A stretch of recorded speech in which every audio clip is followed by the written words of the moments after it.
Three Men in a Boat, to say nothing of the Dog, by Jerome K. Jerome. Chapter 1. Three Invalids. Sufferings of George and Harris. A Victim to 107 Fatal Maladies. Useful Prescriptions. Cure for Liver Complaint in Children. We agree that we are overworked and need rest. A week on the rolling deep? George suggests the river. Montmorency lodges an objection. Original motion carried by majority of 3 to 1. There were 4 of us, George and William Samuel Harris, and myself, and Montmorency. We were sitting in my room smoking, and talking about how bad we were. Bad from a medical point of view, I mean, of course. We were all feeling seedy, and we were getting quite nervous about it. Harris said he felt such extraordinary fits of giddiness come over him at times, that he hardly knew what he was doing. And then George said that he had fits of giddiness too, and hardly knew what he was doing. With me, it was my liver that was out of order. I knew it was my liver that was out of order, because I had just been reading a patent liver pill circular, in which were detailed the various symptoms by which a man could tell when his liver was out of order. I had them all. It is a most extraordinary thing, but I never read a patent medicine advertisement without being impelled to the conclusion that I am suffering from the particular disease therein dealt with in its most virulent form. The diagnosis seems in every case to correspond exactly with all the sensations that I have ever felt. I remember going to the British Museum one day to read up the treatment for some slight ailment of which I had a touch. Hay fever, I fancy it was. I got down the book, and read all I came to read, and then in an unthinking moment I idly turned the leaves, and began to indolently study diseases generally. I forgot which was the first distemper I plunged into, some fearful, devastating scourge, I know, and before I had glanced half down the list of premonitory symptoms, it was borne in upon me that I had fairly got it. I sat for a while frozen with horror, and then, in the listlessness of despair, I again turned over the pages. I came to typhoid fever, read the symptoms, discovered that I had typhoid fever, must have had it for months without knowing it, wondered what else I had got, turned up St. Vitus's dance, found, as I expected, that I had that too, began to get interested in my case, and determined to sift it to the bottom, and so started alphabetically, read up ague, and learned that I was sickening for it, and that the acute stage would commence in about another fortnight. Bright's disease, I was relieved to find, I had only in a modified form, and so far as that was concerned, I might live for years. Cholera I had, with severe complications, and diphtheria I seemed to have been born with. I plodded conscientiously through the 26 letters, and the only malady I could conclude I had not got was housemaid's knee. I felt rather hurt about this at first. It seemed somewhat to be a sort of slight. Why hadn't I got housemaid's knee? Why this invidious reservation?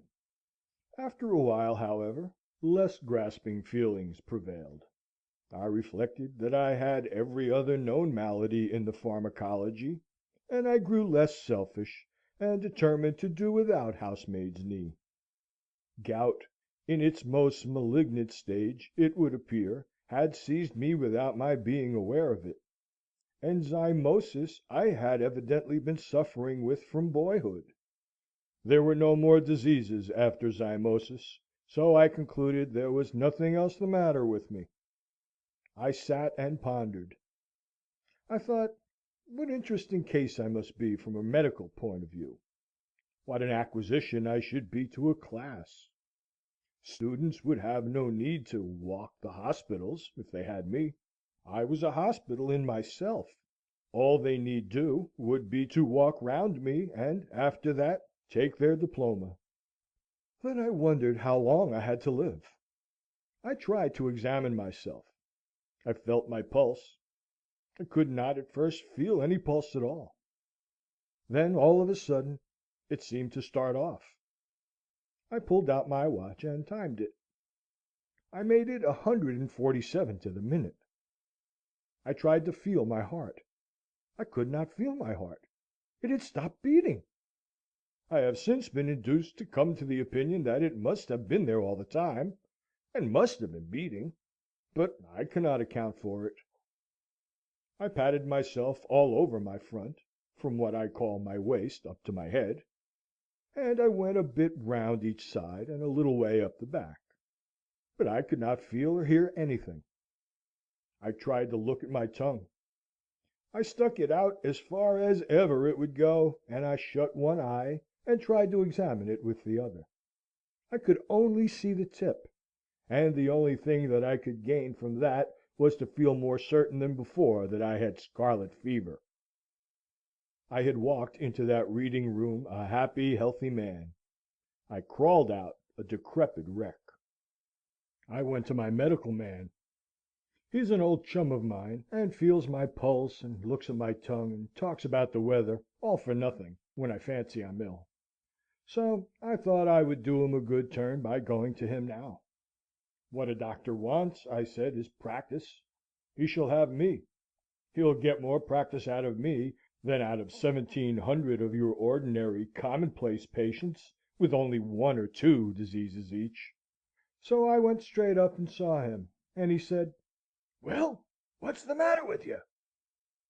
I said, "I will not take up your time, dear boy, with telling you what is the matter with me. Life is brief, and you might pass away before I had finished. But I will tell you what is not the matter with me. I have not got housemaid's knee.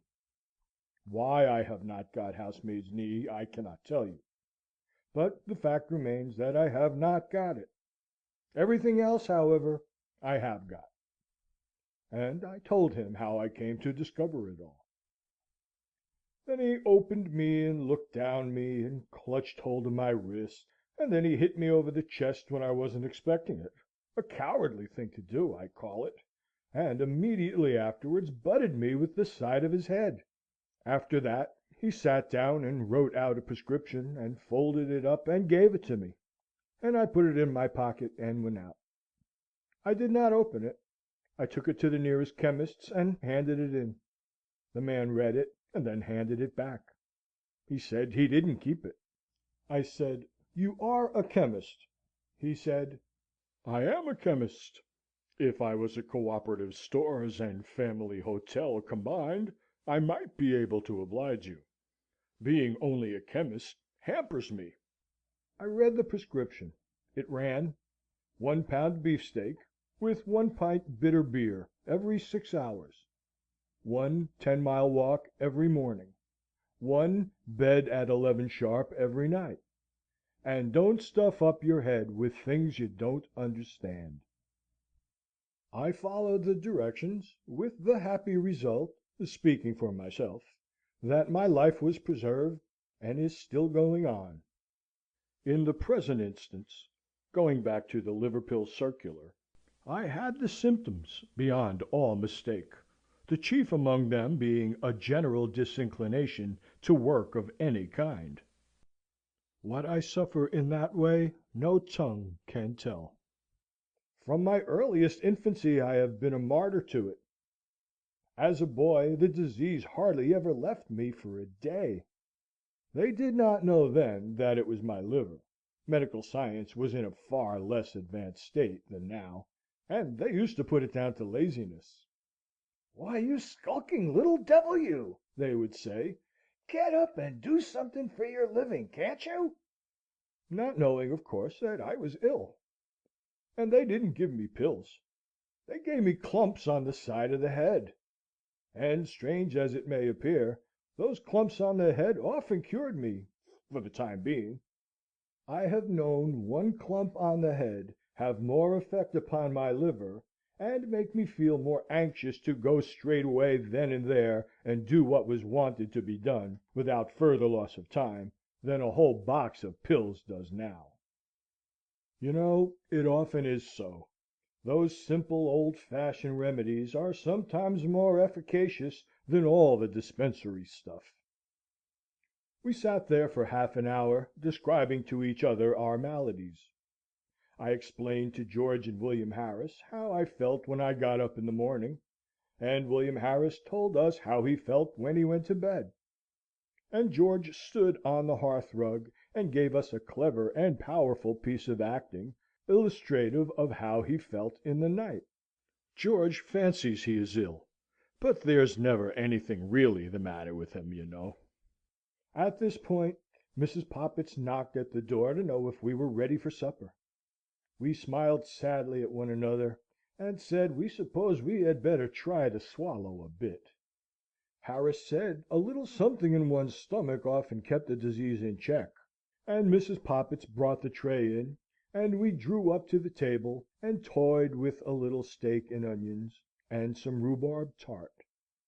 I must have been very weak at the time, because I know after the first half hour or so I seemed to take no interest whatever in my food, an unusual thing for me, and I didn't want any cheese.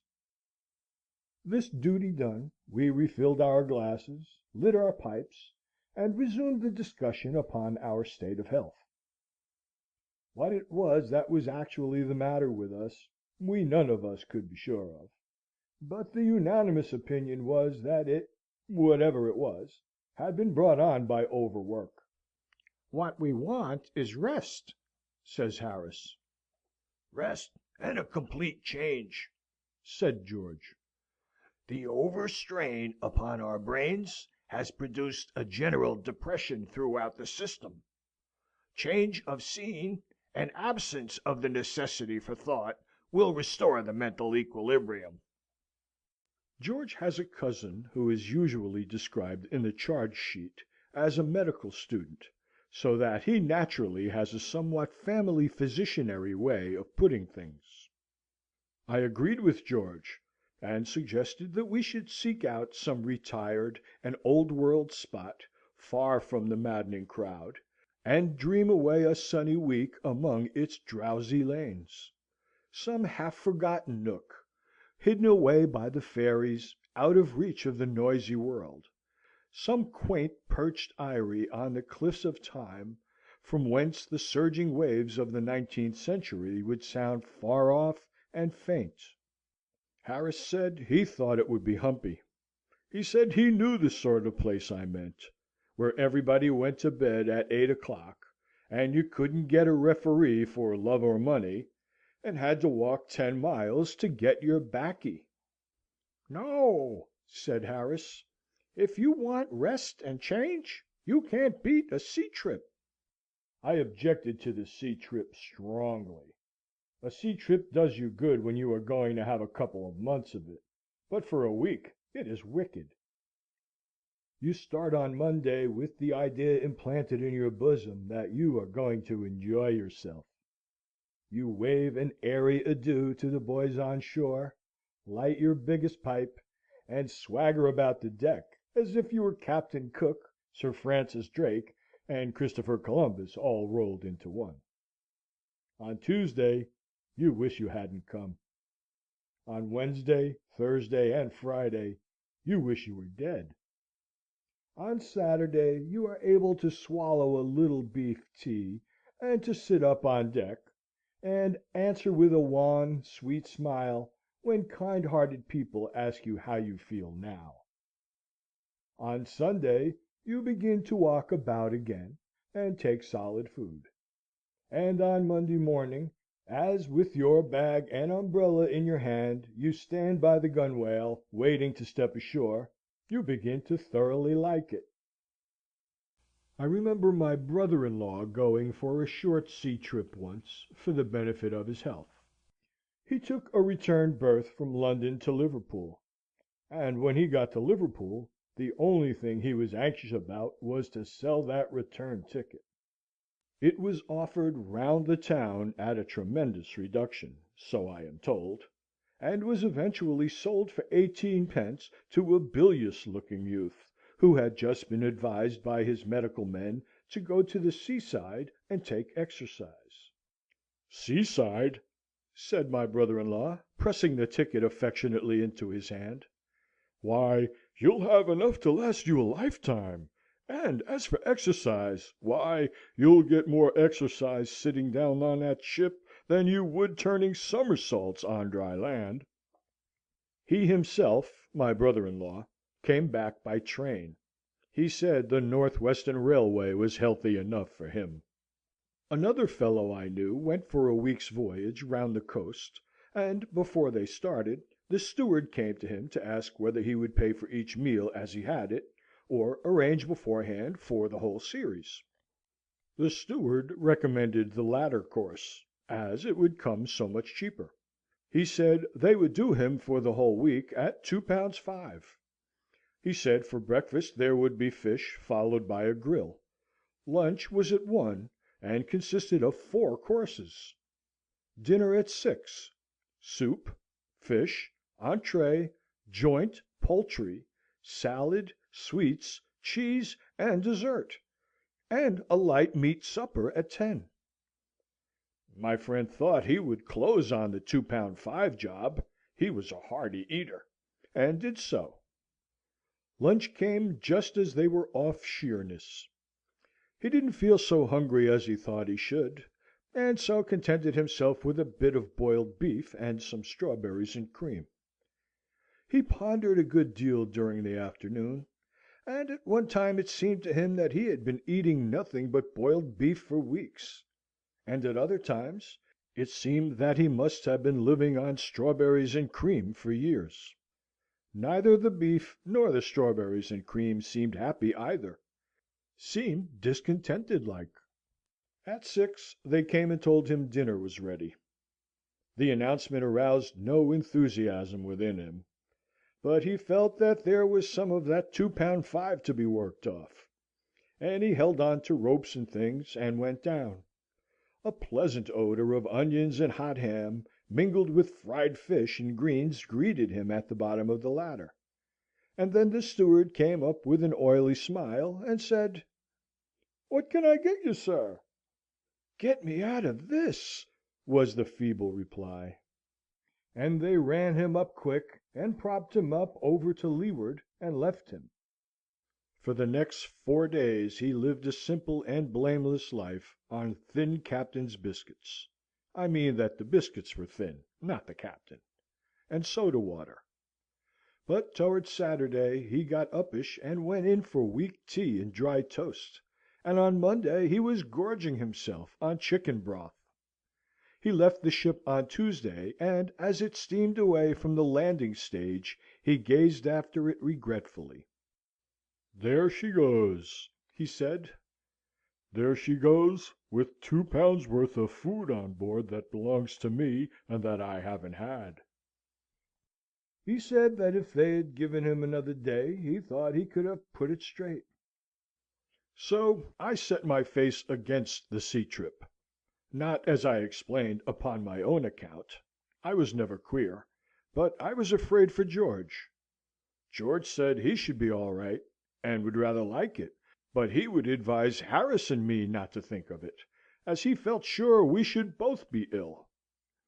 Harris said that, to himself, it was always a mystery how people managed to get sick at sea.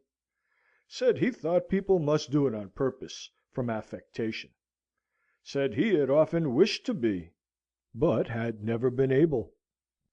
Then he told us anecdotes of how he had gone across the Channel when it was so rough that the passengers had to be tied into their berths, and he and the captain were the only 2 living souls on board who were not ill. Sometimes it was he and the second mate who were not ill, but it was generally he and one other man. If not he and another man, then it was he by himself. It is a curious fact, but nobody ever is seasick. on land. At sea, you come across plenty of people very bad indeed, whole boatloads of them. But I never met a man yet, on land, who had ever known at all what it was to be seasick. Where the thousands upon thousands of bad sailors that swarm in every ship hide themselves when they are on land, is a mystery. If most men were like a fellow I saw on the Yarmouth boat one day, I could account for the seeming enigma easily enough. It was just off Southend Pier, I recollect, and he was leaning out through one of the portholes in a very dangerous position. I went up to him to try and save him. "Hi! Come further in," I said, shaking him by the shoulder. "You'll be overboard." "Oh, my! I wish I was the only answer I could get, and there I had to leave him. 3 weeks afterwards I met him in the coffee room of a Bath hotel, talking about his voyages, and explaining with enthusiasm how he loved the sea. "Good sailor," he replied, in answer to a mild young man's envious query. "Well, I did feel a little queer once, I confess. It was off Cape Horn. The vessel was wrecked the next morning." I said, "Weren't you a little shaky by Southend Pier one day, and wanted to be thrown overboard?" "Southend Pier?" he replied, with a puzzled expression. "Yes, going down to Yarmouth. Last Friday 3 weeks." "Oh, yes," he answered, brightening up. "I remember now. I did have a headache that afternoon. It was the pickles, you know. They were the most disgraceful pickles I ever tasted in a respectable boat. Did you have any?" For myself, I have discovered an excellent preventive against seasickness, in balancing myself. You stand in the centre of the deck, and as the ship heaves and pitches, you move your body about so as to keep it always straight. When the front of the ship rises, you lean forward till the deck almost touches your nose; and when its back end gets up, you lean backwards. This is all very well for an hour or two, but you can't balance yourself for a week. George said, Let's go up the river. he said we should have fresh air, exercise, and quiet.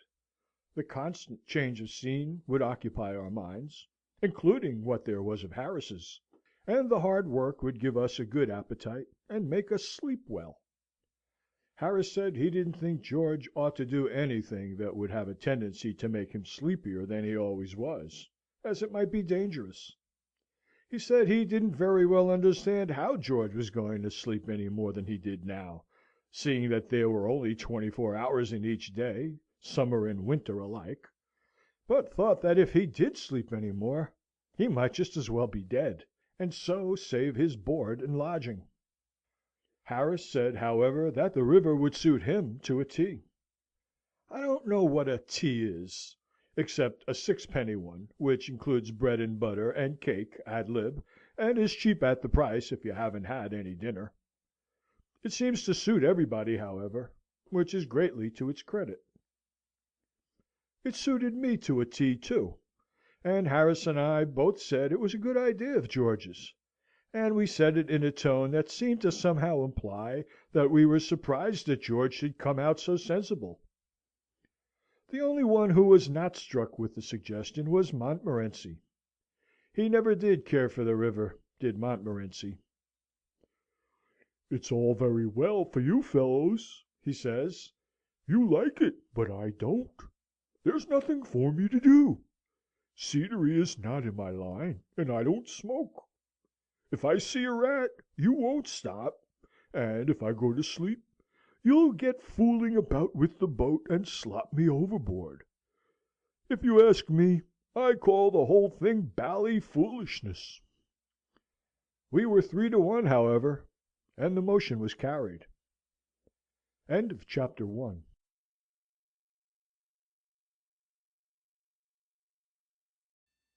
Three Men in a Boat, to say nothing of the Dog, by Jerome K. Jerome. Chapter 2. Plans discussed. Pleasures of camping out on fine nights. Ditto wet nights. Compromise decided on. Montmorency. First impressions of. Fears lest he is too good for this world. Fears subsequently dismissed as groundless. Meeting adjourns. We pulled out the maps and discussed plans.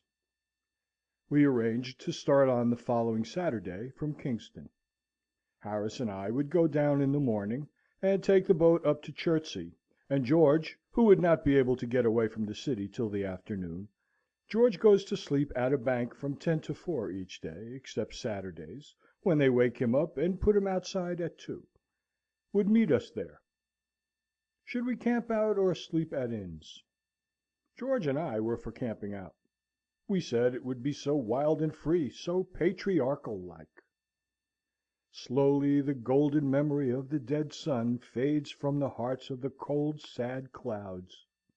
Silent, like sorrowing children, the birds have ceased their song, and only the moorhen's plaintive cry and the harsh croak of the corncrake stirs the awed hush around the couch of waters, where the dying day breathes out her last.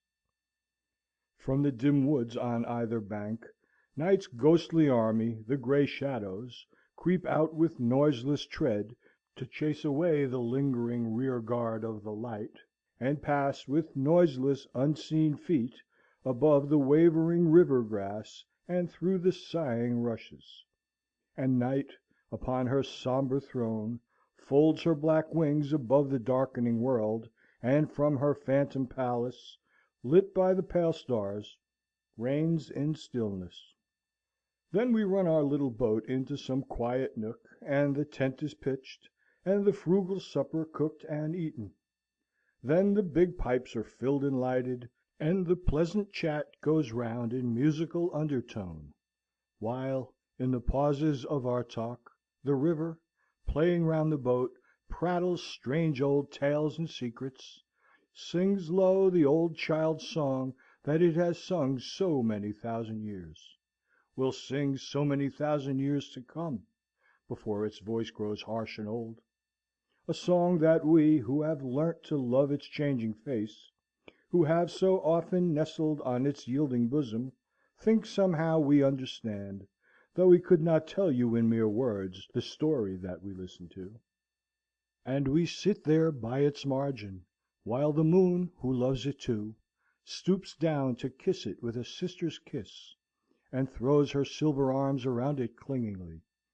And we watch it as it flows, ever singing, ever whispering, out to meet its king, the sea, till our voices die away in silence and the pipes go out, till we, commonplace everyday young men enough, feel strangely full of thoughts, half sad, half sweet, and do not care or want to speak, till we laugh, and, rising, knock the ashes from our burnt-out pipes, and say good night, and, lulled by the lapping water and the rustling trees, we fall asleep beneath the great still stars, and dream that the world is young again, young and sweet as she used to be ere the centuries of fret and care had furrowed her fair face, ere her children's sins and follies had made old her loving heart. Sweet as she was in those bygone days, when, a new-made mother, she nursed us, her children, upon her own deep breast, ere the wiles of painted civilization had lured us away from her fond arms, and the poisoned sneers of artificiality had made us ashamed of the simple life we led with her, and the simple stately home where mankind was born so many thousands years ago. Harris said, "How about when it rained?"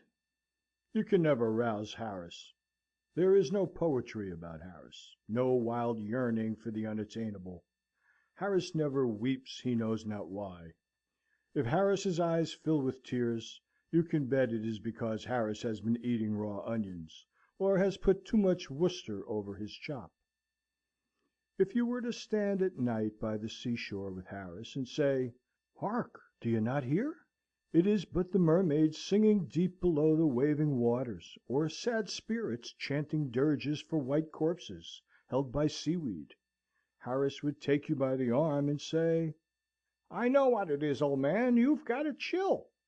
Now you come along with me. I know a place round the corner here where you can get a drop of the finest Scotch whisky you ever tasted. Put you right in less than no time." Harris always does know a place round the corner where you can get something brilliant in the drinking line. I believe that if you met Harris up in Paradise, supposing such a thing likely, he would immediately greet you with, "So glad you've come, old fellow. I've found a nice place round the corner here where you can get some really first-class nectar." In the present instance, however, as regarding the camping out, his practical view of the matter came as a very timely hint. Camping out in rainy weather is not pleasant. It is evening. You are wet through, and there is a good 2 inches of water in the boat, and all the things are damp. You find a place on the banks that is not quite so puddly as the other places you have seen, and you land and lug out the tent, and 2 of you proceed to fix it. It is soaked and heavy, and it flops about and tumbles down on you, and clings round your head and makes you mad. The rain is pouring steadily down all the time. It is difficult enough to fix a tent in dry weather. In wet, the task becomes Herculean. Instead of helping you, it seems to you that the other man is simply playing the fool. Just as you get your side beautifully fixed, he gives it a hoist from his end, and spoils it all. "Here, what are you up to?" you call out. "What are you up to?" he retorts. "Let go, can't you?" "Don't pull it! You've got it all wrong, you stupid ass!" you shout. "No, I haven't," he yells back. "Let go your side." "I tell you, you've got it all wrong!" you roar, wishing that you could get at him, and you give your ropes a lug that pulls all his pegs out. "Ah, the bally idiot!" you hear him mutter to himself. And then comes a savage haul, and away goes your side. You lay down the mallet and start to go round and tell him what you think about the whole business, and at the same time he starts round in the same direction to come and explain his views to you.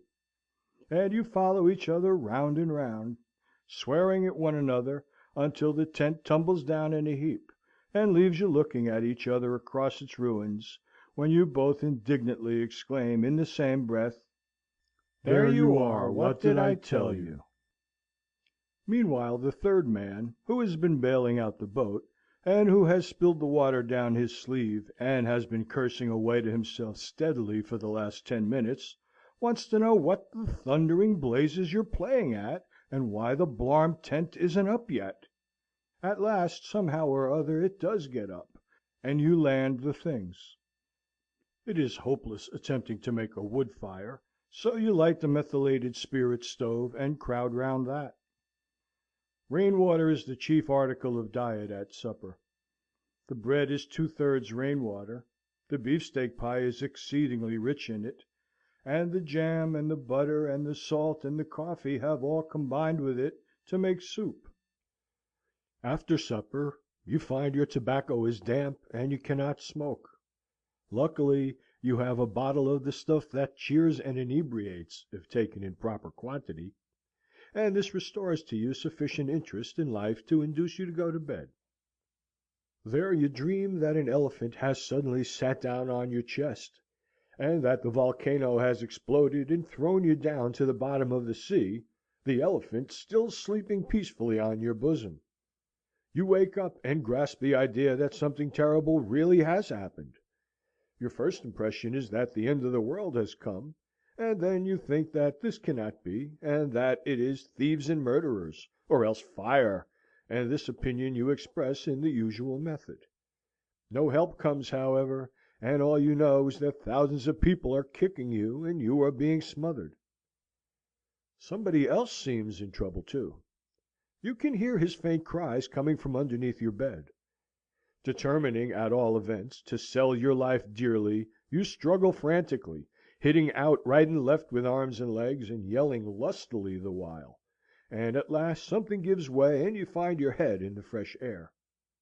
2 feet off, you dimly observe a half-dressed ruffian, waiting to kill you, and you are preparing for a life-and-death struggle with him, when it begins to dawn upon you that it's Jim. "Oh, it's you, is it?"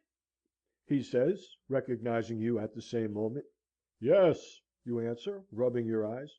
"What's happened?" "Bally 10's blown down, I think," he says. "Where's Bill?" Then you both raise up your voices and shout for "Bill!" and the ground beneath you heaves and rocks, and the muffled voice that you heard before replies from out the ruin, "Get off my head, can't you?" and Bill struggles out, a muddy, trampled wreck, and in an unnecessarily aggressive mood, he being under the evident belief that the whole thing has been done on purpose. In the morning you are all three speechless, owing to having caught severe colds in the night. You also feel very quarrelsome, and you swear at each other in hoarse whispers during the whole of breakfast time. We therefore decided that we would sleep out on fine nights, and hotel it, and inn it, and pub it, like respectable folks, when it was wet, or when we felt inclined for a change. Montmorency hailed this compromise with much approval. He does not revel in romantic solitude. Give him something noisy, and if a trifle low, so much the jollier. To look at Montmorency, you would imagine that he was an angel sent upon the earth, for some reason withheld from mankind, in the shape of a small fox terrier. There is a sort of "Oh, what a wicked world this is, and how I wish I could do something to make it better and nobler" expression about Montmorency that has been known to bring the tears into the eyes of pious old ladies and gentlemen. When first he came to live at my expense, I never thought I should be able to get him to stop long. I used to sit down and look at him, as he sat on the rug and looked up at me, and think, "Oh, that dog will never live. He will be snatched up to the bright skies in a chariot. That is what will happen to him."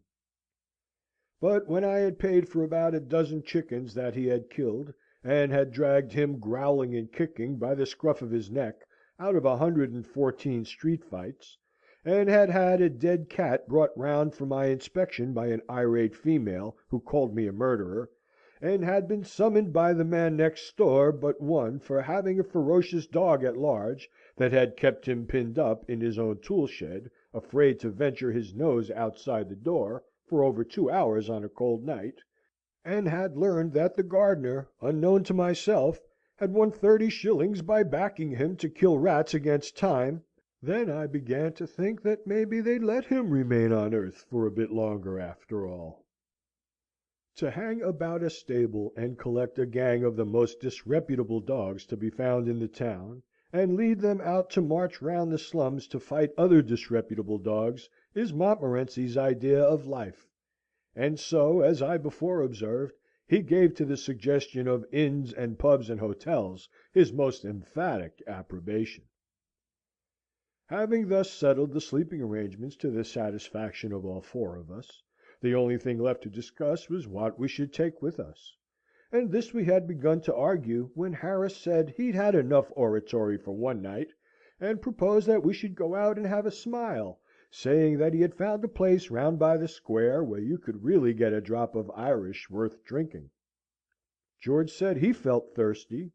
I never knew George when he didn't; and as I had a presentiment that a little whisky warm with a slice of lemon would do my complaint good, the debate was by common assent adjourned to the following night, and the assembly put on its hats and went out. Chapter 3.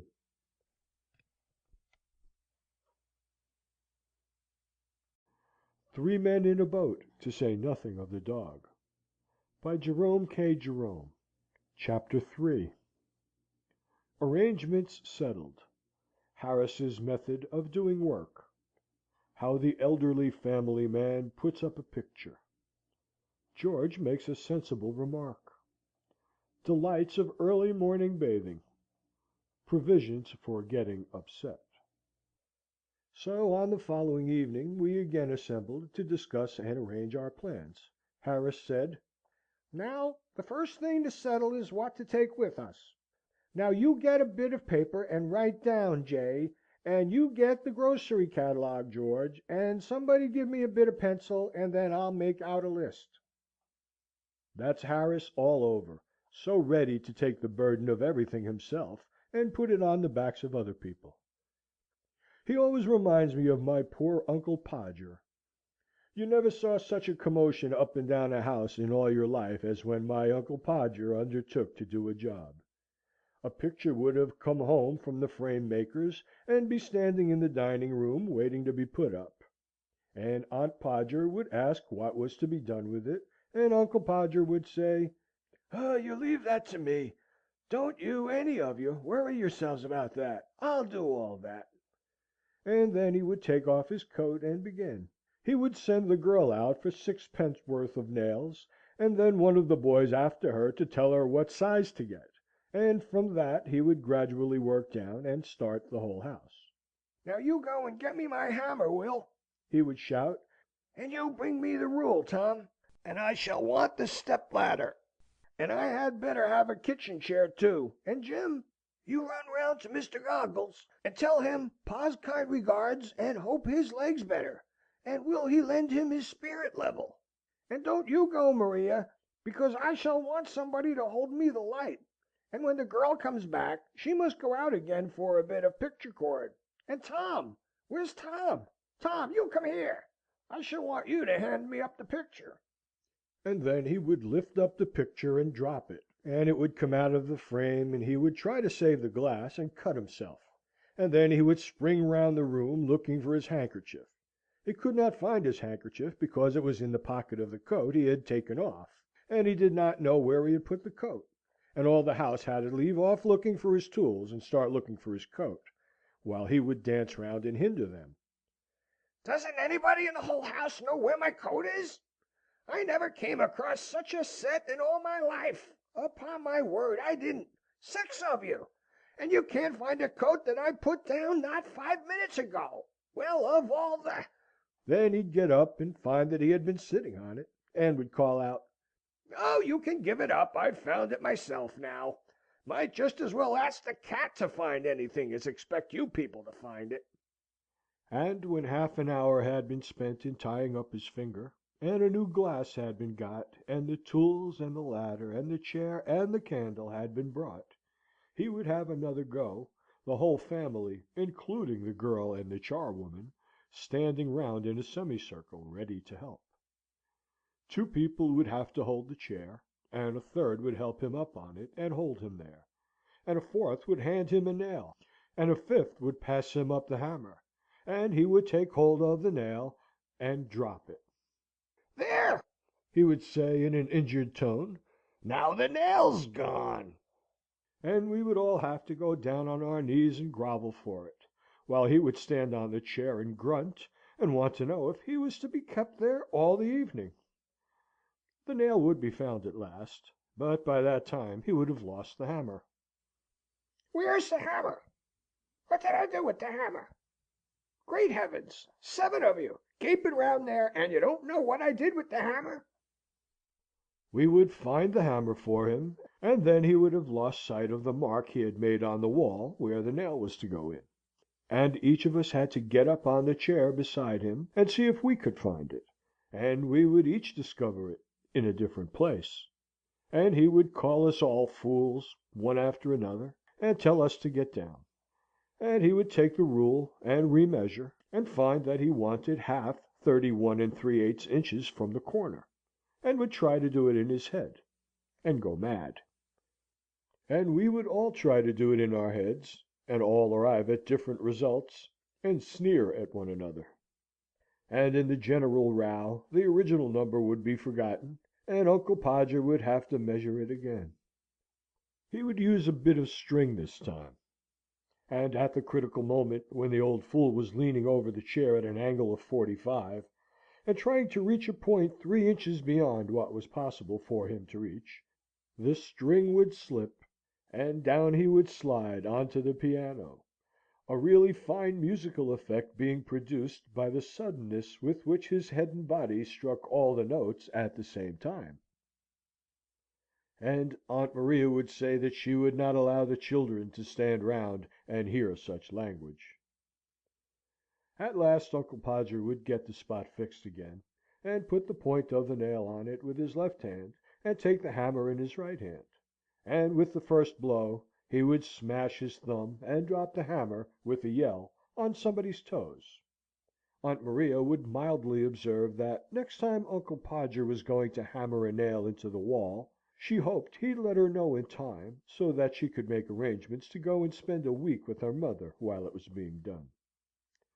"Oh, you women, you make such a fuss over everything!" Uncle Podger would reply, picking himself up. "Why, I like doing a little job of this sort." And then he would have another try, and at the second blow the nail would go clean through the plaster, and half the hammer after it, and Uncle Podger be precipitated against the wall with force nearly sufficient to flatten his nose.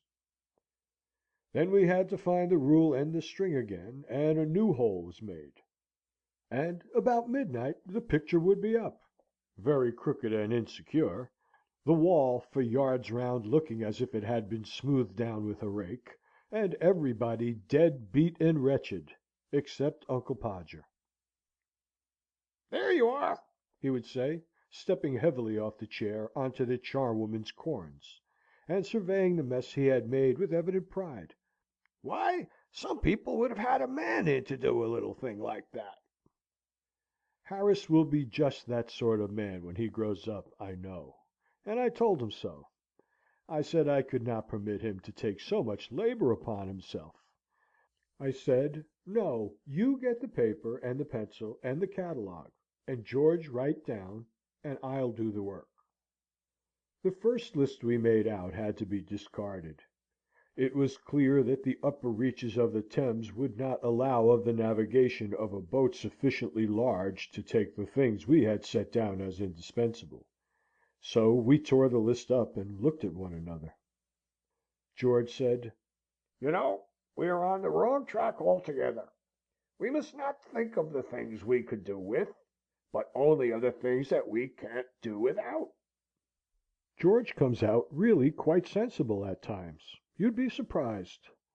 I call that downright wisdom, not merely as regards the present case, but with reference to our trip up the river of life generally.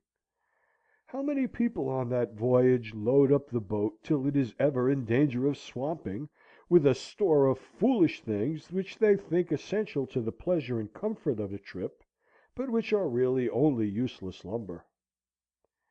How they pile the poor little craft mast high, with fine clothes and big houses, with useless servants, and a host of swell friends, that do not care twopence for them, and that they do not care three halfpence for, with expensive entertainments that nobody enjoys, with formalities and fashions, with pretence and ostentation, and with, oh heaviest, maddest lumber of all, the dread of what will my neighbour think, with luxuries that only cloy, with pleasures that bore, with empty show that, like the criminal's iron crown of yore, makes to bleed and swoon the aching head that wears it. It is lumber, man, all lumber. Throw it overboard. It makes the boat so heavy to pull, you nearly faint at the oars. It makes it so cumbersome and dangerous to manage, you never know a moment's freedom from anxiety and care, never gain a moment's rest for dreamy laziness, no time to watch the windy shadows skimming lightly o'er the shallows, or the glittering sunbeams flitting in and out among the ripples, or the great trees by the margin looking down at their own image, or the woods all green and golden, or the lilies white and yellow, or the sombre waving rushes, or the sedges, or the orchis, or the blue forget-me-nots. Throw the lumber over, man! Let your boat of life be light, packed with only what you need: a homely home and simple pleasures, one or two friends worth the name, someone to love and someone to love you, a cat, a dog, and a pipe or two, enough to eat and enough to wear, and a little more than enough to drink, for thirst is a dangerous thing. You will find the boat easier to pull then, and it will not be so liable to upset, and it will not matter so much if it does upset. Good plain merchandise will stand water. You will have time to think as well as to work, time to drink in life's sunshine, time to listen to the Aeolian music that the wind of God draws from the human heartstrings around us, time to— I beg your pardon, really, I quite forgot. Well, we left the list to George, and he began it. "We won't take a tent," suggested George. "We will have a boat with a cover. It is ever so much simpler and more comfortable." It seemed a good thought, and we adopted it. I do not know whether you have ever seen the thing I mean. You fix iron hoops over the boat, and stretch a huge canvas over them, and fasten it down all round, from stem to stern, and it converts the boat into a sort of little house, and it is beautifully cosy, though a trifle stuffy. But there, everything has its drawbacks, as the man said when his mother-in-law died, and they came down upon him for the funeral expenses. George said that in that case we must take a rug each, a lamp, some soap, a brush and comb between us, a toothbrush each, a basin, some tooth powder, some shaving tackle (sounds like a French exercise, doesn't it?), and a couple of big towels for bathing. I notice that people always make gigantic arrangements for bathing when they are going anywhere near the water, but that they don't bathe much when they are there. It is the same when you go to the seaside. I always determine, when thinking over the matter in London, that I'll get up early every morning, and go and have a dip before breakfast, and I religiously pack up a pair of drawers and a bath towel. I always get red bathing drawers. I rather fancy myself in red drawers. They suit my complexion so. But when I get to the sea, I don't feel somehow that I want that early morning bathe nearly so much as I did when I was in town. On the contrary, I feel more that I want to stop in bed till the last moment, and then come down and have my breakfast. Once or twice virtue has triumphed, and I have got out at 6 and half dressed myself, and have taken my drawers and towel, and stumbled dismally off. But I haven't enjoyed it. They seem to keep a specially cutting east wind waiting for me when I go to bathe in the early morning, and they pick out all the three-cornered stones and put them on the top, and they sharpen up the rocks and cover the points over with a bit of sand so that I can't see them, and they take the sea and put it 2 miles out, so that I have to huddle myself up in my arms and hop, shivering, through 6 inches of water. And when I do get to the sea, it is rough and quite insulting. One huge wave catches me up and chucks me in a sitting posture, as hard as ever it can, down on to a rock which has been put there for me. And before I've said, "Oh, ugh!" and found out what was gone, the wave comes back and carries me out to mid-ocean. I begin to strike out frantically for the shore, and wonder if I shall ever see home and friends again, and wish I'd been kinder to my little sister when I was a boy, I mean. Just when I had given up all hope, a wave retires and leaves me sprawling like a starfish on the sand, and I get up and look back, and find that I've been swimming for my life in 2 feet of water. I hop back and dress, and crawl home, where I have to pretend I liked it. In the present instance, we all talked as if we were going to have a long swim every morning. George said it was so pleasant to wake up in the boat in the fresh morning, and plunge into the limpid river. Harris said there was nothing like a swim before breakfast to give you an appetite. He said it always gave him an appetite. George said that if it was going to make Harris eat more than Harris ordinarily ate, then he should protest against Harris having a bath at all. He said that there would be quite enough hard work in towing sufficient food for Harris up against stream as it was. I urged upon George, however, how much pleasanter it would be to have Harris clean and fresh about the boat, even if we did have to take a few more hundredweight of provisions, and he got to see it in my light, and withdrew his opposition to Harris's bath. Agreed finally that we should take 3 bath towels, so as not to keep each other waiting. For clothes, George said 2 suits of flannel would be sufficient, as we could wash them ourselves in the river when they got dirty. We asked him if he had ever tried washing flannels in the river, and he replied, no, not exactly himself like, but he knew some fellows who had, and it was easy enough.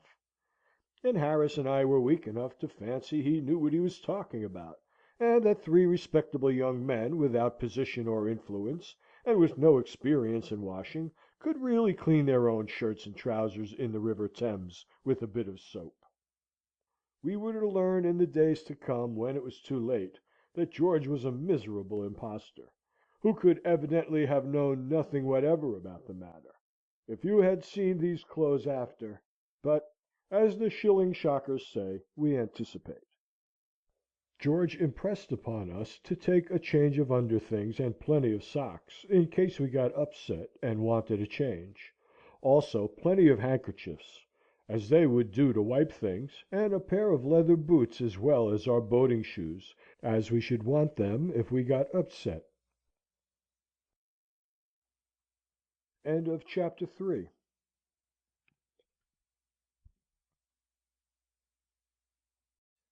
Three Men in a Boat, to say nothing of the Dog, by Jerome K. Jerome. Chapter 4. The Food Question. Objections to paraffin oil as an atmosphere. Advantages of cheese as a travelling companion. A married woman deserts her home. Further provision for getting upset. I pack. Cussedness of toothbrushes. George and Harris pack. Awful behaviour of Montmorency. We retire to rest. Then we discussed the food question. George said, Begin with breakfast. George is so practical. Now, for breakfast we shall want a frying pan. Harris said it was indigestible, but we merely urged him not to be an ass, and George went on. A teapot and a kettle and a methylated spirit stove. No oil, said George, with a significant look, and Harris and I agreed. We had taken up an oil stove once, but never again. It had been like living in an oil shop that week. It oozed. I never saw such a thing as paraffin oil is to ooze. We kept it in the nose of the boat, and from there it oozed down to the rudder, impregnating the whole boat and everything in it on its way, and it oozed over the river, and saturated the scenery, and spoilt the atmosphere. Sometimes a westerly oily wind blew, at other times an easterly oily wind, and sometimes it blew a northerly oily wind, and maybe a southerly oily wind. But whether it came from the Arctic snows, or was raised in the waste of the desert sands, it came, alike to us, laden with fragrance of paraffin oil. And that oil oozed up and ruined the sunset, and as for the moonbeams, they positively reeked of paraffin. We tried to get away from it at Marlow. We left the boat by the bridge, and took a walk through the town to escape it, but it followed us. The whole town was full of oil. We passed through the churchyard, and it seemed as if the people had been buried in oil. The High Street stunk of oil. We wondered how people could live in it. And we walked miles upon miles out Birmingham way, but it was no use. The country was steeped in oil. At the end of that trip we met together at midnight in a lonely field under a blasted oak, and took an awful oath. We had been swearing for a whole week about the thing in an ordinary middle-class way, but this was a swell affair. An awful oath never to take paraffin oil with us in a boat again, except, of course, in case of sickness. Therefore, in the present instance, we confined ourselves to methylated spirit. Even that is bad enough. You get methylated pie and methylated cake, but methylated spirit is more wholesome when taken into the system in large quantities than paraffin oil. For other breakfast things, George suggested eggs and bacon, which were easy to cook, cold meat, tea, bread and butter, and jam. For lunch he said we could have biscuits, cold meat, bread and butter, and jam, but no cheese. Cheese, like oil, makes too much of itself. It wants the whole boat to itself. It goes through the hamper, and gives a cheesy flavour to everything else there. You can't tell whether you are eating apple pie, or German sausage, or strawberries and cream. It all seems cheese. There is too much odour about cheese. I remember a friend of mine buying a couple of cheeses at Liverpool. Splendid cheeses they were, ripe and mellow, and with a 200 horsepower scent about them that might have been warranted to carry 3 miles and knock a man over at 200 yards.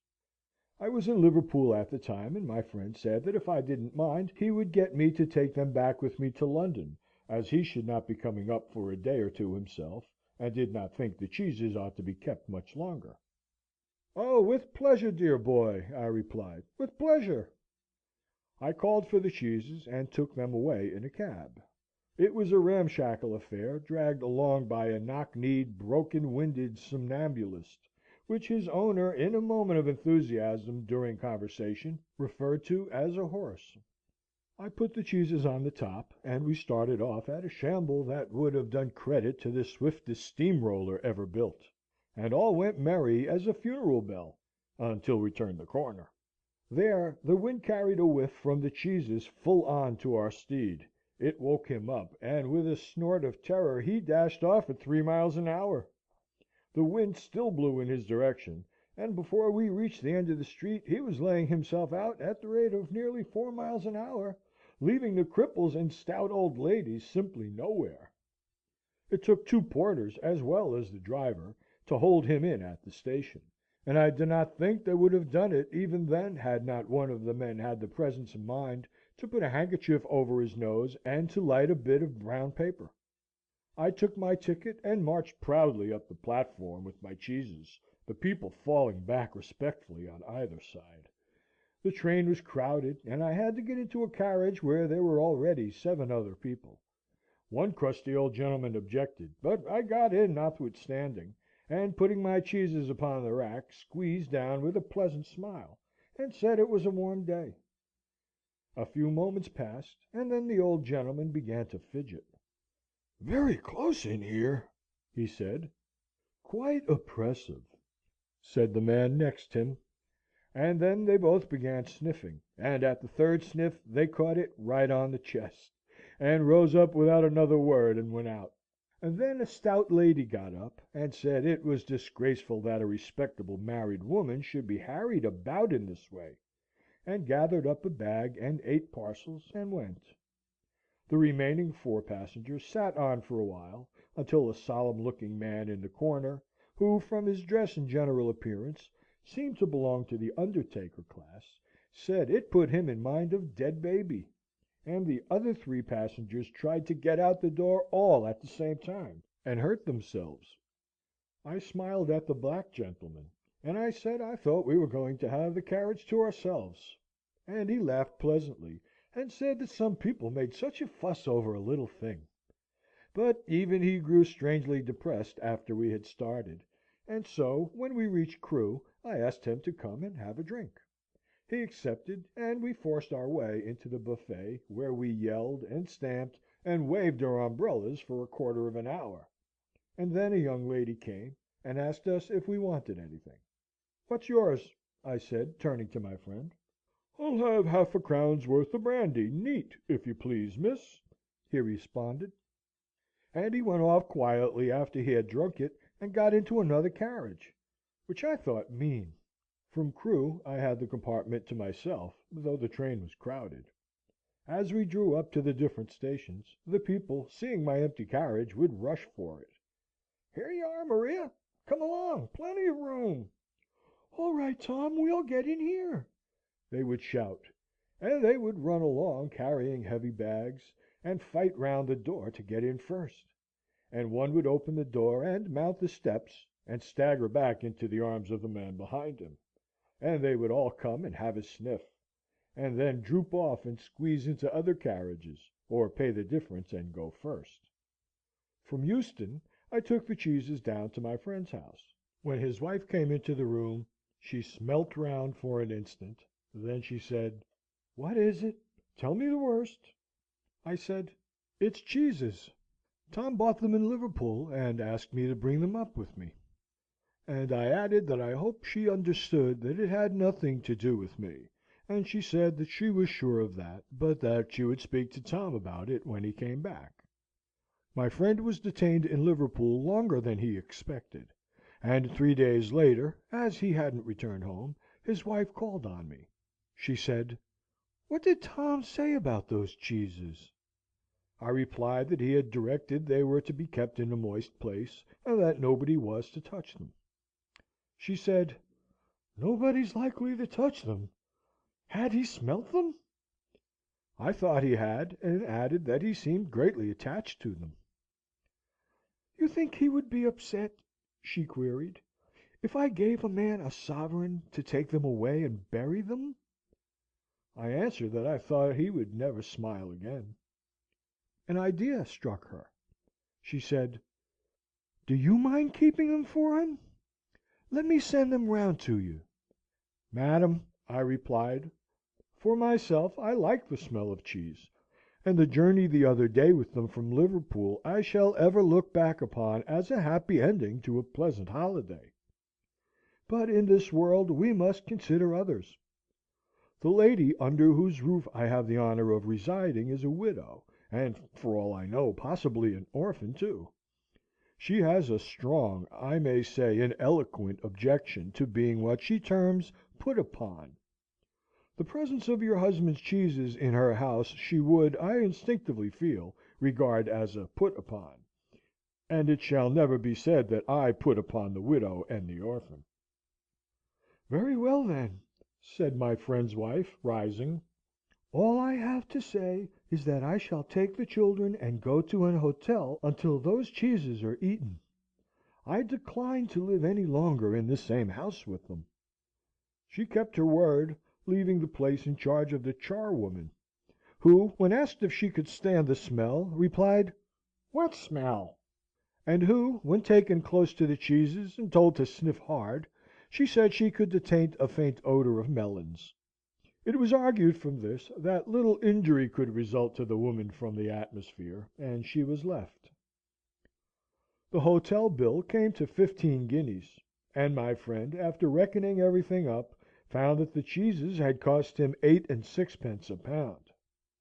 He said he dearly loved a bit of cheese, but it was beyond his means, so he determined to get rid of them. He threw them into the canal, but had to fish them out again, as the bargemen complained. They said it made them feel quite faint. And after that he took them one dark night and left them in the parish mortuary. But the coroner discovered them, and made a fearful fuss. He said it was a plot to deprive him of his living by waking up the corpses. My friend got rid of them at last by taking them down to a seaside town and burying them on the beach. It gained the place quite a reputation. Visitors said they had never noticed before how strong the air was, and weak-chested and consumptive people used to throng there for years afterwards. Fond as I am of cheese, therefore I hold that George was right in declining to take any. "We shan't want any tea," said George. Harris's face fell at this. "but we'll have a good round square slap-up meal at 7. Dinner, tea, and supper combined." Harris grew more cheerful. George suggested meat and fruit pies, cold meat, tomatoes, fruit, and green stuff. For drink, we took some wonderful sticky concoction of Harris's, which you mixed with water and called lemonade, plenty of tea, and a bottle of whisky, in case, as George said, we got upset. It seemed to me that George harped too much on the getting upset idea. It seemed to me the wrong spirit to go about the trip in. But I'm glad we took the whisky. We didn't take beer or wine. They are a mistake up the river. They make you feel sleepy and heavy. A glass in the evening when you are doing a mooch around the town and looking at the girls is all right enough. But don't drink when the sun is blazing down on your head and you've got hard work to do. We made a list of the things to be taken, and a pretty lengthy one it was, before we parted that evening. The next day, which was Friday, we got them all together, and met in the evening to pack. We got a big Gladstone for the clothes, and a couple of hampers for the victuals and the cooking utensils. We moved the table up against the window, piled everything in a heap in the middle of the floor, and sat round and looked at it. I said I'd pack. I rather pride myself on my packing. Packing is one of those many things that I feel I know more about than any other person living. It surprises me myself sometimes how many of these subjects there are. I impressed the fact upon George and Harris, and told them that they had better leave the whole matter entirely to me. They fell into the suggestion with a readiness that had something uncanny about it. George put on a pipe and spread himself over the easy chair, and Harris cocked his legs on the table and lit a cigar. This was hardly what I intended. What I had meant, of course, was that I should boss the job, and that Harris and George should potter about under my directions, I pushing them aside every now and then with, "Oh, you! Here, let me do it! There you are, simple enough!" really teaching them, as you might say. Their taking it in the way they did irritated me. There is nothing does irritate me more than seeing other people sitting about doing nothing when I am working. I lived with a man once who used to make me mad that way.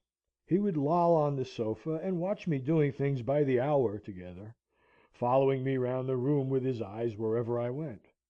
He said it did him real good to look on at me messing about. He said it made him feel that life was not an idle dream to be gaped and yawned through, but a noble task full of duty and stern work. He said he often wondered now how he could have gone on before he met me, never having anybody to look at while they worked. Now, I'm not like that.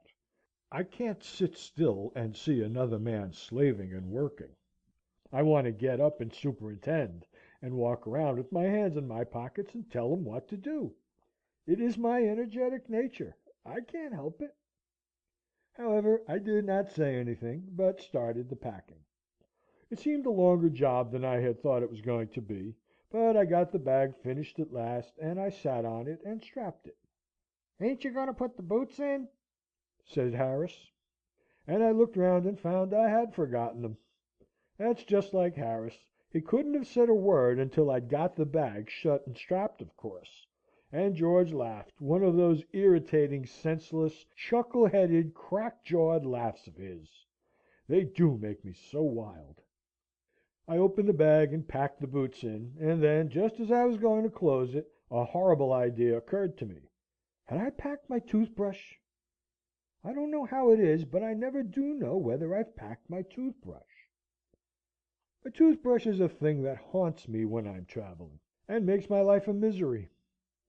I dream that I haven't packed it, and wake up in a cold perspiration, and get out of bed and hunt for it.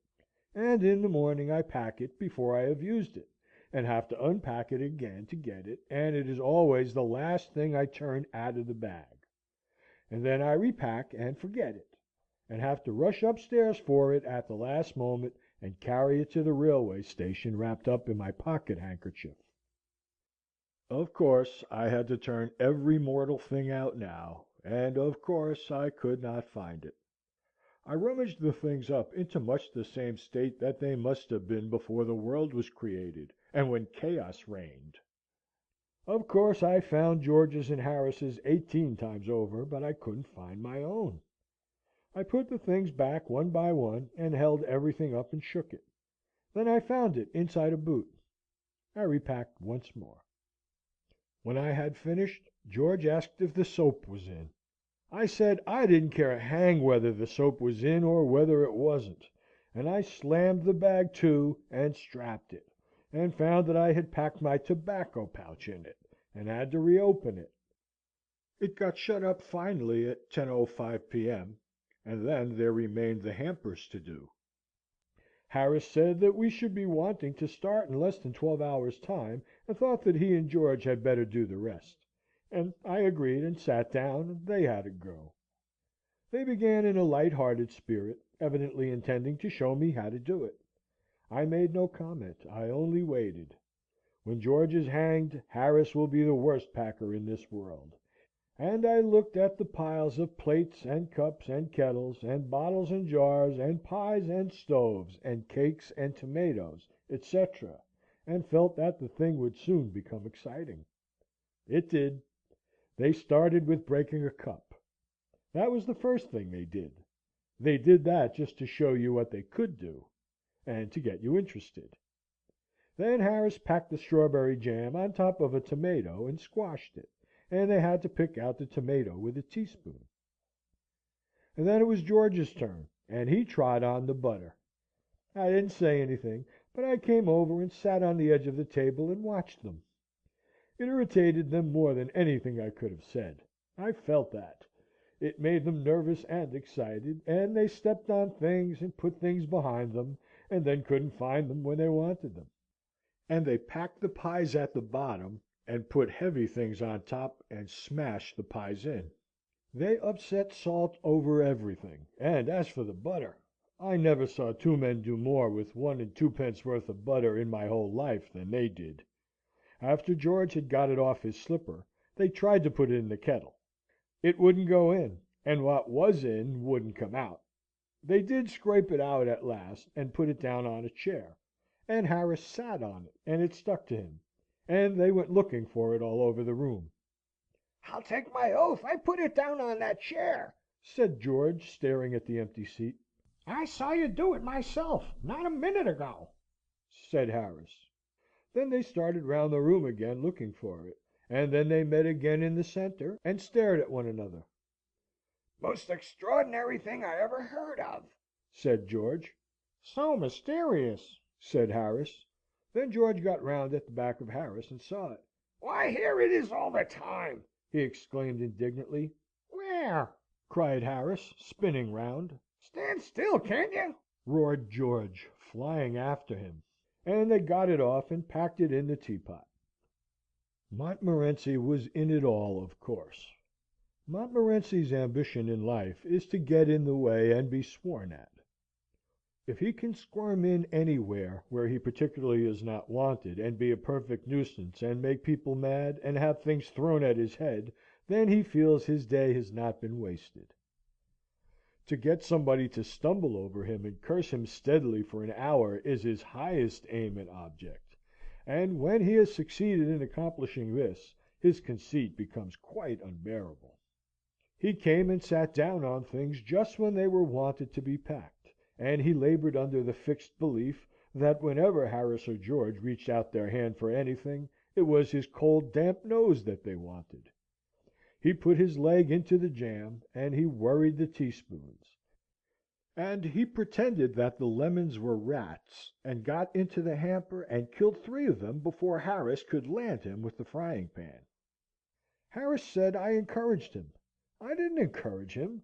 A dog like that don't want any encouragement. It's the natural, original sin that is born in him that makes him do things like that. The packing was done at 12:50, and Harris sat on the big hamper and said he hoped nothing would be found broken.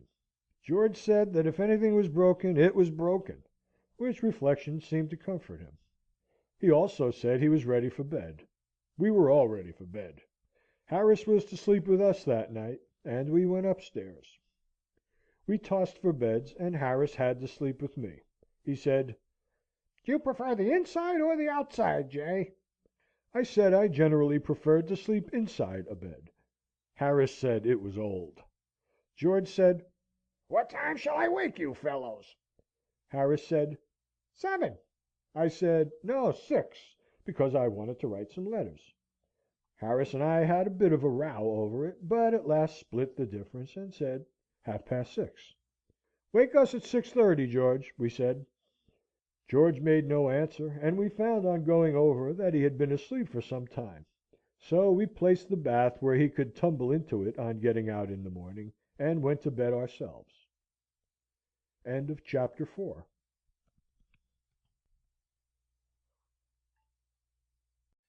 3 Men in a Boat, to say nothing of the dog, by Jerome K. Jerome.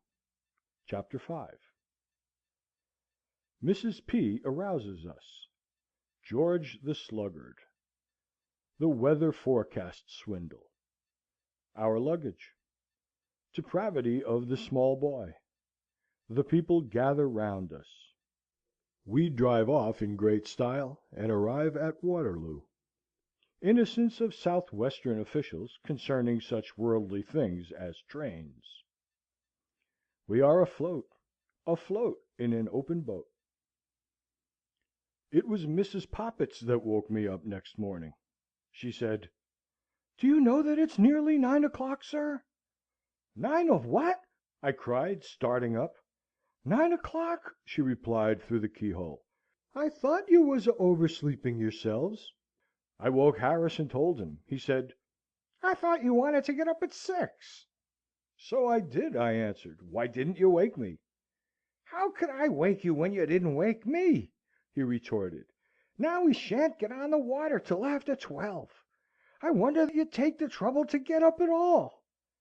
I replied, "lucky for you that I do. If I hadn't woke you, you'd have lain there for the whole fortnight." We snarled at one another in this strain for the next few minutes, when we were interrupted by a defiant snore from George. It reminded us, for the first time since our being called, of his existence. There he lay, the man who had wanted to know what time he should wake us, on his back with his mouth wide open and his knees stuck up. I don't know why it should be, I am sure, but the sight of another man asleep in bed when I am up maddens me. It seems to me so shocking to see the precious hours of a man's life, the priceless moments that will never come back to him again, being wasted in mere brutish sleep. There was George, throwing away in hideous sloth the inestimable gift of time, his valuable life, every second of which he would have to account for hereafter, passing away from him unused. He might have been up stuffing himself with eggs and bacon, irritating the dog, or flirting with the slavey, instead of sprawling there, sunk in soul-clogging oblivion. It was a terrible thought. Harris and I appeared to be struck by it at the same instant. We determined to save him, and in this noble resolve our own dispute was forgotten. We flew across and slung the clothes off him, and Harris landed him one with his slipper.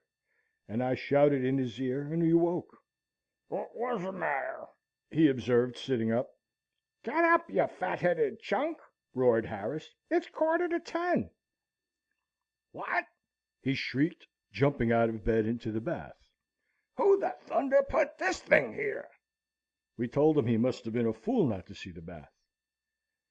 We finished dressing, and when it came to the extras, we remembered that we had packed the toothbrushes and the brush and comb. That toothbrush of mine will be the death of me, I know. And we had to go downstairs and fish them out of the bag. And when we had done that, George wanted the shaving tackle. We told him that he would have to go without shaving that morning, as we weren't going to unpack that bag again for him, nor for anyone like him. He said, "Don't be absurd! How can I go into the city like this?" It was certainly rather rough on the city, but what cared we for human suffering? As Harris said in his common vulgar way, the city would have to lump it. We went downstairs to breakfast. Montmorency had invited 2 other dogs to come and see him off, and they were whiling away the time by fighting on the doorstep. We calmed them with an umbrella, and sat down to chops and cold beef. Harris said, "The great thing is to make a good breakfast," and he started with a couple of chops, saying that he would take these while they were hot, as the beef could wait. George got hold of the paper, and read us out the boating fatalities and the weather forecast, which latter prophesied rain, cold, wet to fine, whatever more than usual ghastly thing in weather that may be. Occasional local thunderstorms, east wind, with general depression over the Midland counties, London and Channel. Barometer falling. I do think that of all the silly, irritating tomfoolishness by which we are plagued, this weather forecast fraud is about the most aggravating. It forecasts precisely what happened yesterday or the day before, and precisely the opposite of what is going to happen today. I remember a holiday of mine being completely ruined one late afternoon by our paying attention to the weather report of the local newspaper. Heavy showers, with thunderstorms, may be expected today, it would say on Monday, and so we would give up our picnic, and stop indoors all day, waiting for the rain; and people would pass the house, going off in wagonettes and coaches, as jolly and merry as could be, the sun shining out, and not a cloud to be seen. "Ah!" we said, as we stood looking out at them through the window, "won't they come home soaked!" And we chuckled to think how wet they were going to get, and came back and stirred the fire, and got our books, and arranged our specimens of seaweed and cockle shells. By 12 o'clock, with the sun pouring into the room, the heat became quite oppressive, and we wondered when those heavy showers and occasional thunderstorms were going to begin. "Ah, they'll come in the afternoon, you'll find," we said to each other. "Oh, won't those people get wet! What a lark!" At 1 o'clock the landlady would come in and ask if we weren't going out, as it seemed such a lovely day. "No, no," we replied, with the knowing chuckle, "not we. We don't mean to get wet. No, no." And when the afternoon was nearly gone, and still there was no sign of rain, we tried to cheer ourselves up with the idea that it would come down all at once, just as the people had started for home and were out of reach of any shelter, and that they would thus get more drenched than ever. But not a drop ever fell, and it finished a grand day and a lovely night after it. The next morning we would read that it was going to be a warm, fine, to set fair day, much heat, and we would dress ourselves in flimsy things, and go out, and half an hour after we had started it would commence to rain hard, and a bitterly cold wind would spring up, and both would keep on steadily for the whole day, and we would come home with colds and rheumatism all over us, and go to bed. The weather is a thing that is beyond me altogether. I never can understand it. The barometer is useless. It is as misleading as the newspaper forecast. There was one hanging up in a hotel at Oxford, at which I was staying last spring, and when I got there it was pointing to set fair. It was simply pouring with rain outside, and had been all day, and I couldn't quite make matters out. I tapped the barometer, and it jumped up and pointed to very dry. The Boots stopped as he was passing, and said he was expecting it meant tomorrow. I fancied that maybe it was thinking of the week before last, but Boots said, no, he thought not. I tapped it again the next morning, and it went up still higher, and the rain came down faster than ever. On Wednesday I went and hit it again, and the pointer went round towards set fair, very dry, and much heat, until it was stopped by the peg, and couldn't go any further. It tried its best, but the instrument was built so that it couldn't prophesy fine weather any harder than it did without breaking itself. It evidently wanted to go on and prognosticate drought and water famine and sunstroke and samooms and such things, but the peg prevented it, and it had to be content with pointing to the mere commonplace very dry. Meanwhile the rain came down in a steady torrent, and the lower part of town was under water, owing to the river having overflowed. Boots said it was evident that we were going to have a prolonged spell of grand weather some time, and read out a poem which was printed over the top of the Oracle, about long foretold, long last, short notice, soon past. The fine weather never came that summer. I expect that machine must have been referring to the following spring. Then there are those new style of barometers, the long, straight ones. I can never make head or tail of those. There is one side for 10 a.m. yesterday, and one side for 10 a.m. today, but you can't always get there as early as 10, you know. It rises or falls for rain and fine, with much or less wind, and one end is NLY and the other ELY. What's Eli got to do with it? And if you tap it, it doesn't tell you anything, and you've got to correct it to sea level and reduce it to Fahrenheit, and even then I don't know the answer. But who wants to be foretold the weather? It is bad enough when it comes without our having the misery of knowing about it beforehand. The prophet we like is the old man who, on the particularly gloomy-looking morning of some day when we particularly want it to be fine, looks round the horizon with a particularly knowing eye, and says, "Oh, no, sir, I think it will clear up all right. It will break all right enough, sir." "Ah, he knows," we say, as we wish him good morning and start off. Wonderful how these old fellows can tell! And we feel an affection for that man, which is not at all lessened by the circumstances of its not clearing up, but continuing to rain steadily all day. Ah, well, we feel, he did his best. For the man that prophesies us bad weather, on the contrary, we entertain only bitter and revengeful thoughts. "Going to clear up, do you think?" we shout cheerily as we pass. "Well, no, sir, I'm afraid it's settled down for the day," he replies, shaking his head. "Stupid old fool!" we mutter. "What's he know about it?" And if his portent proves correct, we come back feeling still more angry against him, with a vague notion that, somehow or other, he has had something to do with it. It was too bright and sunny on this especial morning for George's blood-curdling readings about barometer falling, atmospheric disturbance passing in an oblique line over southern Europe, and pressure increasing, to very much upset us; and so, finding that he could not make us wretched, and was only wasting his time, he sneaked the cigarette that I had carefully rolled for myself, and went. Then Harris and I, having finished up the few things left on the table, carted out our luggage on to the doorstep, and waited for a cab. There seemed a good deal of luggage when we put it all together.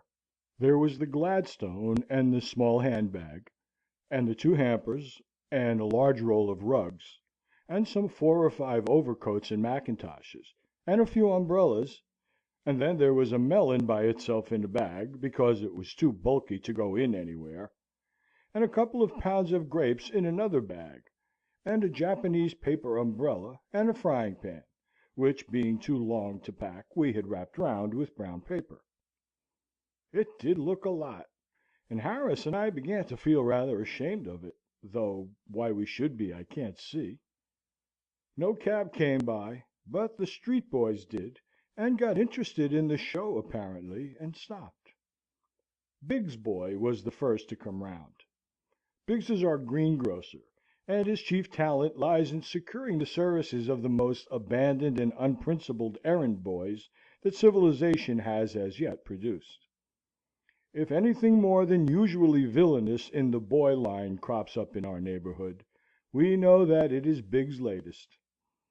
I was told that at the time of the great Coram Street murder, it was promptly concluded by our street that Biggs' boy, for that period, was at the bottom of it. And had he not been able, in reply to the severe cross-examination to which he was subjected by No. 19, when he called there for orders the morning after the crime, assisted by No. 21, who happened to be on the step at the time, to prove a complete alibi, it would have gone hard with him.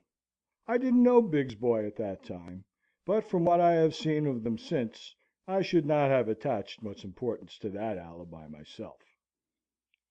Biggs' boy, as I have said, came round the corner.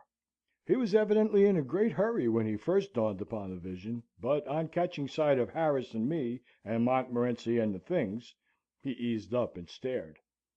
Harris and I frowned at him. This might have wounded a more sensitive nature, but Biggs' boys are not, as a rule, touchy. He came to a dead stop a yard from our step, and leaning up against the railings, and selecting a straw to chew, fixed us with his eye. He evidently meant to see this thing out. In another moment the grocer's boy passed on the opposite side of the street. Biggs' boy hailed him. "Hi! Ground floor of 42's a moving." The grocer's boy came across and took up a position on the other side of the step. Then the young gentleman from the boot shop stopped, and joined Biggs' boy, while the empty-can superintendent from the Blue Posts took up an independent position on the curb. "They ain't a going to starve, are they?" said the gentleman from the boot shop. You'd want to take a thing or two with you," retorted the Blue Posts, "if you was a going across the Atlantic in a small boat." "They ain't a going across the Atlantic," struck in Biggs' boy. "They're a going to find Stanley." By this time quite a small crowd had collected, and people were asking each other what was the matter. One party, the young and giddy portion of the crowd, held that it was a wedding, and pointed out Harris as the bridegroom, while the elder and more thoughtful among the populace inclined to the idea that it was a funeral, and that I was probably the corpse's brother. At last an empty cab turned up. It is a street where, as a rule, and when they are not wanted, empty cabs pass at the rate of 3 a minute, and hang about and get in your way. And packing ourselves and our belongings into it, and shooting out a couple of Montmorency's friends, who had evidently sworn never to forsake him, we drove away amidst the cheers of the crowd, Biggs's boy shying a carrot after us for luck. We got to Waterloo at 11, and asked where the 11.5 started from. Of course, nobody knew.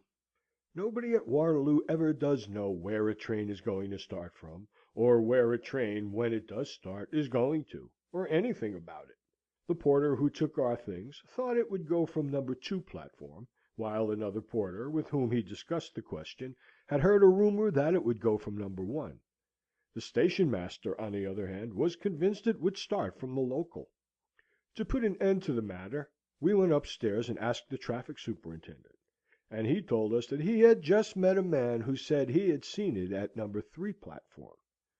We went to No. 3 platform, but the authorities there said that they rather thought that train was the Southampton Express, or else the Windsor Loop, but they were sure it wasn't the Kingston train, though why they were sure it wasn't, they couldn't say. Then our porter said he thought that must be it, on the high level platform. Said he thought he knew the train. So we went to the high level platform, and saw the engine driver, and asked him if he was going to Kingston. He said he couldn't say for certain, of course, but that he rather thought he was. Anyhow, if he wasn't the 11.5 for Kingston, he said he was pretty confident he was the 9.32 for Virginia Water, or the 10 a.m. express for the Isle of Wight, or somewhere in that direction, and we should all know when we got there. We slipped half a crown into his hand, and begged him to be the 11.5 for Kingston. "Nobody will ever know on this line," we said, "what you are, or where you're going. You know the way. You slip off quietly and go to Kingston." "Well, I don't know, gents," replied the noble fellow, "but I suppose some train's got to go to Kingston, and I'll do it. Give me the half-crown." Thus we got to Kingston by the London and South Western Railway. We learnt afterwards that the train we had come by was really the Exeter Mail, and that they had spent hours at Waterloo looking for it, and nobody knew what had become of it. Our boat was waiting for us at Kingston, just below bridge, and to it we wended our way, and round it we stored our luggage, and into it we stepped. "Are you all right, sir?" said the man. "Right it is," we answered, and with Harris at the sculls and I at the tiller lines, and Montmorency, unhappy and deeply suspicious, in the prow, out we shot on to the waters which for a fortnight were to be our home. Chapter 6.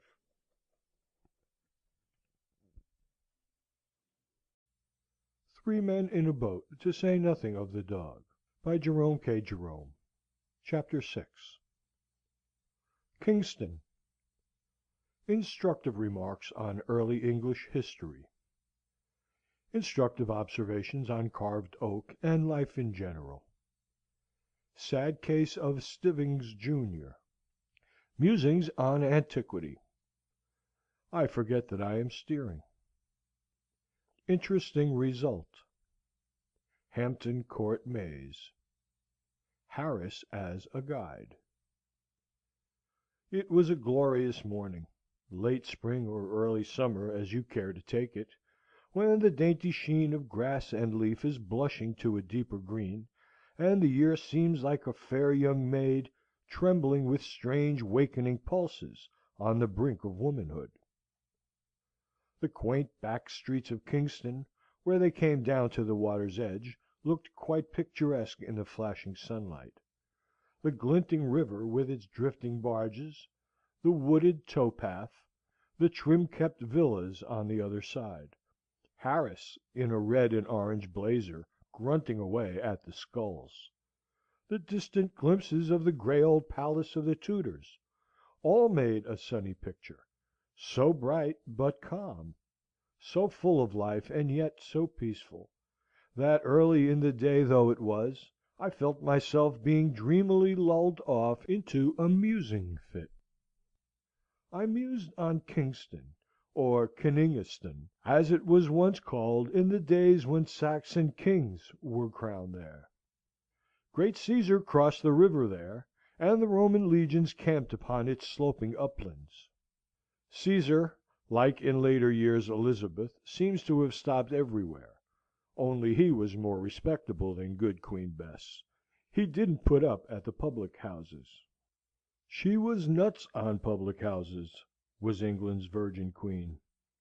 There's scarcely a pub of any attractions within 10 miles of London that she does not seem to have looked in at, or stopped at, or slept at, some time or other.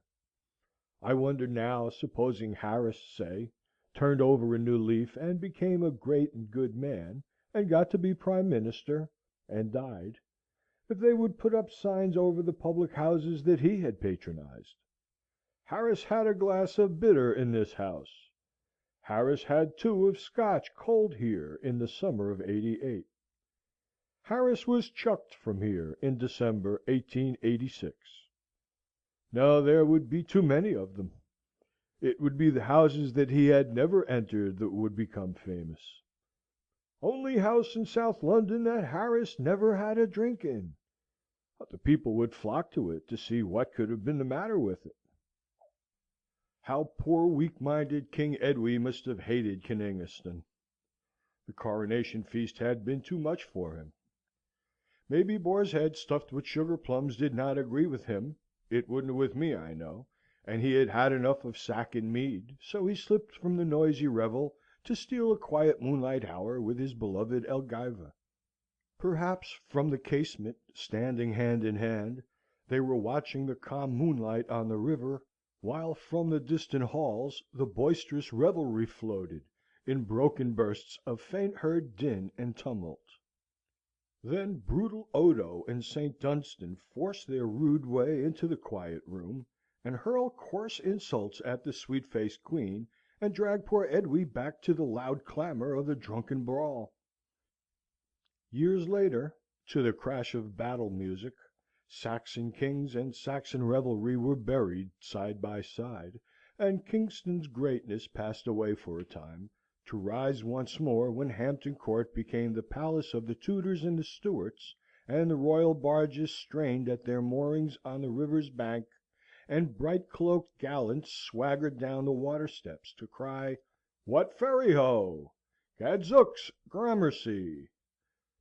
Many of the old houses round about speak very plainly of those days when Kingston was a royal borough, and nobles and courtiers lived there, near their king, and the long road to the palace gates was gay all day with clanking steel and prancing palfreys, and rustling silks and velvets, and fair faces. The large and spacious houses, with their oriel, latticed windows, their huge fireplaces, and their gabled roofs, breathed of the days of hose and doublet, of pearl-embroidered stomachers, and complicated oaths. They were upraised in the days when men knew how to build. The hard red bricks have only grown more firmly set with time, and their oak stairs do not creak and grunt when you try to go down them quietly.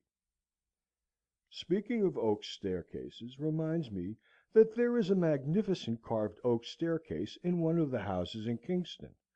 It is a shop now, in the market-place, but it was evidently once the mansion of some great personage. A friend of mine who lives in Kingston went in there to buy a hat one day, and in a thoughtless moment put his hand in his pocket, and paid for it then and there. The shopman he knows my friend was naturally a little staggered at first, but quickly recovering himself, and feeling that something ought to be done to encourage this sort of thing, asked our hero if he would like to see some fine old carved oak. My friend said he would, and the shopman thereupon took him through the shop and up the staircase of the house. The balusters were a superb piece of workmanship, and the wall all the way up was oak panelled, with carving that would have done credit to a palace. From the stairs they went into the drawing room, which was a large, bright room, decorated with a somewhat startling, though cheerful, paper of a blue ground. There was nothing, however, remarkable about the apartment, and my friend wondered why he had been brought there. The proprietor went up to the paper and tapped it. It gave forth a wooden sound. "Oak," he explained. "All carved oak, right up to the ceiling, just the same as you saw on the staircase." "But, great Caesar, man!" expostulated my friend, "you don't mean to say you have covered over carved oak with blue wall paper?" "Yes," was the reply. "It was expensive work. Had to match board it all over first, of course, but the room looks cheerful now. It was awful gloomy before." I can't say I altogether blame the man, which is doubtless a great relief to his mind. From his point of view, which would be that of the average householder desiring to take life as lightly as possible, and not that of the old curiosity shop maniac, there is reason on his side. Carved oak is very pleasant to look at, and to have a little bit of, but it is no doubt somewhat depressing to live in for those whose fancy does not lie that way. It would be like living in a church. No, what was sad in his case was that he, who didn't care for carved oak, should have his drawing room panelled with it, while people who do care for it have to pay enormous prices to get it. It seems to be the rule of this world. Each person has what he doesn't want, and other people have what he does want. Married men have wives, and don't seem to want them, and young single fellows cry out that they can't get them. Poor people who can hardly keep themselves have 8 hearty children. Rich old couples, with no one to leave their money to, die childless. Then there are girls with lovers. The girls that have lovers never want them. They say they would rather be without them, that they bother them, and why don't they go and make love to Miss Smith and Miss Brown, who are plain and elderly, and haven't got any lovers? They themselves don't want lovers. They never mean to marry. It does not do to dwell on these things. It makes one so sad. There was a boy at our school. We used to call him Sandford and Merton. His real name was Stivings. He was the most extraordinary lad I ever came across. I believe he really liked study. He used to get into awful rows for sitting up in bed and reading Greek; and as for French irregular verbs, there was simply no keeping him away from them. He was full of weird and unnatural notions about being a credit to his parents and an honour to the school, and he yearned to win prizes and grow up and be a clever man, and had all those sorts of weak-minded ideas. I never knew such a strange creature, yet harmless, mind you, as the babe unborn. Well, that boy used to get ill about twice a week, so that he couldn't go to school. There never was such a boy to get ill as that Sandford and Merton. If there was any known disease going within 10 miles of him, he had it, and had it badly. He would take bronchitis in the dog days, and have hay fever at Christmas. After a 6 weeks' period of drought, he would be stricken down with rheumatic fever, and he would go out in a November fog and come home with a sunstroke. They put him under laughing gas one year, poor lad, and drew all his teeth, and gave him a false set because he suffered so terribly with toothache, and then it turned to neuralgia and earache. He was never without a cold, except once for 9 weeks while he had scarlet fever, and he always had chilblains. During the great cholera scare of 1871, our neighbourhood was singularly free from it. There was only one reputed case in the whole parish. That case was young Stivings. He had to stop in bed when he was ill, and eat chicken and custards and hothouse grapes, and he would lie there and sob because they wouldn't let him do Latin exercises, and took his German grammar away from him. And we other boys, who would have sacrificed 10 terms of our school life for the sake of being ill for a day, and had no desire whatever to give our parents any excuse for being stuck up about us, couldn't catch so much as a stiff neck. We fooled about in draughts, and it did us good and freshened us up, and we took things to make us sick, and they made us fat and gave us an appetite. Nothing we could think of seemed to make us ill until the holidays began. Then, on the breaking up day, we caught colds, and whooping cough, and all kinds of disorders, which lasted till the term recommenced, when, in spite of everything we could manoeuvre to the contrary, we would get suddenly well again, and be better than ever. Such is life, and we are but as grass that is cut down, and put into the oven and baked. To go back to the carved oak question, they must have had very fair notions of the artistic and the beautiful, our great-great-grandfathers. Why, all our art treasures of to-day are only the dug-up commonplaces of 300 or 400 years ago. I wonder if there is real intrinsic beauty in the old soup plates, beer mugs, and candle snuffers that we prize so now, or if it is only the halo of age glowing around them that gives them their charms in our eyes. The old blue that we hang about our walls as ornaments were the common everyday household utensils of a few centuries ago; and the pink shepherds and the yellow shepherdesses that we hand round now for all our friends to gush over, and pretend they understand, were the unvalued mantle ornaments that the mother of the 18th century would have given the baby to suck when he cried. Will it be the same in the future? Will the prized treasures of to-day always be the cheap trifles of the day before? Will rows of our willow-patterned dinner plates be ranged above the chimney-pieces of the great in the years 2000 and odd? Will the white cups with the gold rim and the beautiful gold flower inside, species unknown, that our Sarah Janes now break in sheer lightheartedness of spirit, be carefully mended, and stood upon a bracket and dusted only by the lady of the house? That china dog that ornaments the bedroom of my furnished lodgings. It is a white dog, its eyes blue. Its nose is a delicate red with spots. Its head is painfully erect, its expression is amiably carried to verge of imbecility. I do not admire it myself. Considered as a work of art, I may say it irritates me. Thoughtless friends jeer at it, and even my landlady herself has no admiration for it, and excuses its presence by the circumstance that her aunt gave it to her. But in 200 years' time it is more than probable that that dog will be dug up from somewhere or other, minus its legs and with its tail broken, and will be sold for old china and put in a glass cabinet. And people will pass it round and admire it. They will be struck by the wonderful depth of the colour on the nose, and speculate as to how beautiful the bit of the tail that is lost no doubt was. We in this age do not see the beauty of that dog. We are too familiar with it. It is like the sunset and the stars. We are not awed by their loveliness, because they are common to our eyes. So it is with that china dog. In 2288 people will gush over it. The making of such dogs will have become a lost art. Our descendants will wonder how we did it, and say how clever we were. We shall be referred to lovingly as those grand old artists that flourished in the 19th century and produced those china dogs. The sampler that the eldest daughter did at school will be spoken of as tapestry of the Victorian-era, and be almost priceless.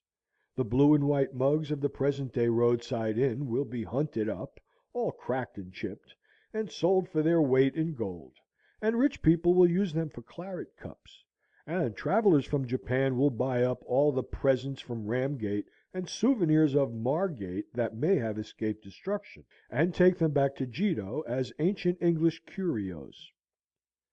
At this point Harris threw away the sculls, got up and left his seat, and sat on his back, and stuck his legs in the air. Montmorency howled and turned a somersault, and the top hamper jumped up, and all the things came out. I was somewhat surprised, but I did not lose my temper. I said, pleasantly enough, "Hello! What's that for?" "What's that for? Why—" No, on second thoughts, I will not repeat what Harris said. I may have been to blame, I admit it. But nothing excuses violence of language and coarseness of expression, especially in a man who has been carefully brought up, as I know Harris has been. I was thinking of other things, and forgot, as anyone might easily understand, that I was steering, and the consequence was that we had got mixed up a good deal with the towpath. It was difficult to say, for the moment, which was us, and which was the Middlesex bank of the river, but we found out after a while, and separated ourselves. Harris, however, said he had done enough for a bit, and proposed that I should take a turn. So, as we were in, I got out and took the tow line, and ran the boat on past Hampton Court. What a dear old wall that is that runs along by the river there! I never pass it without feeling better for the sight of it. Such a mellow, bright, sweet old wall! What a charming picture it would make, with the lichen creeping here, and the moss growing there, a shy young vine peeping over the top at this spot to see what is going on upon the busy river, and the sober old ivy clustering a little farther down. There are 50 shades and tints and hue in every 10 yards of that old wall. If I could only draw and knew how to paint, I could make a lovely sketch of that old wall, I'm sure. I've often thought I should like to live at Hampton Court. It looks so peaceful and so quiet, and it is such a dear old place to ramble round in the early morning before many people are about. But there, I don't suppose I should really care for it when it came to actual practice. It would be so ghastly dull and depressing in the evening, when your lamp cast uncanny shadows on the panelled walls, and the echo of distant feet rang through the cold stone corridors, and now drew nearer, and now died away, and all was deathlike silence, save the beating of one's own heart. We are creatures of the sun, we men and women. We love light and life. That is why we crowd into the towns and cities, and the country grows more and more deserted every year. In the sunlight, in the daytime, when nature is alive and busy all around us, we like the open hillsides and the deep woods well enough; but in the night, when our Mother Earth has gone to sleep and left us waking, oh, the world seems so lonesome, and we get frightened, like children in a silent house. Then we sit and sob, and long for the gas-lit streets, and the sound of human voices, and the answering throb of human life. We feel so helpless and so little in the great stillness, when the dark trees rustle in the night wind. There are so many ghosts about, and their silent sighs make us feel so sad. Let us gather together in the great cities, and light huge bonfires of 1,000,000 gas jets, and shout and sing together, and feel brave. Harris asked me if I had ever been in the maze at Hampton Court. He said he went in once to show somebody else the way.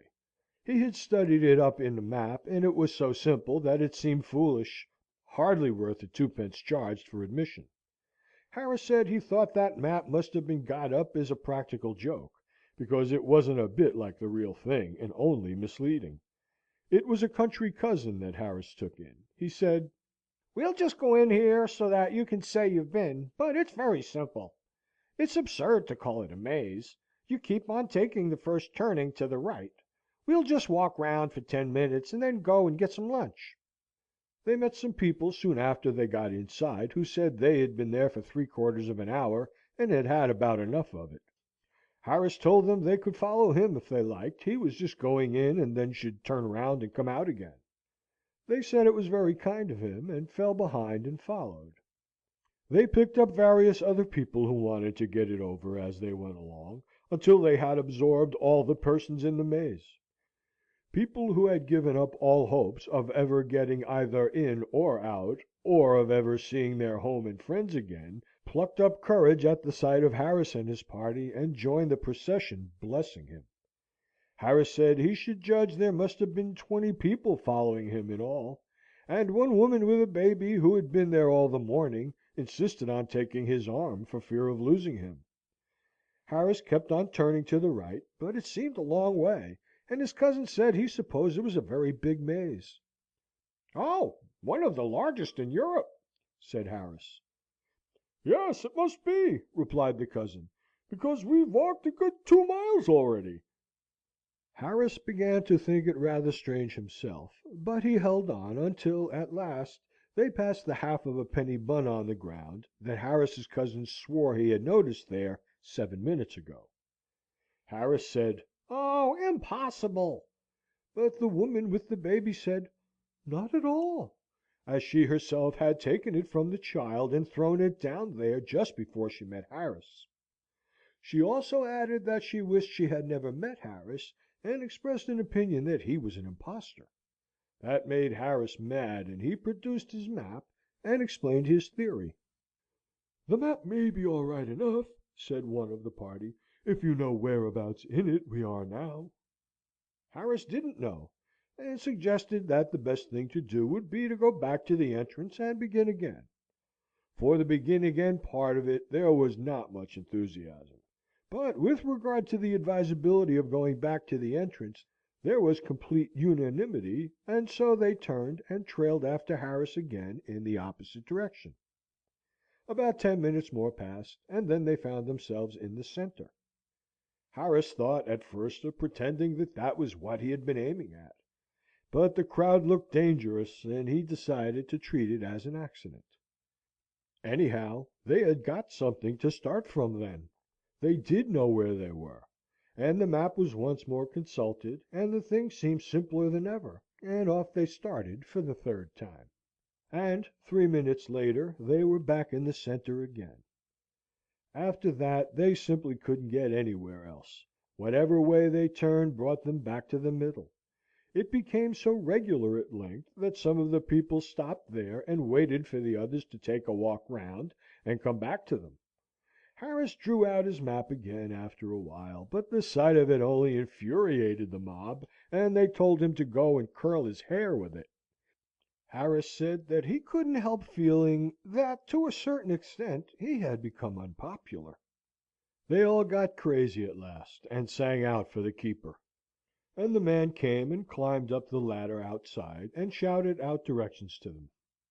But all their heads were, by this time, in such a confused whirl that they were incapable of grasping anything, and so the man told them to stop where they were, and he would come to them. They huddled together and waited, and he climbed down and came in. He was a young keeper, as luck would have it, and new to the business, and when he got in he couldn't find them, and he wandered about trying to get to them, and then he got lost. They caught sight of him every now and then rushing about the other side of the hedge, and he would see them and rush to get to them, and they would wait there for about 5 minutes, and then he would reappear again in exactly the same spot, and ask them where they had been. They had to wait till one of the old keepers came back from his dinner before they got out. Harris said he thought it was a very fine maze, so far as he was a judge, and we agreed that we would try to get George to go into it on our way back. End of Chapter 6.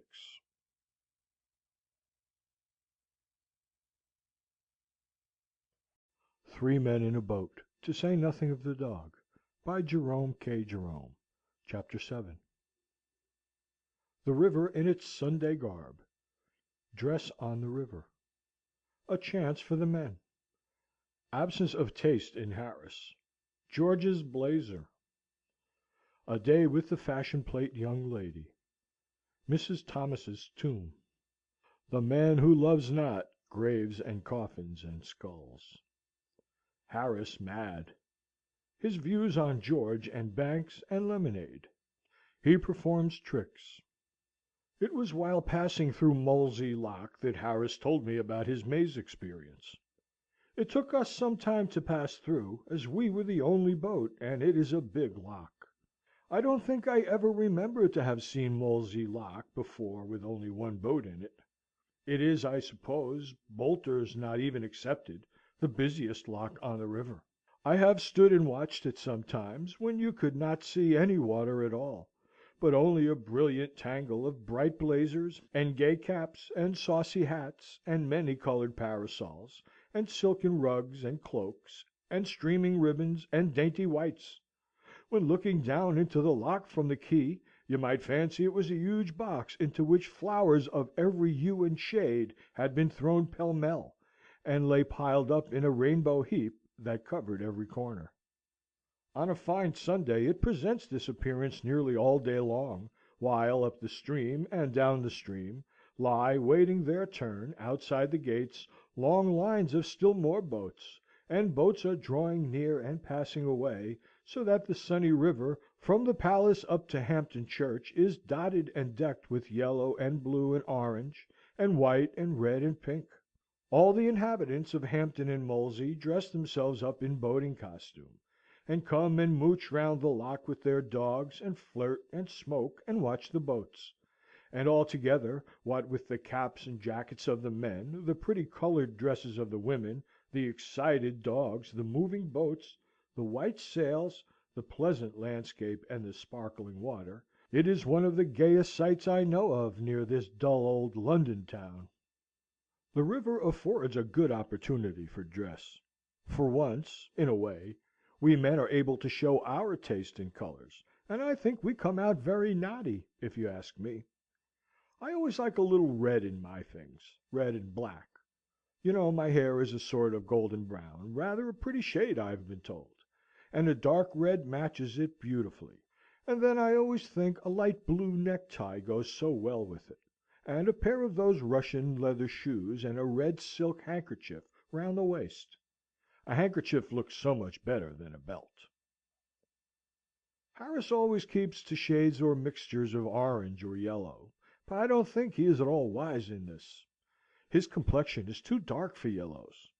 Yellows don't suit him, there can be no question about it. I want him to take to blue as a background, with white or cream for relief. But there, the less taste a person has in dress, the more obstinate he always seems to be. It is a great pity, because he will never be a success as it is, while there are one or two colours in which he might not really look so bad, with his hat on. George has bought some new things for this trip, and I am rather vexed about them. The blazer is loud. I should not like George to know that I thought so, but there really is no other word for it. He brought it home and showed it to us on Thursday evening. We asked him what colour he called it, and he said he didn't know. He didn't think there was a name for the colour. The man had told him it was an Oriental design. George put it on, and asked us what we thought of it. Harris said that, as an object to hang over a flower bed in early spring to frighten the birds away, he should respect it; but that, considered as an article of dress for any human being, except a Margate nigger, it made him ill. George got quite huffy; but, as Harris said, if he didn't want his opinion, why did he ask for it? What troubles Harris and myself with regard to it is that we are afraid it will attract attention to the boat. Girls, also, don't look half bad in a boat, if prettily dressed. Nothing is more fetching, to my thinking, than a tasteful boating costume. But a boating costume, it would be as well if all ladies would understand, ought to be a costume that can be worn in a boat, and not merely under a glass case. It utterly spoils an excursion if you have folk in the boat who are thinking all the time a good deal more of their dress than of the trip. It was my misfortune once to go for a water picnic with two ladies of this kind. We did have a lively time. They were both beautifully got up, all lace and silky stuff, and flowers and ribbons, and dainty shoes and light gloves. But they were dressed for a photographic studio, not for a river picnic. They were the boating costumes of a French fashion plate. It was ridiculous fooling about in them anywhere near real earth, air, and water. The first thing was that they thought the boat was not clean. We dusted all the seats for them, and then assured them that it was, but they didn't believe us. One of them rubbed the cushion with the forefinger of her glove, and showed the result to the other, and they both sighed and sat down, with the air of early Christian martyrs trying to make themselves comfortable up against the stake. You were liable to occasionally splash a little when sculling, and it appeared that a drop of water ruined those costumes. The mark never came out, and a stain was left on the dress forever. I was stroke. I did my best. I feathered some 2 feet high, and I paused at the end of each stroke to let the blades drip before returning them, and I picked out a smooth bit of water to drop them into again each time. Bow said, after a while, that he did not feel himself a sufficiently accomplished oarsman to pull with me, but that he would sit still, if I would allow him, and study my stroke. He said it interested him. But, notwithstanding all this, and try as I would, I could not help an occasional flicker of water from going over those dresses. The girls did not complain, but they huddled up close together and set their lips firm, and every time a drop touched them they visibly shrank and shuddered. It was a noble sight to see them suffering thus in silence, but it unnerved me altogether. I am too sensitive. I got wild and fitful in my rowing, and splashed more and more the harder I tried not to. I gave it up at last. I said I'd row bow. Bow thought the arrangement would be better too, and we changed places. The ladies gave an involuntary sigh of relief when they saw me go, and quite brightened up for a moment. Poor girls, they had better have put up with me. The man they had got now was a jolly, light-hearted, thick-headed sort of a chap, with about as much sensitiveness in him as there might be in a Newfoundland puppy. You might look daggers at him for an hour, and he would not notice it, and it would not trouble him if he did.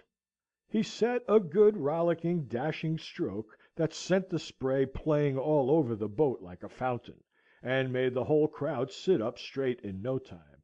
When he spread more than a pint of water over one of those dresses, he would give a pleasant little laugh, and say, "I beg your pardon, I'm sure," and offer them his handkerchief to wipe it off with. "Oh, it's of no consequence," the poor girls would murmur in reply, and covertly draw rugs and coats over themselves, and try and protect themselves with their lace parasols. At lunch they had a very bad time of it. People wanted them to sit on the grass, and the grass was dusty, and the tree trunks against which they were invited to lean did not appear to have been brushed for weeks. So they spread their handkerchiefs on the ground, and sat on those bolt upright. Somebody, in walking about with a plate of beefsteak pie, tripped over a root, and sent the pie flying. None of it went over them, fortunately; but the accident suggested a fresh danger to them, and agitated them; and whenever anybody moved about, after that, with anything in his hand that could fall and make a mess, they watched that person with growing anxiety until he sat down again. "Now then, you girls," said our friend Bow to them cheerily, after it was all over, "come along. You've got to wash up." They didn't understand him at first. When they grasped the idea, they said they feared they did not know how to wash up. "Oh, I'll soon show you!" he cried. "It's rare fun. You lie down on you lean over the bank, you know, and slush the things about in the water." The elder sister said that she was afraid that they hadn't got on dresses suited to the work. "Oh, they'll be all right," said he light-heartedly. "Tuck 'em up." And he made them do it, too. He told them that that sort of thing was half the fun of the picnic. They said it was very interesting. Now I come to think it over, was that young man as dense-headed as we thought? Or was he... No, impossible. There was such a simple, childlike expression about him. Harris wanted to get out at Hampton Church to go and see Mrs. Thomas's tomb. "Who is Mrs. Thomas?" I asked. "How should I know?" replied Harris. "She's a lady that's got a funny tomb, and I want to see it." I objected. I don't know whether it is that I am built wrong, but I never did seem to hanker after tombstones myself. I know that the proper thing to do when you get to a village or town is to rush off to the churchyard and enjoy the graves, but it is a recreation that I always deny myself. I take no interest in creeping round dim and chilly churches, behind wheezy old men and reading epitaphs. Not even the sight of a bit of cracked brass let into a stone affords me what I call real happiness. I shock respectable sextons by the imperturbability I am able to assume before exciting inscriptions, and by my lack of enthusiasm for the local family history, while my ill-concealed anxiety to get outside wounds their feelings. One golden morning of a sunny day, I leant against the low stone wall that guarded a little village church, and I smoked and drank in deep calm gladness from the sweet restful scene. The grey old church, with its clustering ivy and its quaint carved wooden porch, the white lane winding down the hill between tall rows of elms, the thatched roof cottages peeping above their trim kept hedges, the silver river in the hollow, the wooded hills beyond. It was a lovely landscape. It was idyllic, poetical, and it inspired me. I felt good and noble.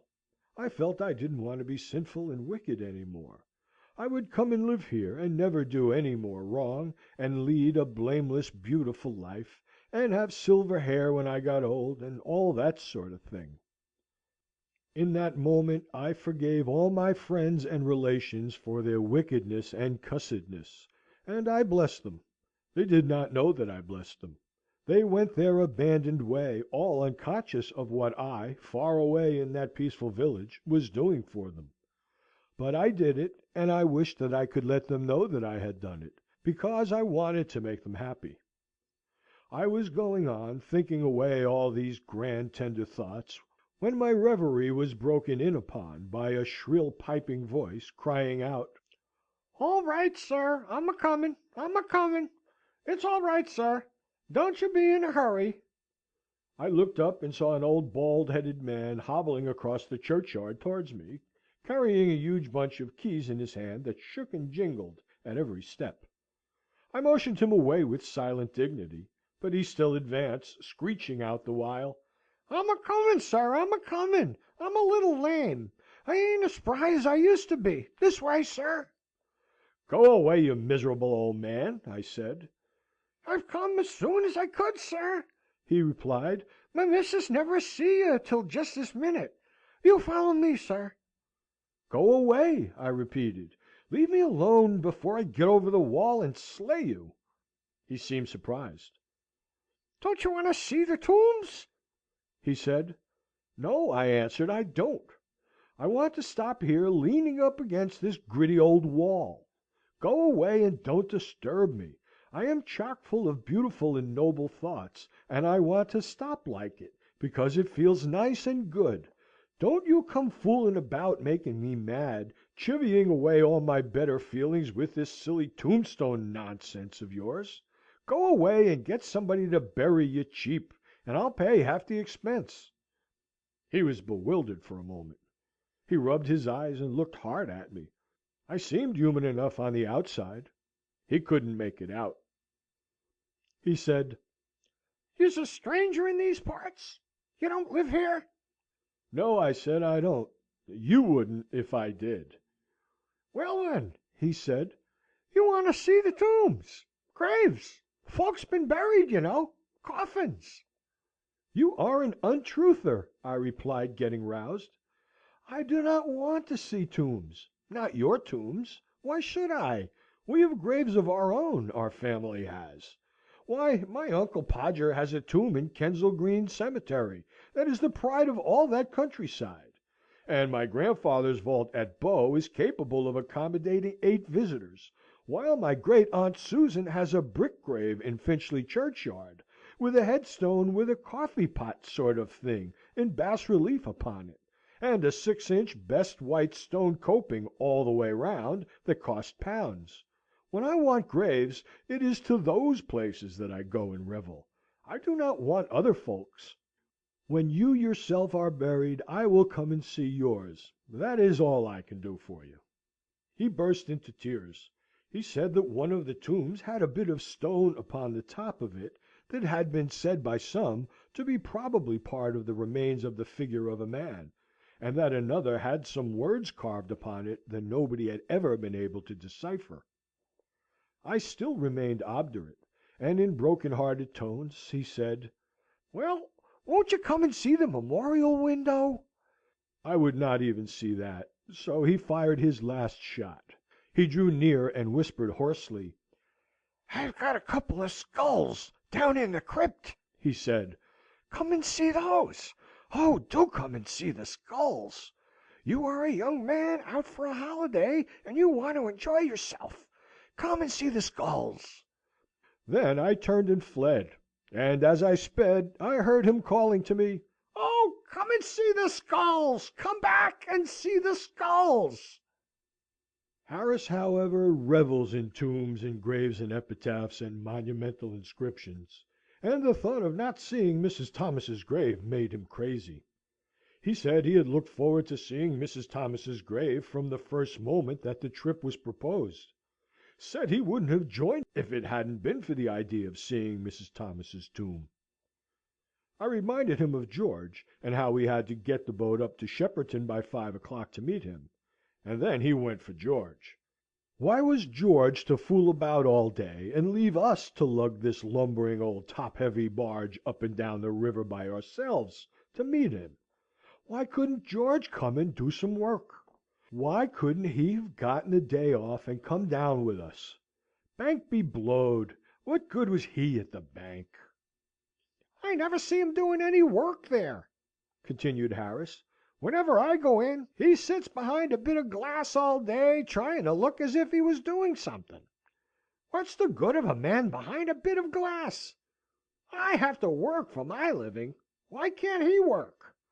What use is he there, and what's the good of their banks? They take your money, and then, when you draw a check, they send it back smeared all over with 'No effects. Refer to drawer.' What's the good of that? That's the sort of trick they served me twice last week. I'm not going to stand it much longer. I shall withdraw my account. If he was here, we could go and see that tomb. I don't believe he's at the bank at all. He's larking about somewhere, that's what he's doing, leaving us to do all the work. I'm going to get out and have a drink." I pointed out to him that we were miles away from a pub, and then he went on about the river, and what was the good of the river, and was everyone who came on the river to die of thirst? It is always best to let Harris have his head when he gets like this. Then he pumps himself out, and is quiet afterwards. I reminded him that there was concentrated lemonade in the hamper, and a gallon jar of water in the nose of the boat, and that the two only wanted mixing to make a cool and refreshing beverage. Then he flew off about lemonade, and such like Sunday school slops, as he termed them, ginger beer, raspberry syrup, etc., etc. He said they all produced dyspepsia, and ruined body and soul alike, and were the cause of half the crime in England. He said he must drink something, however, and climbed upon the seat and leant over to get the bottle. It was right at the bottom of the hamper, and seemed difficult to find, and he had to lean over further and further, and in trying to steer at the same time from a topsy-turvy point of view, he pulled the wrong line, and sent the boat into the bank, and the shock upset him, and he dived down right into the hamper, and stood there on his head, holding on to the sides of the boat like grim death, his legs sticking up into the air. He dared not move for fear of going over, and had to stay there till I could get hold of his legs and haul him back, and that made him madder than ever. End of chapter 7.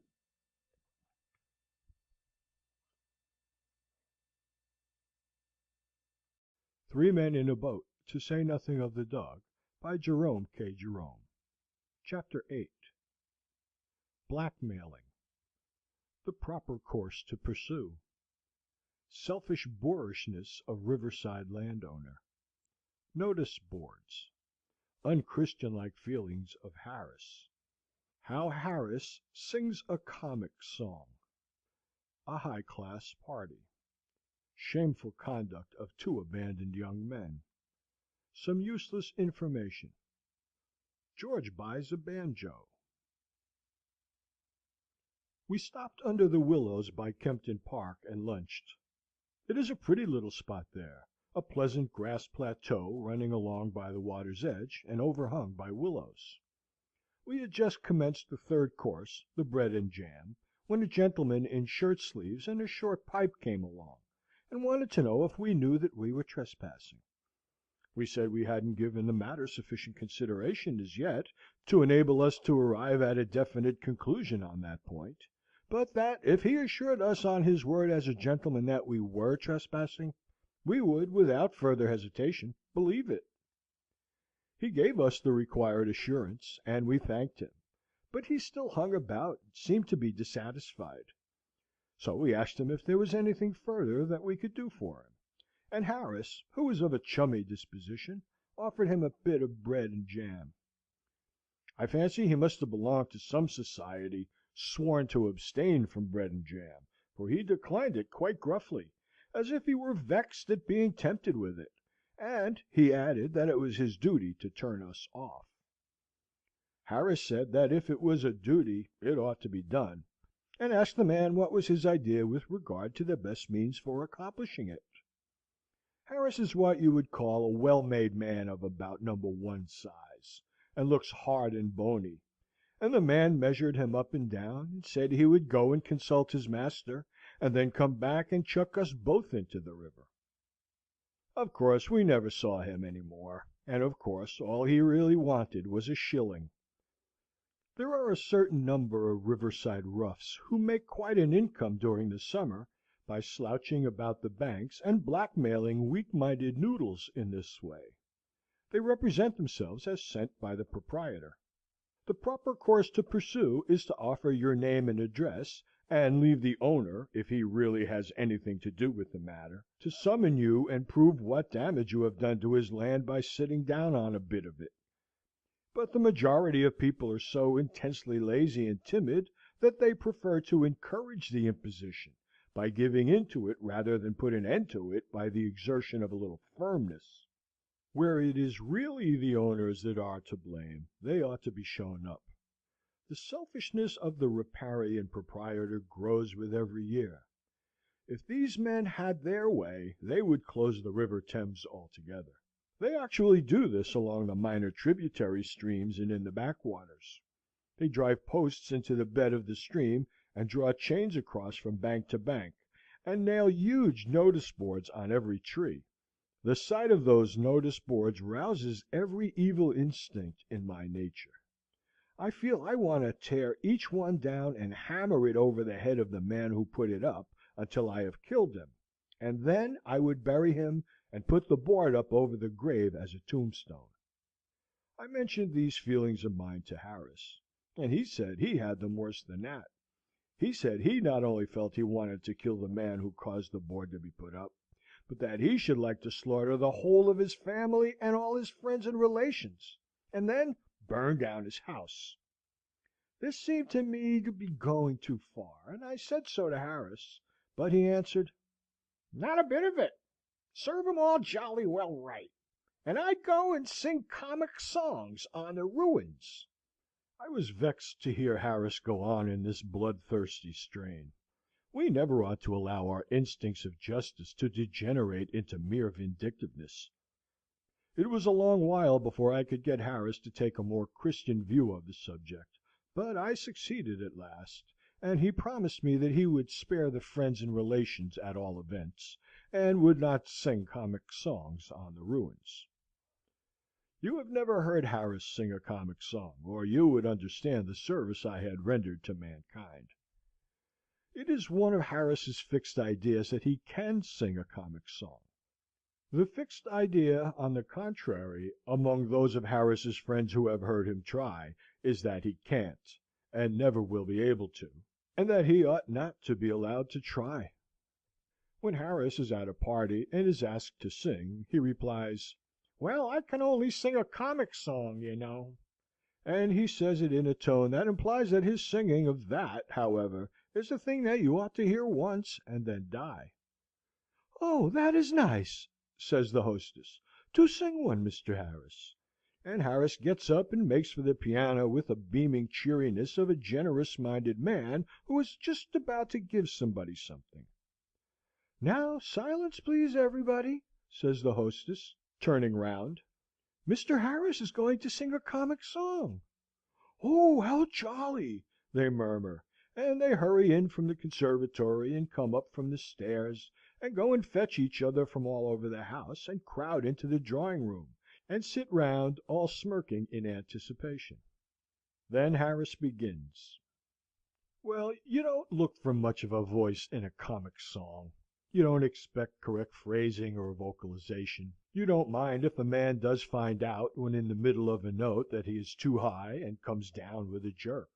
You don't bother about time. You don't mind a man being 2 bars in front of the accompaniment and easing up in the middle of a line to argue it out with the pianist, and then starting the verse afresh. But you do expect the words.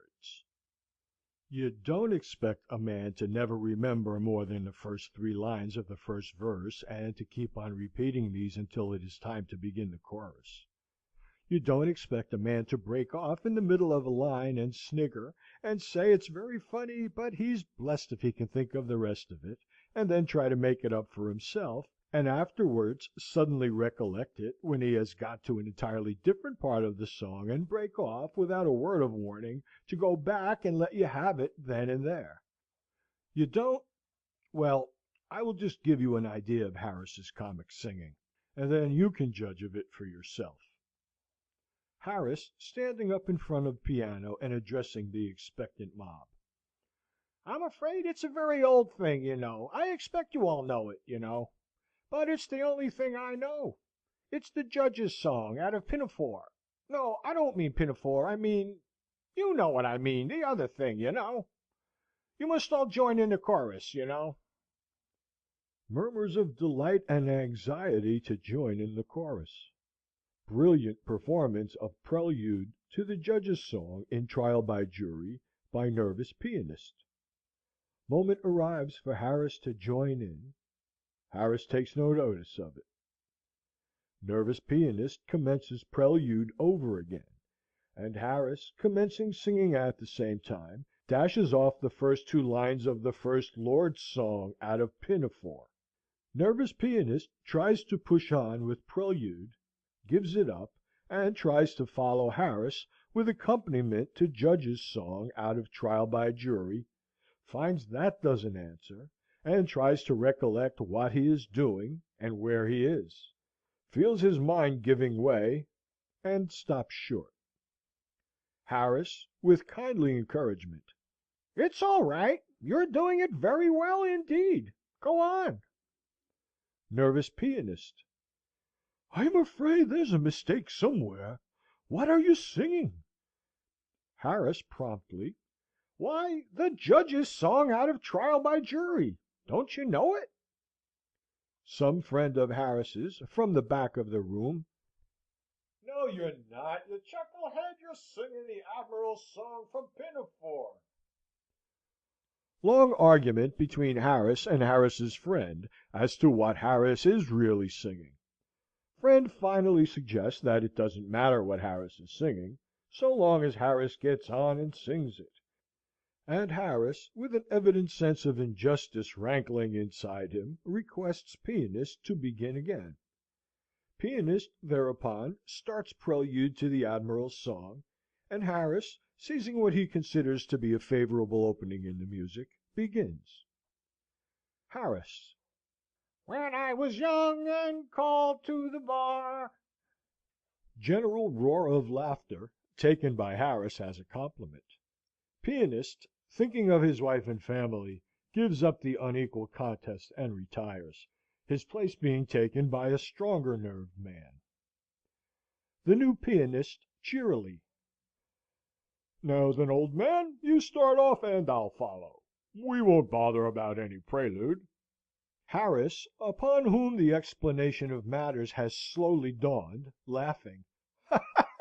By Jove, I beg your pardon. Of course I've been mixing up the 2 songs. It was Jenkins confused me, you know. Now then. Singing, his voice appearing to come from the cellar, and suggesting the first low warnings of an approaching earthquake.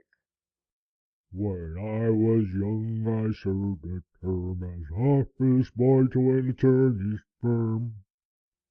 Aside to pianist. It's too low, old man. We'll have that over again, if you don't mind. Sings the first two lines over again in a high falsetto this time. Great surprise on the part of the audience. Nervous old lady near the fire begins to cry and has to be led out. Harris, continuing, I swept the windows and I swept the door and No, I cleaned the windows on the big front door and I polished up the floor. No, dash it, I beg your pardon. Funny thing, I can't think of that line. And oh, well, we'll get on to the chorus and chance it. Sings. And I diddle, diddle, diddle, diddle, diddly dee, till now I am the ruler of the Queen's Navy. Now then, chorus. It is the last two lines repeated, you know. General chorus. And I diddle, diddle, diddle, diddle, diddly dee, till now I am the ruler of the Queen's Navy.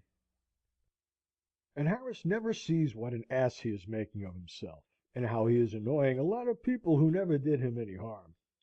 He honestly imagines that he has given them a treat, and says he will sing another comic song after supper.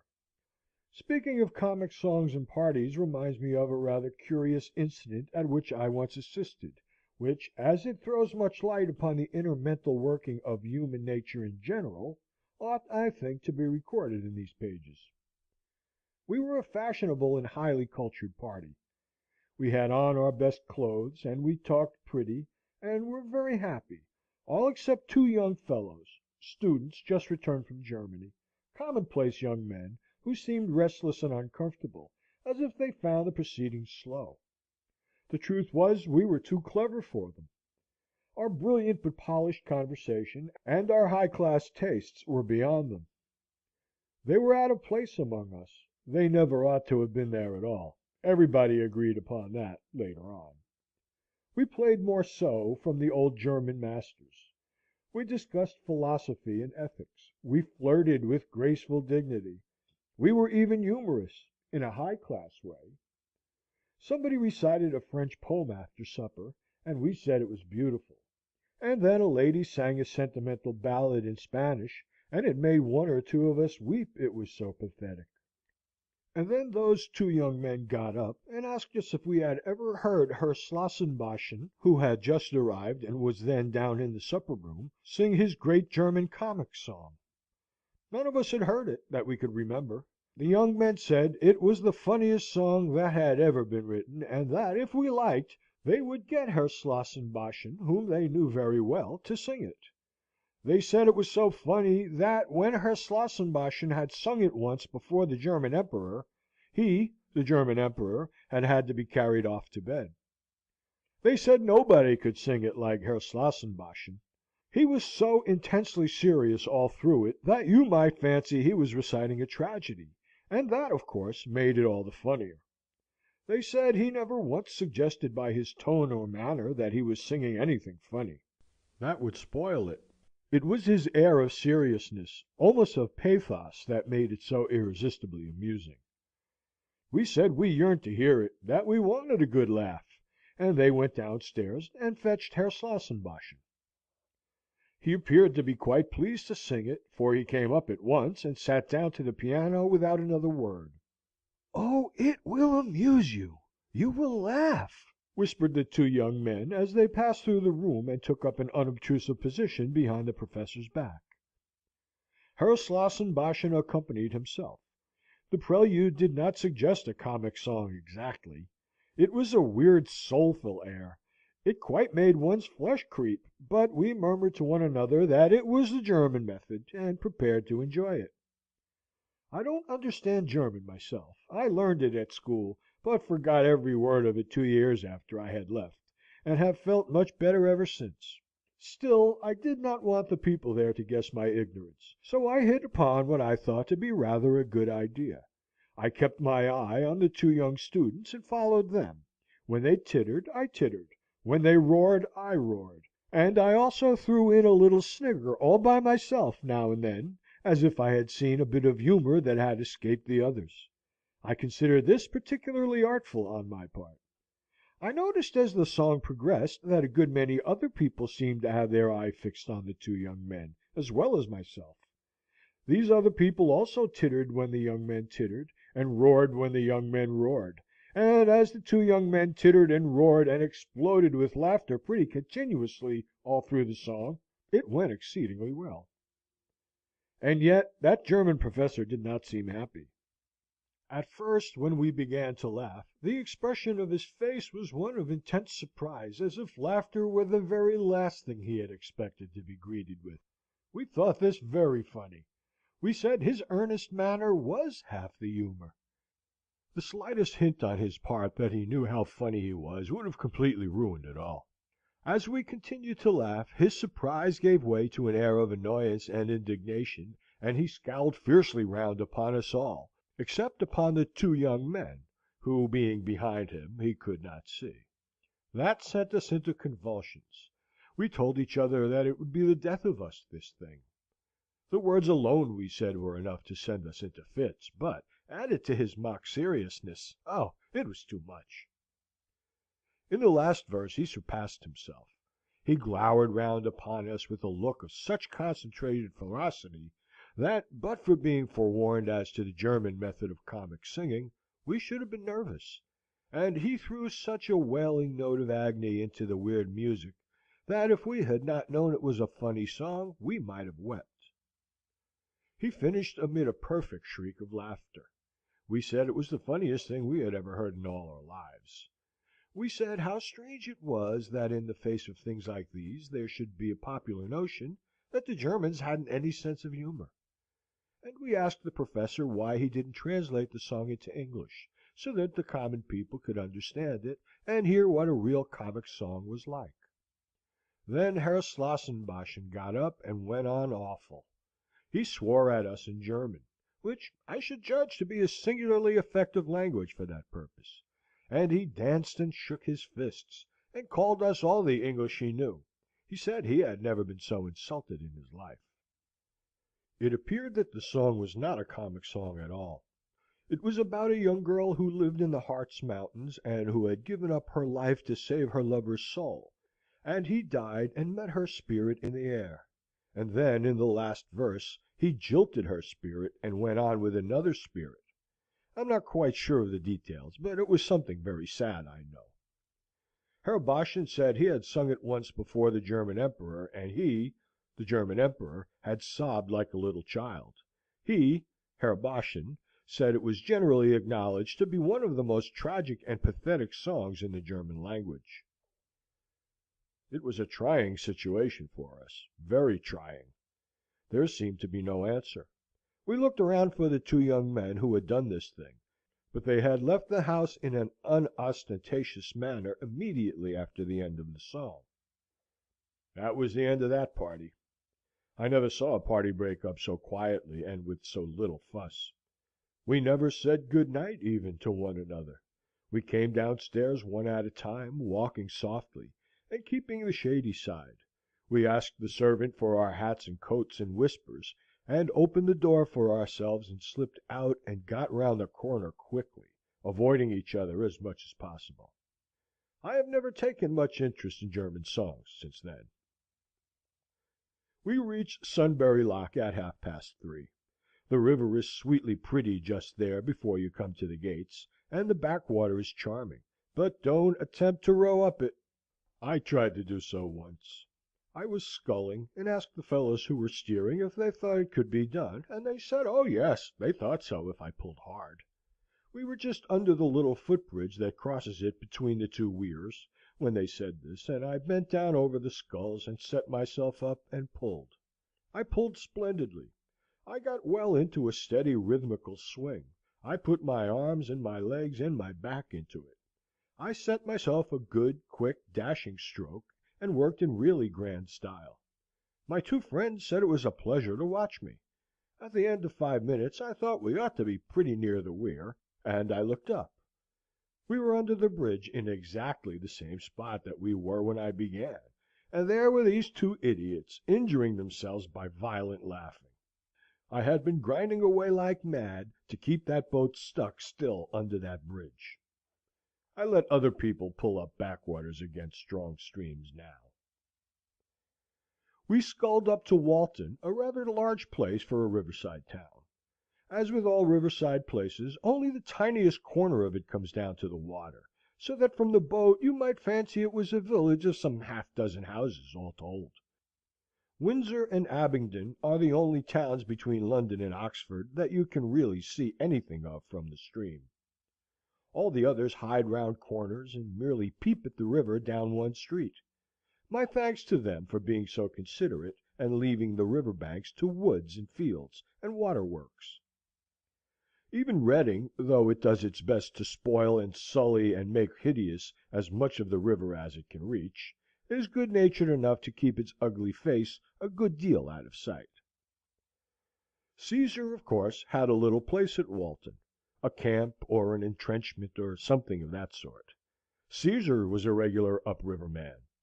Also Queen Elizabeth, she was there too. You can never get away from that woman, go where you will. Cromwell and Bradshaw, not the guide man, but the King Charles's head man, likewise sojourned there. They must have been quite a pleasant little party altogether. There is an iron scold's bridle in Walton Church. They used these things in ancient days for curbing women's tongues. They have given up the attempt now. I suppose iron was getting scarce, and nothing else would be strong enough. There are also tombs of note in the church, and I was afraid I should never get Harris past them, but he didn't seem to think of them, and we went on. Above the bridge the river winds tremendously. This makes it look picturesque, but it irritates you from a towing or sculling point of view, and causes argument between the man who is pulling and the man who is steering. You pass Oatlands Park on the right bank here. It is a famous old place. Henry VIII stole it from someone or the other, I forget whom now, and lived in it. There is a grotto in the park which you can see for a fee, and which is supposed to be very wonderful, but I cannot see much in it myself. The late Duchess of York, who lived at Oatlands, was very fond of dogs, and kept an immense number. She had a special graveyard made in which to bury them when they died. And there they lie, about 50 of them, with a tombstone over each, and an epitaph inscribed thereon. Well, I dare say they deserve it quite as much as the average Christian does. At Corway Stakes, the first bend above Walton Bridge, was fought a battle between Caesar and Cassivellaunus. Cassivellaunus had prepared the river for Caesar by planting it full of stakes, and had, no doubt, put up a notice board. But Caesar crossed in spite of this. You couldn't choke Caesar off that river. He is the sort of man we want round the backwaters now. Halliford and Shepperton are both pretty little spots where they touch the river, but there is nothing remarkable about either of them. There is a tomb in Shepperton churchyard, however, with a poem on it, and I was nervous lest Harris should want to get out and fool round it. I saw him fix a longing eye on the landing stage as we drew near it, so I managed by an adroit movement to jerk his cap into the water, and in the excitement of recovering that, and his indignation at my clumsiness, he forgot all about his beloved graves. At Weybridge, the Wey, a pretty little stream navigable for small boats up to Guildford, and one which I have always been making up my mind to explore, and never have, the Bourne, and the Basingstoke Canal all enter the Thames together. The lock is just opposite the town, and the first thing that we saw when we came in view of it was George's blazer on one of the lock gates, closer inspection showing that George was inside it. Montmorency set up a furious barking. I shrieked. Harris roared. George waved his hat and yelled back. The lock keeper rushed out with a drag, under the impression that somebody had fallen into the lock, and appeared annoyed at finding that no one had. George had rather a curious oilskin-covered parcel in his hand. It was round and flat at one end, with a long straight handle sticking out of it. "What's that?" said Harris. "A frying pan?" "No," said George, with a strange wild look glittering in his eyes. "They are all the rage this season. Everybody has got them up the river. It's a banjo."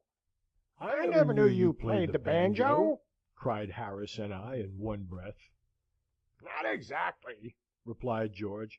but it's very easy, they tell me, and I've got the instruction book. End of chapter 8.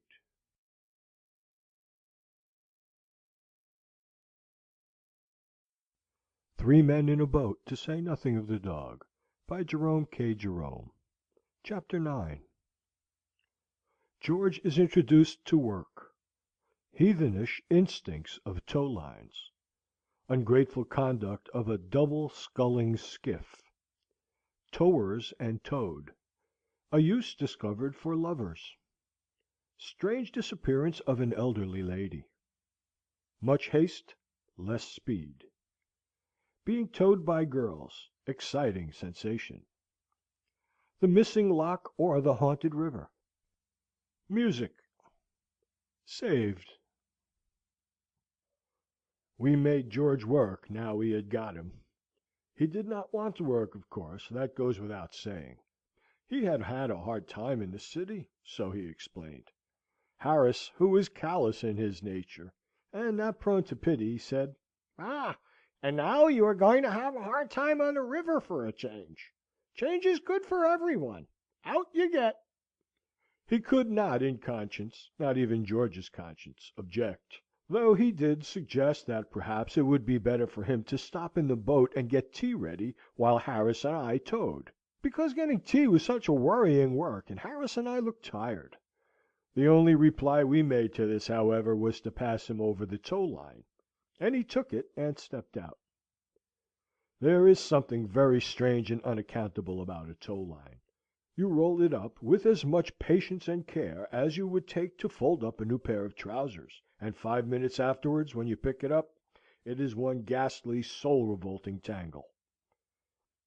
I do not wish to be insulting, but I firmly believe that if you took an average tow line and stretched it out straight across the middle of a field, and then turned your back on it for 30 seconds, that when you looked round again you would find that it had got itself all together in a heap in the middle of the field, and had twisted itself up, and tied itself into knots, and lost its two ends, and become all loops; and it would take you a good half-hour sitting down there on the grass, and swearing all the while, to disentangle it again.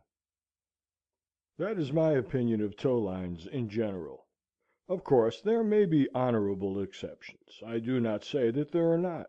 There may be tow lines that are a credit to their profession, conscientious, respectable tow lines that do not imagine they are crochet work, and try to knit themselves up into antimacassars the instant they are left to themselves. I say there may be such tow lines. I sincerely hope there are, but I have not met with them. This tow line I had taken in myself just before we had got to the lock. I would not let Harris touch it, because he is careless. I had looped it round slowly and cautiously, and tied it up in the middle, and folded it in two, and laid it down gently at the bottom of the boat. Harris had lifted it up scientifically, and had put it into George's hand. George had taken it firmly and held it away from him, and had begun to unravel it as if he were taking the swaddling clothes off a new-born infant, and before he had unwound a dozen yards, the thing was more like a badly made door-mat than anything else. It is always the same, and the same sort of thing always goes on in connection with it. The man on the bank who is trying to disentangle it thinks all the fault lies with the man who rolled it up. And when a man up the river thinks a thing, he says it. "What have you been trying to do with it? Make a fishing net of it? You've made a nice mess, you have. Why couldn't you wind it up properly, you silly dummy?" he grunts from time to time, as he struggles wildly with it, and lays it out flat on the tow path, and runs round and round it, trying to find the end. On the other hand, the man who wound it up thinks the whole cause of the muddle rests with the man who is trying to unwind it. "It was all right when you took it," he exclaims indignantly. "Why don't you think what you were doing? You go about things in such a slapdash style.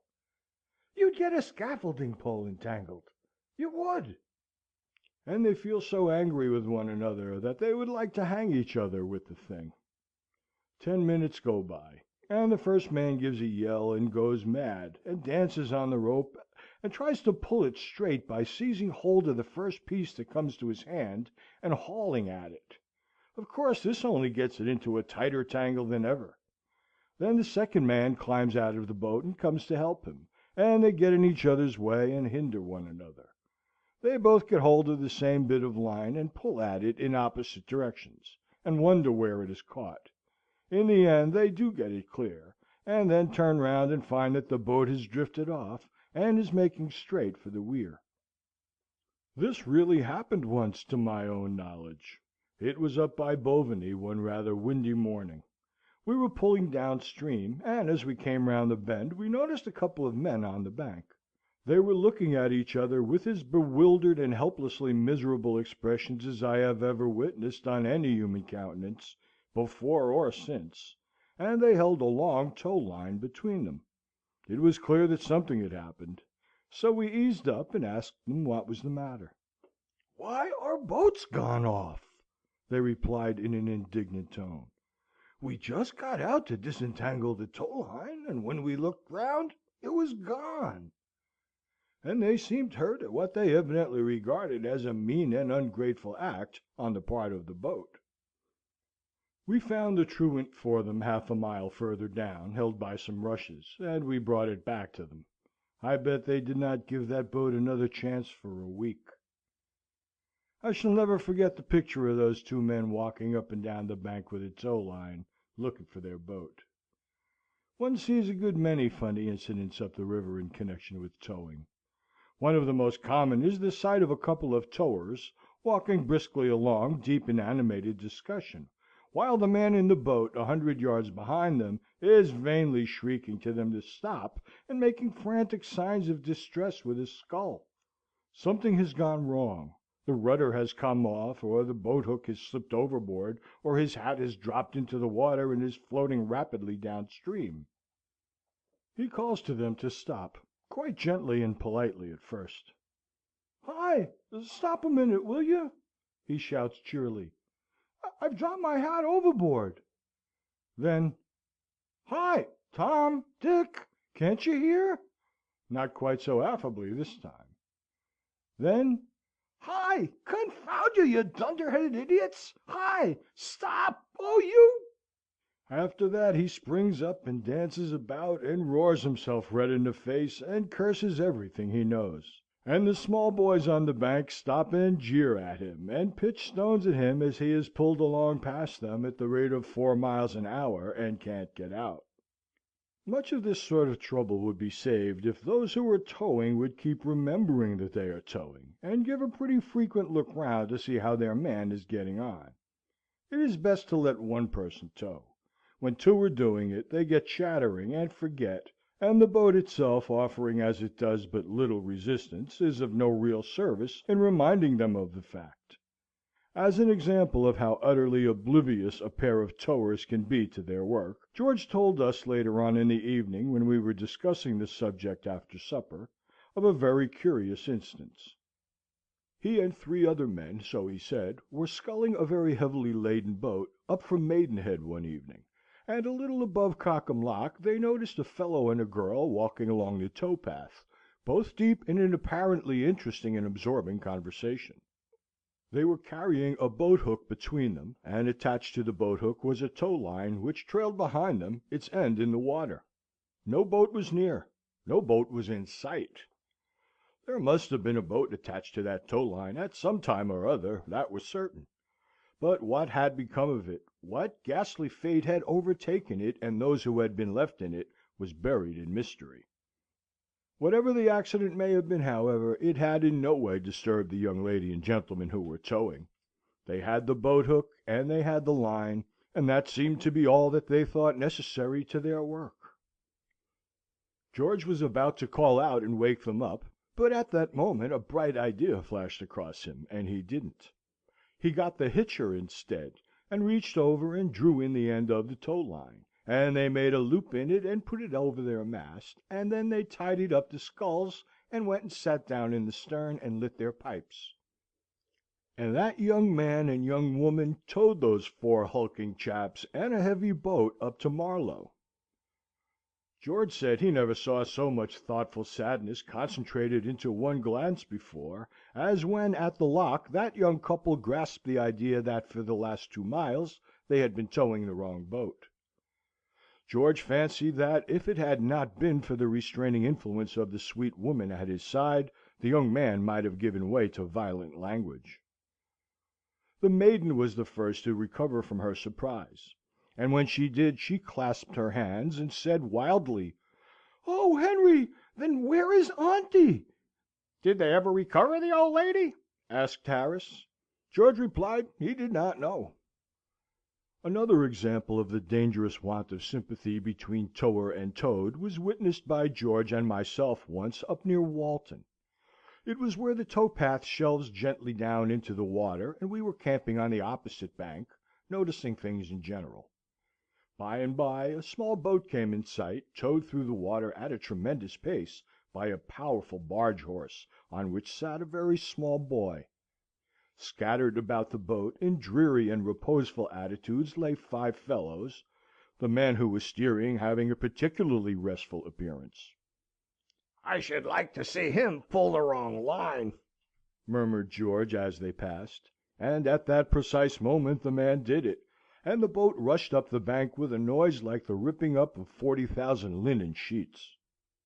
2 men, a hamper, and 3 oars immediately left the boat on the larboard side, and reclined on the bank, and 1½ moments afterwards 2 other men disembarked from the starboard, and sat down among boat hooks and sails and carpet bags and bottles.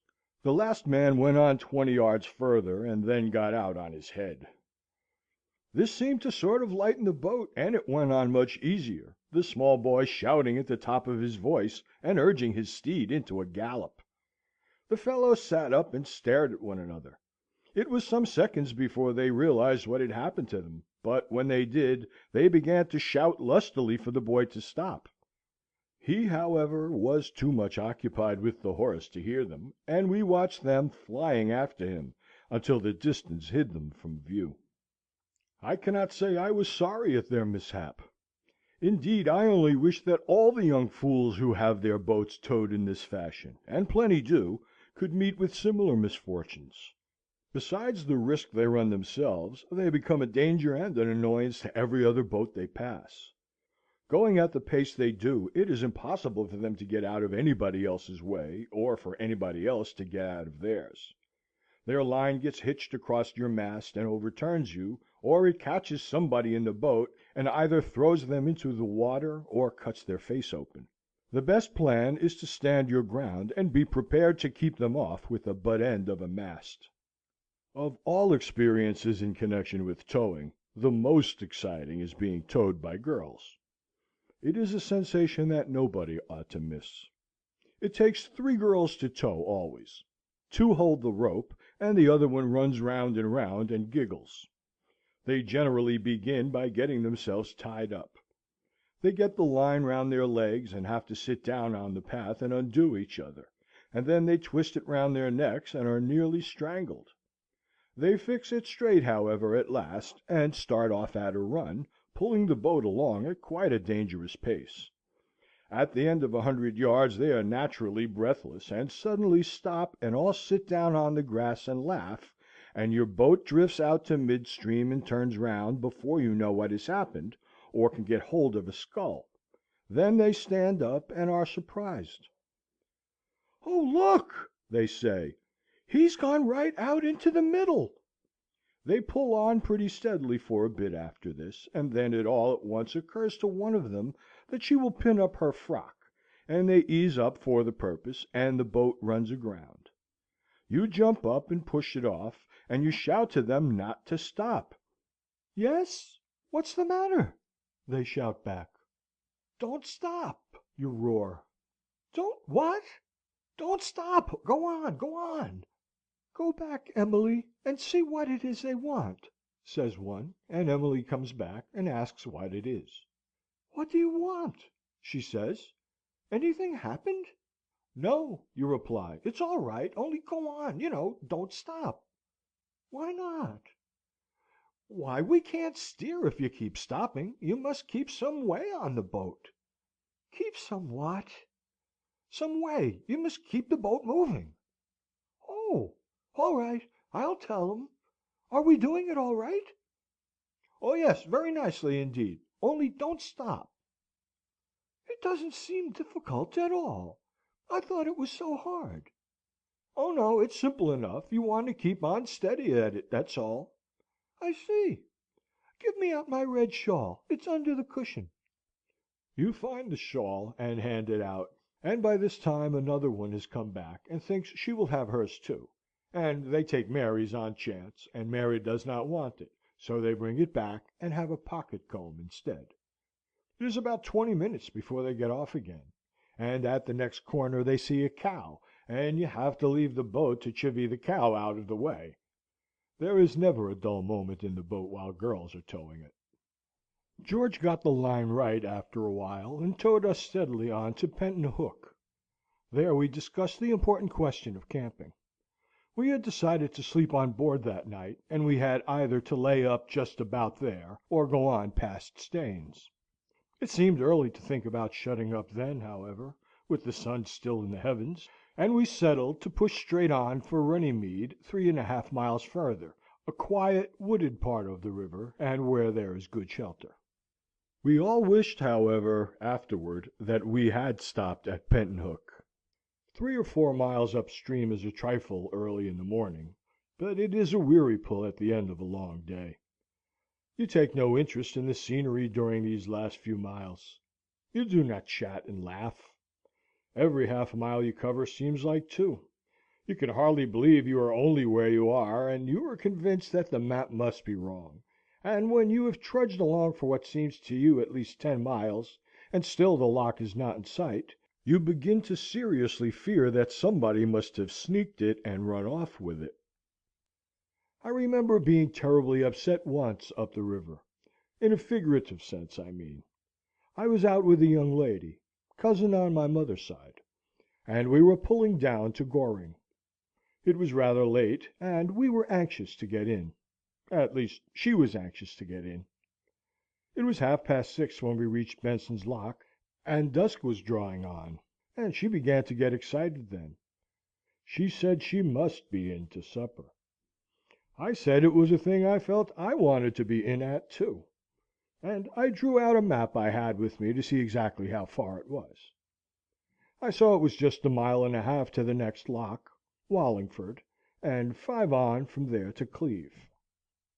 "Oh, it's all right," I said. "We'll be through the next lock before 7, and then there is only one more," and I settled down and pulled steadily away. We passed the bridge, and soon after that I asked if she saw the lock. She said no, she did not see any lock, and I said, "Oh," and pulled on. Another 5 minutes went by, and then I asked her to look again. "No," she said, "I can't see any signs of a lock." You are sure you know a lock when you do see one?" I asked hesitatingly, not wishing to offend her. The question did offend her, however, and she suggested that I had better look for myself. So I laid down the sculls and took a view. The river stretched out straight before us in the twilight for about 1 mile. Not a ghost of a lock was to be seen. "You don't think we have lost our way, do you?" asked my companion. I did not see how that was possible, though, as I suggested, we might have somehow got into the Wear stream, and be making for the falls. The idea did not comfort her in the least, and she began to cry. She said we should both be drowned, and that it was a judgment on her for coming out with me. It seemed an excessive punishment, I thought, but my cousin thought not, and hoped it would all soon be over. I tried to reassure her, and to make light of the whole affair. I said that the fact evidently was that I was not rowing as fast as I fancied I was, but that we should soon reach the lock now, and I pulled on for another mile. Then I began to get nervous myself. I looked again at the map. There was Wallingford Lock, clearly marked, 1.5 miles below Benson's. It was a good reliable map. And besides, I recollected the lock myself. I had been through it twice. Where were we? What had happened to us? I began to think it must all be a dream, and that I was really asleep in bed, and should wake up in a minute, and be told it was past 10. I asked my cousin if she thought it could be a dream, and she replied that she was just about to ask me the same question. And then we both wondered if we were both asleep, and if so, who was the real one that was dreaming, and who was the one that was only a dream. It got quite interesting. I went on pulling, however, and still no lock came in sight, and the river grew more and more gloomy and mysterious under the gathering shadows of night, and things seemed to be getting weird and uncanny. I thought of hobgoblins and banshees, and will-o'-the-wisps, and those wicked girls who sit up all night on rocks, and lure people into whirlpools and things. And I wished I had been a better man, and knew more hymns. And in the middle of these reflections I heard the blessed strains of "He's got 'em on," played badly on a concertina, and knew that we were saved. I do not admire the tones of a concertina, as a rule. But oh, how beautiful the music seemed to us both then! Far, far more beautiful than the voice of Orpheus or the lute of Apollo, or anything of that sort, could have sounded. Heavenly melody in our then state of mind would only have still further harrowed us. A soul-moving harmony correctly performed we should have taken as a spirit warning, and have given up all hope. But about the strains of "He's got 'em on," jerked spasmodically and with involuntary variations out of a wheezy accordion, there was something singularly human and reassuring. The sweet sounds drew nearer, and soon the boat from which they were worked lay alongside us. It contained a party of provincial Harrys and Harriets, out for a moonlight sail. There was not any moon, but that was not their fault. I never saw more attractive, lovable people in all my life. I hailed them, and asked if they could tell me the way to Wallingford Lock, and I explained that I had been looking for it for the last 2 hours. "Wallingford Lock!" they answered. "Lord love you, sir, that's been done away with for over a year. There ain't no Wallingford Lock now, sir. You're close to Cleve now. Blow me tight if yer ain't a gentleman looking for Wallingford Lock, Bill." I had never thought of that. I wanted to fall upon all their necks and bless them, but the stream was running too strong just there to allow of this, so I had to content myself with mere cold-sounding words of gratitude. We thanked them over and over again, and we said it was a lovely night, and we wished them a pleasant trip. And I think I invited them all to come and spend a week with me, and my cousin said her mother would be so pleased to see them. And we sang the soldiers' chorus out of Faust, and got home in time for supper after all. End of Chapter 9.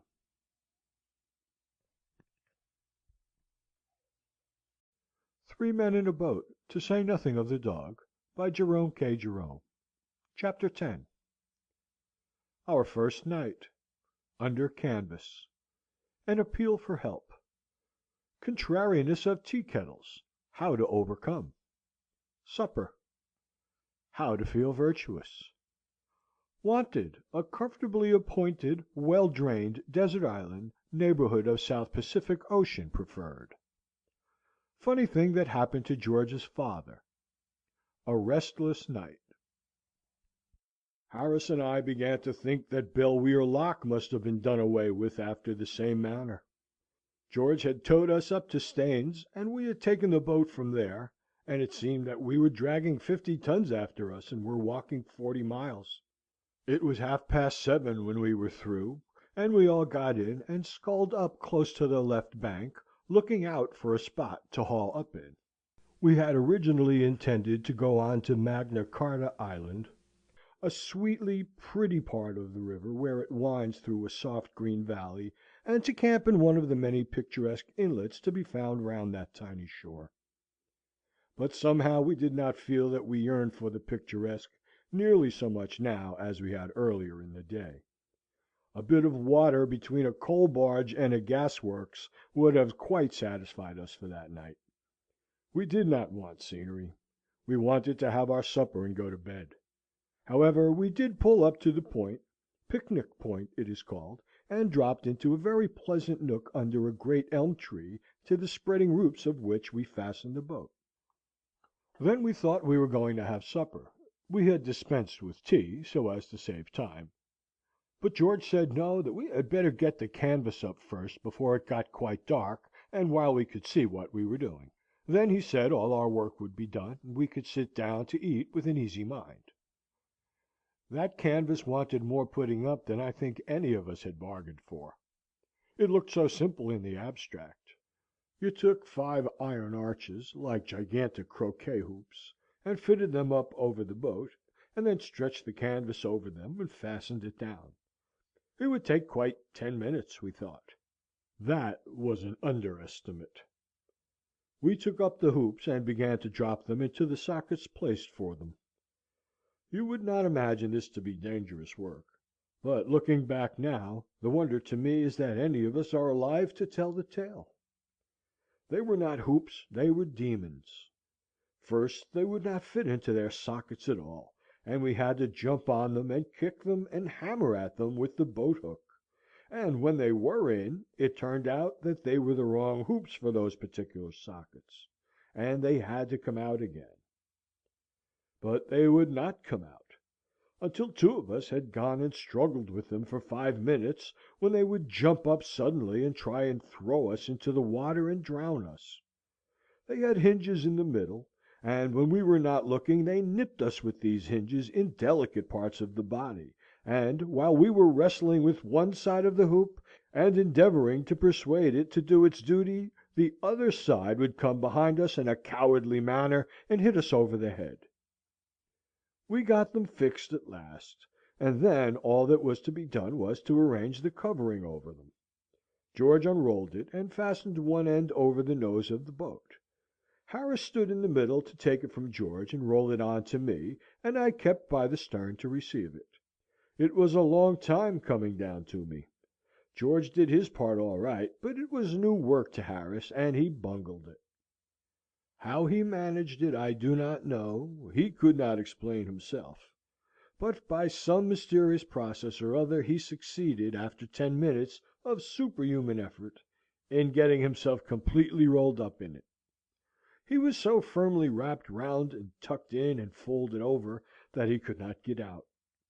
He, of course, made frantic struggles for freedom, the birthright of every Englishman, and in doing so (I learned this afterwards) knocked over George; and then George, swearing at Harris, began to struggle too, and got himself entangled and rolled up.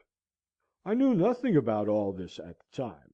I did not understand the business at all myself. I had been told to stand where I was and wait till the canvas came to me, and Montmorency and I stood there and waited, both as good as gold. We could see the canvas being violently jerked and tossed about pretty considerably, but we supposed this was part of the method, and did not interfere.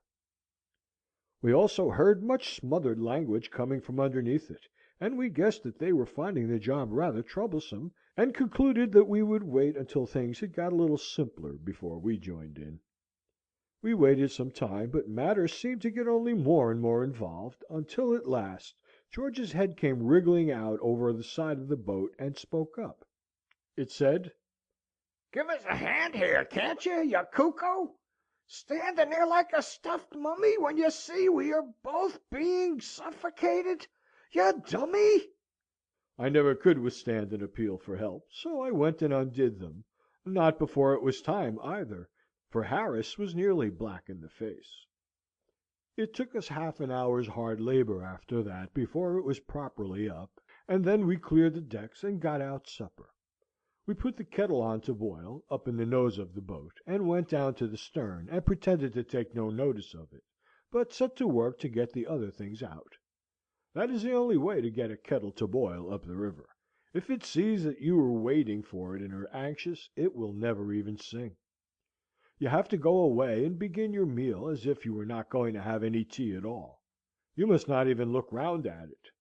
Then you will soon hear it sputtering away, mad to be made into tea. It is a good plan, too, if you are in a great hurry, to talk very loudly to each other about how you don't need any tea, and are not going to have any. You get near the kettle so that it can overhear you, and then you shout out, "I don't want any tea. Do you, George?" To which George shouts back, No, no, I don't like tea. We'll have lemonade instead. Tea's so indigestible. upon which the kettle boils over and puts the stove out. We adopted this harmless bit of trickery, and the result was that by the time everything else was ready, the tea was waiting. Then we lit the lantern and squatted down to supper. We wanted that supper. For 35 minutes not a sound was heard throughout the length and breadth of that boat, save the clank of cutlery and crockery and the steady grinding of 4 sets of molars. At the end of 35 minutes, Harris said, "Ah!" and took his left leg out from under him and put his right one there instead. 5 minutes afterwards, George said, "Ah!" too, and threw his plate out on the bank, and 3 minutes later than that Montmorency gave the first sign of contentment he had exhibited since we had started, and rolled over on his side and spread his legs out, and then I said, "Ah!" and bent my head back and bumped it against one of the hoops, but I did not mind it. I did not even swear. How good one feels when one is full! How satisfied with ourselves and with the world! People who have tried it tell me that a clear conscience makes you very happy and contented, but a full stomach does the business quite as well, and is cheaper and more easily obtained. One feels so forgiving and generous after a substantial and well digested meal, so noble minded, so kindly hearted. It is very strange, this domination of our intellect by our digestive organs. We cannot work, we cannot think, unless our stomach wills so. It dictates to us our emotions, our passions. After eggs and bacon, it says, "Work." After beefsteak and porter, it says, "Sleep." After a cup of tea, 2 spoonsful for each cup, and don't let it stand more than 3 minutes, it says to the brain, "Now rise and show your strength. Be eloquent and deep and tender. See with a clear eye into nature and into life. Spread your white wings of quivering thought, and soar, a godlike spirit, over the whirling world beneath you, up through long lanes of flaming stars, to the gates of eternity." After hot muffins, it says, "Be dull and soulless, like a beast of the field, a brainless animal with listless eye, unlit by any ray of fancy, or of hope, or fear, or love, or life." And after brandy, taken in sufficient quantity, it says, "Now, come, fool, grin and tumble, that your fellow men may laugh. Drivel in folly, and sputter in senseless sounds, and show what a helpless ninny is poor man whose wit and will are drowned, like kittens side by side, in half an inch of alcohol." We are but the veriest, sorriest slaves of our stomach. Reach not after morality and righteousness, my friends. Watch vigilantly your stomach, and diet it with care and judgment. Then virtue and contentment will come and reign within your heart, unsought by any effort of your own, and you will be a good citizen, a loving husband, and a tender father, a noble, pious man. Before our supper, Harris and George and I were quarrelsome and snappy and ill-tempered. After our supper, we sat and beamed on one another, and we beamed upon the dog, too. We loved each other. We loved everybody. Harris, in moving about, trod on George's corn. Had this happened before supper, George would have expressed wishes and desires concerning Harris's fate in this world and the next that would have made a thoughtful man shudder. As it was, he said, Steady, old man. We're wheat. And Harris, instead of merely observing, in his most unpleasant tones, that a fellow could hardly help treading on some bit of George's foot if he had to move about at all within 10 yards of where George was sitting, suggesting that George never ought to come into an ordinary sized boat with feet that length, and advising him to hang them over the side, as he would have done before supper, now said, "Oh, I'm sorry, old chap. I hope I haven't hurt you." And George said, "Not at all." that it was his fault, and Harris said no, it was his. It was quite pretty to hear them. We lit our pipes, and sat looking out on the quiet night, and talked. George said, why could not we be always like this, away from the world with its sin and temptation, leading sober, peaceful lives, and doing good? I said it was the sort of thing I had often longed for myself, and we discussed the possibility of our going away, we four, to some handy, well-fitted desert island, and living there in the woods. Harris said that the danger about desert islands, as far as he had heard, was that they were so damp. But George said no, not if properly drained. And then we got on to drains, and that put George in mind of a very funny thing that happened to his father once. He said his father was travelling with another fellow through Wales, and one night they stopped at a little inn where there were some other fellows, and they joined the other fellows and spent the evening with them. They had a very jolly evening, and sat up late, and by the time they came to go to bed, this was when George's father was a very young man, were slightly jolly too. They, George's father and George's father's friend, were to sleep in the same room, but in different beds. They took the candle and went up. The candle lurched up against the wall when they got into the room and went out, and they had to undress and grope into bed in the dark. This they did, but instead of getting into separate beds, as they thought they were doing, they both climbed into the same one without knowing it, one getting in with his head at the top, and the other crawling in from the opposite side of the compass, and lying with his feet on the pillow. There was silence for a moment, and then George's father said, "Joe!" "What's the matter, Tom?" replied Joe's voice from the other end of the bed. "Why, there's a man in my bed," said George's father. "Here's his feet on my pillow." "Well, it's an extraordinary thing, Tom," answered the other, "but I'm blessed if there isn't a man in my bed, too." "What are you going to do?" asked George's father. "Well, I'm going to chuck him out," replied Joe. "So am I," said George's father valiantly. There was a brief struggle, followed by two heavy bumps on the floor, and then a rather doleful voice said, "I say, Tom." "Yes." "How have you got on?" "Well, to tell you the truth, my man's chucked me out." "So's mine. I say, I don't think much of this inn. Do you?" "What was the name of that inn?" said Harris. "The Pig and Whistle," said George. "Why?" "Oh, no, then it isn't the same," replied Harris. "What do you mean?" queried George. "Why, it's so curious," murmured Harris, "but precisely that very same thing happened to my father once at a country inn. I've often heard him tell the tale. I thought it might have been the same inn." We turned in at 10 that night, and I thought I should sleep well, being tired, but I didn't. As a rule, I undress and put my head on the pillow, and then somebody bangs at the door and says it is 8:30. But tonight everything seemed against me. The novelty of it all, the hardness of the boat, the cramped position (I was lying with my feet under one seat and my head on another), the sound of the lapping water round the boat, and the wind among the branches kept me restless and disturbed. I did get to sleep for a few hours, and then some part of the boat which seemed to have grown up in the night, for it certainly was not there when we started, and it had disappeared by the morning, kept digging into my spine.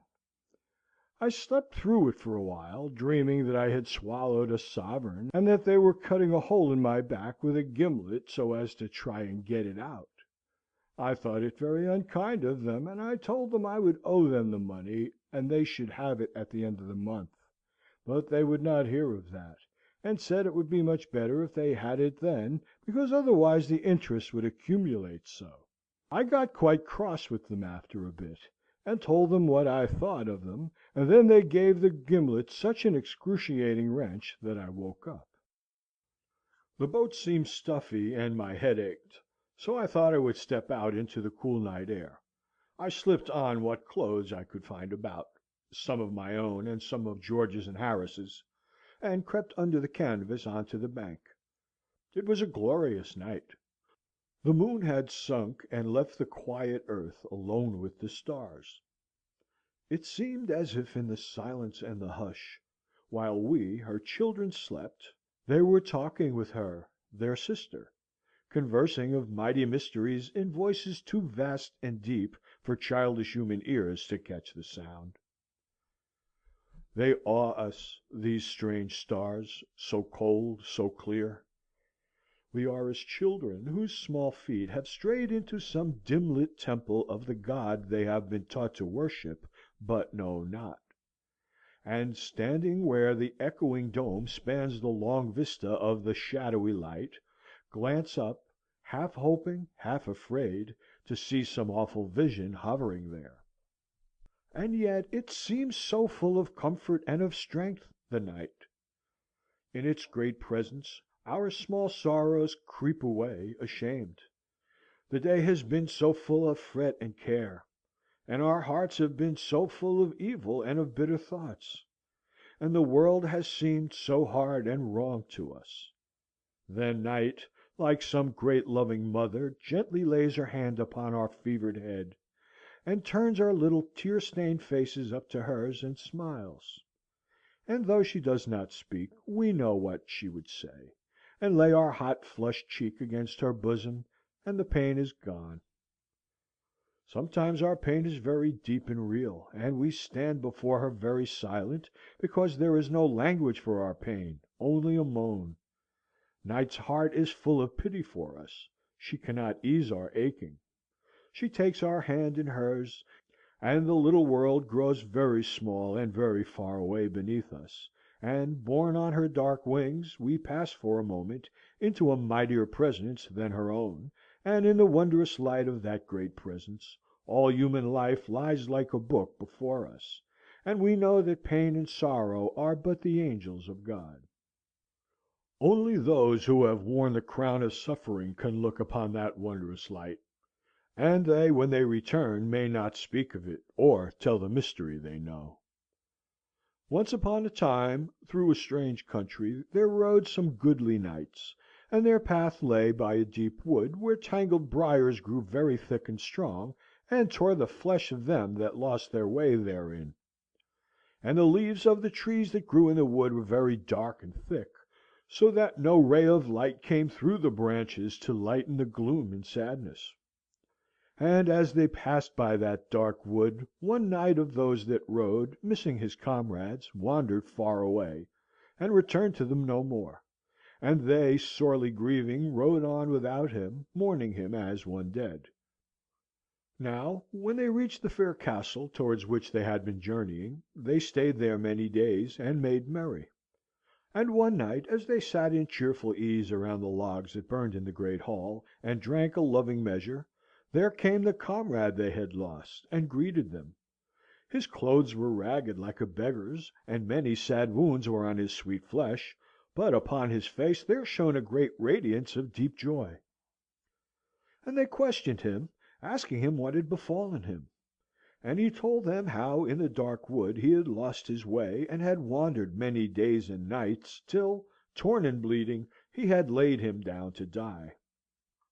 Then, when he was nigh unto death, lo, through the savage gloom there came to him a stately maiden, and took him by the hand, and led him on through devious paths unknown to any man, until upon the darkness of the wood there dawned a light such as the light of day was unto but as a little lamp unto the sun, and in that wondrous light our wayworn knight saw, as in a dream, a vision, and so glorious, so fair the vision seemed, that of his bleeding wounds he thought no more, but stood as one entranced, whose joy is deep as is the sea, whereof no man can tell the depth. And the vision faded, and the knight, kneeling upon the ground, Thank the good saint who into that sad wood had strayed his steps, so he had seen the vision that lay there hid. And the name of the dark forest was Sorrow, but of the vision that the good knight saw therein we may not speak nor tell. End of chapter 10.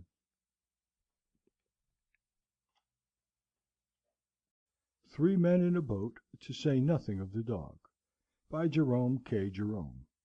Chapter 11. How George once upon a time got up early in the morning. George Harris and Montmorency do not like the look of the cold water. Heroism and determination on the part of J. George and his shirt. Story with a moral. Harris as cook. Historical retrospect, specially inserted for the use of schools. I woke at 6 the next morning, and found George awake too. We both turned round and tried to go to sleep again, but we could not. Had there been any particular reason why we should not have gone to sleep again, but have got up and dressed then and there, we should have dropped off while we were looking at our watches, and have slept till 10. As there was no earthly necessity for our getting up under another 2 hours at the very least, and our getting up at that time was an utter absurdity, it was only in keeping with the natural cussedness of things in general that we should both feel that lying down for 5 minutes more would be death to us. George said that the same kind of thing, only worse, had happened to him some 18 months ago when he was lodging by himself in the house of a certain Mrs. Gippings. He said his watch went wrong one evening and stopped at 8:15. He did not know this at the time, because, for some reason or other, he forgot to wind it up when he went to bed, an unusual occurrence with him, and hung it up over his pillow without ever looking at the thing. It was in the winter when this happened, very near the shortest day, and a week of fog into the bargain, so the fact that it was still very dark when George woke in the morning was no guide to him as to the time. He reached up and hauled down his watch. It was 8:15. "Angels and ministers of grace defend us!" exclaimed George. "And here have I got to be in the city by 9. Why didn't somebody call me? Oh, this is a shame!" And he flung the watch down and sprang out of bed, had a cold bath, and washed himself, and dressed himself and shaved himself in cold water, because there was not time to wait for the hot, and then rushed and had another look at the watch. Whether the shaking it had received in being thrown down on the bed had started it, or how it was, George could not say, but certain it was that from 8:15 it had begun to go, and now pointed to 20 minutes to 9. George snatched it up and rushed downstairs. In the sitting-room all was dark and silent. There was no fire, no breakfast. George said it was a wicked shame of Mrs. G., and he made up his mind to tell her what he thought of her when he came home in the evening. Then he dashed on his greatcoat and hat, and seizing his umbrella, made for the front door. The door was not even unbolted. George anathematized Mrs. G. for a lazy old woman, and thought it was very strange that people could not get up at a decent, respectable time, unlocked and unbolted the door, and ran out. He ran hard for 1/4 of a mile, and at the end of that distance it began to be borne in upon him as a strange and curious thing that there were so few people about, and that there were no shops open. It was certainly a very dark and foggy morning, but still it seemed an unusual course to stop all business on that account. He had to go to business. Why should other people stop in bed merely because it was dark and foggy? At length he reached Holborn. Not a shutter was down, not a bus was about. There were 3 men in sight, one of whom was a policeman, a market cart full of cabbages, and a dilapidated-looking cab. George pulled out his watch and looked at it. It was 5 minutes to 9. He stood still and counted his pulse. He stooped down and felt his legs. Then, with his watch still in his hand, he went up to the policeman and asked him if he knew what the time was. "What's the time?" said the man, eyeing George up and down with evident suspicion. "Why, if you listen, you'll hear it strike." George listened, and a neighbouring clock immediately obliged. "But it's only gone 3," said George in an injured tone when it had finished. "Well, "And how many did you want it to go?" replied the constable. "Why, 9," said George, showing his watch. "Do you know where you live?" said the guardian of public order severely. George thought, and gave the address. "Oh, that's where it is it?" replied the man. "Well, you take my advice and go there quietly, and take that watch of yours with you, and don't let's have any more of it." And George went home again, musing as he walked along, and let himself in. At first, when he got in, he determined to undress and go to bed again. But when he thought of the redressing and rewashing and the having of another bath, he determined he would not, but would sit up and go to sleep in the easy chair. But he could not get to sleep. He never felt more wakeful in his life. So he lit the lamp and got out the chessboard and played himself a game of chess. But even that did not enliven him. It seemed slow somehow. So he gave chess up and tried to read. He did not seem able to take any sort of interest in reading either, so he put on his coat again and went out for a walk. It was horribly lonesome and dismal, and all the policemen he met regarded him with undisguised suspicion, and turned their lanterns on him and followed him about. And this had such an effect upon him at last that he began to feel as if he really had done something, and he got to slinking down the by-streets and hiding in dark doorways when he heard the regulation flip-flop approaching. Of course, this conduct made the force only more distrustful of him than ever, and they would come and rout him out and ask him what he was doing there, and when he answered nothing, he had merely come out for a stroll, it was then 4 o'clock in the morning, they looked as though they did not believe him, and 2 plain-clothes constables came home with him to see if he really did live where he said he did. They saw him go in with his key, and then they took up a position opposite and watched the house. He thought he would light the fire when he got inside, and make himself some breakfast, just to pass away the time, but he did not seem able to handle anything, from a scuttleful of coals to a teaspoon, without dropping it or falling over it, and making such a noise that he was in mortal fear that it would wake Mrs. G. up, and that she would think it was burglars, and open the window and call "Police!" And then these 2 detectives would rush in and handcuff him, and march him off to the police court. He was in a morbidly nervous state by this time, and he pictured the trial, and his trying to explain the circumstances to the jury, and nobody believing him, and his being sentenced to 20 years' penal servitude, and his mother dying of a broken heart. So he gave up trying to get breakfast, and wrapped himself up in his overcoat, and sat in the easy chair till Mrs. G. came down at 7:30. He said he had never got up too early since that morning, it had been such a warning to him. We had been sitting huddled up in our rugs while George had been telling me this true story, and on his finishing it I set to work to wake up Harris with a skull. The 3rd prod did it, and he turned over on the other side, and said he would be down in a minute, and that he would have his lace-up boots. We soon let him know where he was, however, by the aid of the hitcher, and he sat up suddenly, sending Montmorency, who had been sleeping the sleep of the just on the middle of his chest, sprawling across the boat. Then we pulled up the canvas, and all 4 of us poked our heads out over the off side, and looked down at the water and shivered. The idea, overnight, had been that we should get up early in the morning, fling off our rugs and shawls, and, throwing back the canvas, spring into the river with a joyous shout, and revel in a long, delicious swim. Somehow, now the morning had come, the notion seemed less tempting. The water looked damp and chilly. The wind felt cold. "Well, who's going to be first in?" said Harris at last. There was no rush for precedence. George settled the matter so far as he was concerned by retiring into the boat and pulling on his socks. Montmorency gave vent to an involuntary howl, as if merely thinking of the thing had given him the horrors, and Harris said it would be so difficult to get into the boat again, and went back and sorted out his trousers. I did not altogether like to give in, though I did not relish the plunge. There might be snags about, or weeds, I thought. I meant to compromise matters by going down to the edge and just throwing the water over myself.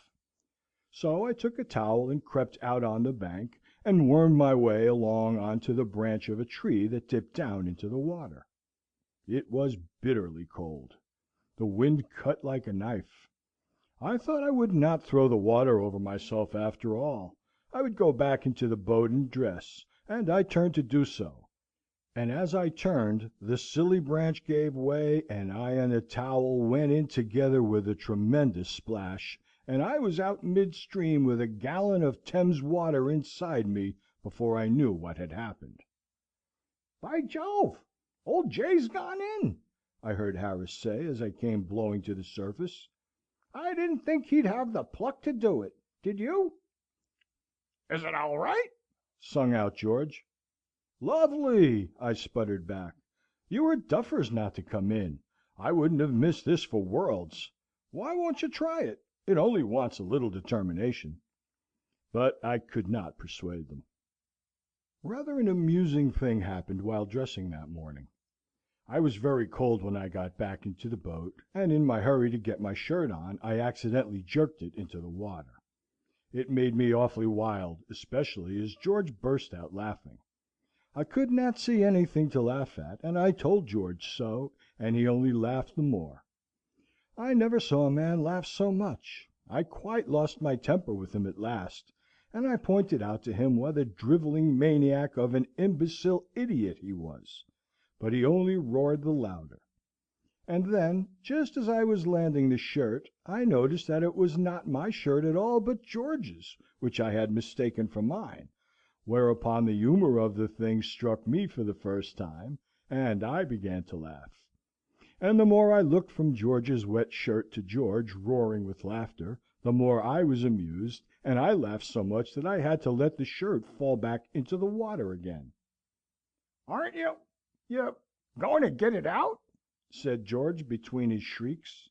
I could not answer him at all for a while, I was laughing so, but at last between my peals I managed to jerk out, "It isn't my shirt, it's yours." I never saw a man's face change from lively to severe so suddenly in all my life before. "What?" he yelled, springing up. "You silly cuckoo! Why can't you be more careful what you're doing? Why the deuce don't you go and dress on the bank? You're not fit to be in a boat. You're not. Give me the hitcher." I tried to make him see the fun of the thing, but he could not. George is very dense at seeing a joke sometimes. Harris proposed that we should have scrambled eggs for breakfast. He said he would cook them. It seemed, from his account, that he was very good at doing scrambled eggs. He often did them at picnics, and went out on yachts. He was quite famous for them. People who had once tasted his scrambled eggs, so we gathered from his conversation, never cared for any other food afterwards, but pined away and died when they could not get them. It made our mouths water to hear him talk about the things, and we handed him out the stove and the frying pan, and all the eggs that had not smashed and gone over everything in the hamper, and begged him to begin. He had some trouble in breaking the eggs, or rather not so much trouble in breaking them exactly as in getting them into the frying pan when broken, and keeping them off his trousers and preventing them from running up his sleeve. But he fixed some half a dozen into the pan at last, and then squatted down by the side of the stove and chivied them about with a fork. It seemed harassing work, so far as George and I could judge. Whenever he went near the pan he burnt himself, and then he would drop everything and dance round the stove, flicking his fingers about and cursing the things. Indeed, every time George and I looked round at him he was sure to be performing this feat. We thought at first that it was a necessary part of the culinary arrangements. We did not know what scrambled eggs were, and we fancied that it must be some Red Indian or Sandwich Islands sort of dish that required dances and incantations for its proper cooking. Montmorency went and put his nose over it once, and the fat spluttered up and scalded him, and then he began dancing and cursing. Altogether it was one of the most interesting and exciting operations I have ever witnessed. George and I were both quite sorry when it was over. The result was not altogether the success that Harris had anticipated. There seemed so little to show for the business. 6 eggs had gone into the frying pan, and all that came out was a teaspoonful of burnt and unappetizing looking mess. Harris said it was the fault of the frying pan, and thought it would have gone better if he had had a fish kettle and a gas stove, and we decided not to attempt the dish again until we had those aids to housekeeping by us. The sun had got more powerful by the time we had finished breakfast, and the wind had dropped, and it was as lovely a morning as one could desire. Little was in sight to remind us of the 19th century, and as we looked out upon the river in the morning sunlight, we could almost fancy that the centuries between us and that ever-to-be famous June morning of 1215 had been drawn aside, and that we, English yeomen's sons, in homespun cloth, with dirk at belt, were waiting there to witness the writing of that stupendous page of history, the meaning whereof was to be translated to the common people some 400 and odd years later by one Oliver Cromwell, who had deeply studied it. It is a fine summer morning, sunny, soft, and still; but through the air there runs a thrill of coming stir. King John has slept at Duncroft Hall, and all the day before the little town of Staines has echoed to the clang of armed men, and the clatter of great horses over its rough stones, and the shouts of captains, and the grim oaths and surly jests of bearded bowmen, billmen, pikemen, and strange-speaking foreign spearmen. Gay cloaked companies of knights and squires have ridden in, all travel-stained and dusty; and all the evening long the timid townsmen's doors have had to be quick opened to let in rough groups of soldiers, for whom there must be found both board and lodging, and the best of both, or woe betide the house and all within; for the sword is judge and jury, plaintiff and executioner in these tempestuous times, and pays for what it takes by sparing those from whom it takes it, if it pleases it to do so. Round the camp fire in the market-place gather still more of the Baron's troops, and eat and drink deep, and bellow forth roystering drinking songs, and gambol and quarrel as the evening grows and deepens into night. The firelight sheds quaint shadows on their piled-up arms and on their uncouth forms. The children of the town steal round to watch them wondering, and brawny country wenches, laughing, draw near to bandy alehouse jest and jibe with the swaggering troopers, so unlike the village swains, who, now despised, stand apart behind, with vacant grins upon their broad peering faces; and out from the fields around glitter the faint lights of more distant camps, as here some great lord's followers lie mustered, and there false John's French mercenaries hover like crouching wolves without the town. And so, with sentinel in each dark street, and twinkling watchfires on each height around, the night has worn away, and over this fair valley of old Tame has broken the morning of the great day that is to close so big with the fate of ages yet unborn. Ever since grey dawn, in the lower of the two islands, just above where we are standing, there has been great clamour, and the sound of many workmen. The great pavilion brought there yestereve is being raised, and carpenters are busy nailing tiers of seats, while apprentices from London town are there with many-coloured stuffs and silks and cloth of gold and silver.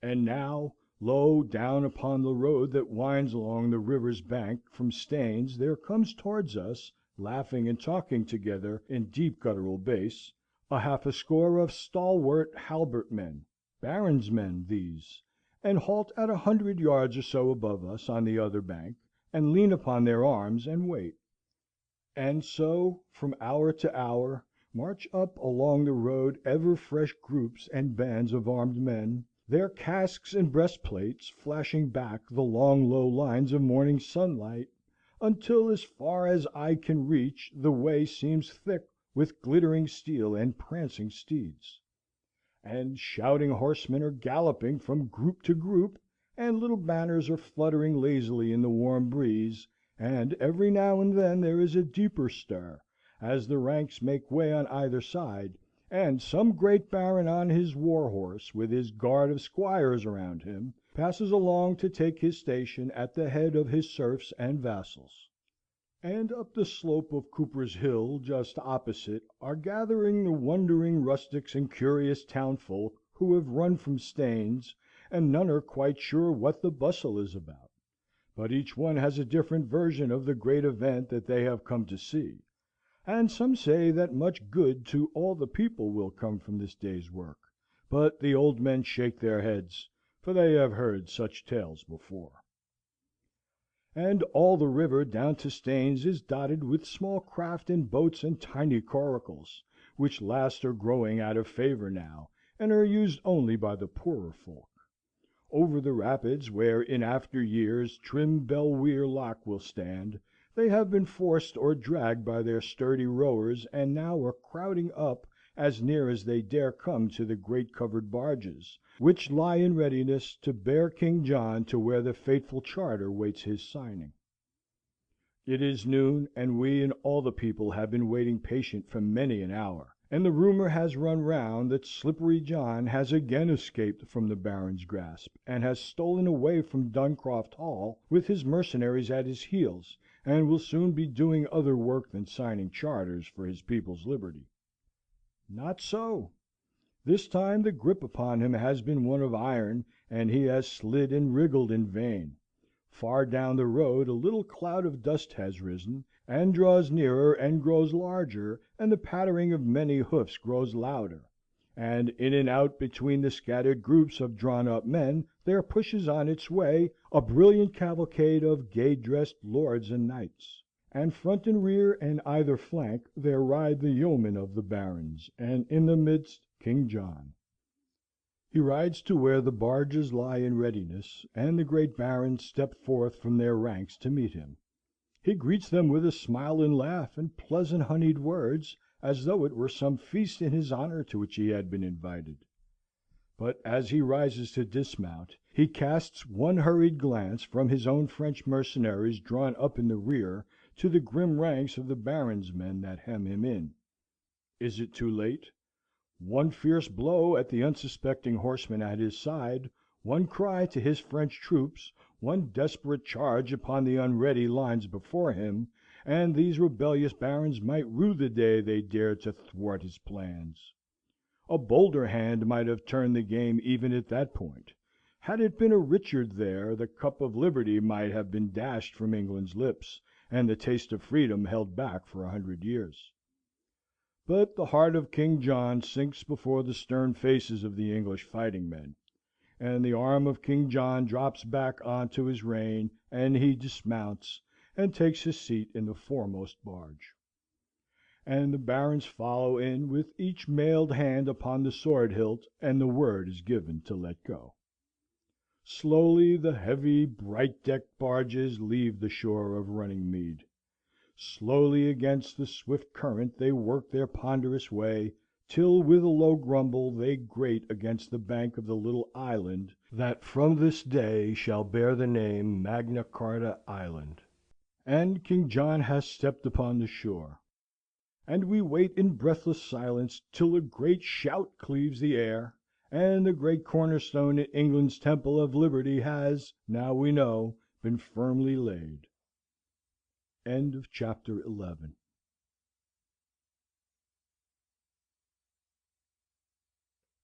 Three Men in a Boat, to say nothing of the Dog, by Jerome K. Jerome. Chapter 12. Henry VIII. And Anne Boleyn. Disadvantages of living in same house with pair of lovers. A trying time for the English nation. A night search for the picturesque. Homeless and houseless. Harris prepares to die. An angel comes along. Effect of sudden joy on Harris. A little supper. Lunch. High price for mustard. A fearful battle. Maidenhead. Sailing. Three fishers. We are cursed. I was sitting on the bank, conjuring up this scene to myself, when George remarked that when I was quite rested, perhaps I would not mind helping to wash up. and thus recalled from the days of the glorious past to the prosaic present, with all its misery and sin, I slid down into the boat and cleaned out the frying pan with a stick of wood and a tuft of grass, polishing it up finally with George's wet shirt. We went over to Magna Carta Island, and had a look at the stone which stands in the cottage there, and on which the Great Charter is said to have been signed; though as to whether it really was signed there, or, as some say, on the other bank at Runningmede, I decline to commit myself. As far as my own personal opinion goes, however, I am inclined to give weight to the popular island theory. Certainly, had I been one of the barons at the time, I should have strongly urged upon my comrades the advisability of our getting such a slippery customer as King John on to the island, where there was less chance of surprises and tricks. There are ruins of an old priory in the grounds of Ankerwyck House, which is close to Picnic Point, and it was round about the grounds of this old priory that Henry VIII is said to have waited for and met Anne Boleyn. He also used to meet her at Hever Castle in Kent, and also somewhere near St. Albans. It must have been difficult for the people of England in those days to have found a spot where these thoughtless young folk were not spooning. Have you ever been in a house where there are a couple courting? It is most trying. You think you will go and sit in the drawing-room, and you march off there. As you open the door, you hear a noise as if somebody had suddenly recollected something, and when you get in, Emily is over by the window, full of interest in the opposite side of the road, and your friend John Edward is at the other end of the room, with his whole soul held in thrall by photographs of other people's relatives. "Oh," you say, pausing at the door, "I didn't know anybody was here." "Oh, didn't you?" says Emily coldly, in a tone which implies that she does not believe you. You hang about for a bit, then you say, "It's very dark. Why don't you light the gas?" John Edward says, oh, he hadn't noticed it, and Emily says that papa does not like the gas lit in the afternoon. You tell them one or two items of news, and give them your views and opinions on the Irish question, but this does not appear to interest them. All they remark on any subject is, "Oh, is it? Did he? Yes? You don't say so!" And after 10 minutes of such style of conversation, you edge up to the door and slip out, and are surprised to find that the door immediately closes behind you and shuts itself without your having touched it. Half an hour later you think you will try a pipe in the conservatory. The only chair in the place is occupied by Emily, and John Edward, if the language of clothes can be relied upon, has evidently been sitting on the floor. They do not speak, but they give you a look that says all that can be said in a civilized community, and you back out promptly and shut the door behind you. You are afraid to poke your nose into any room in the house now. So, after walking up and down the stairs for a while, you go and sit in your own bedroom. This becomes uninteresting, however, after a time, so you put on your hat and stroll out into the garden. You walk down the path, and as you pass the summer house you glance in, and there are those two young idiots huddled up into one corner of it, and they see you, and are evidently under the idea that, for some wicked purpose of your own, you are following them about. "Why don't they have a special room for this sort of thing, and make people keep to it?" you mutter, and you rush back to the hall and get your umbrella and go out. It must have been much like this when that foolish boy Henry VIII was courting his little Anne. People in Buckinghamshire would have come upon them unexpectedly when they were mooning round Windsor and Wraysbury, and have exclaimed, "Oh, you here?"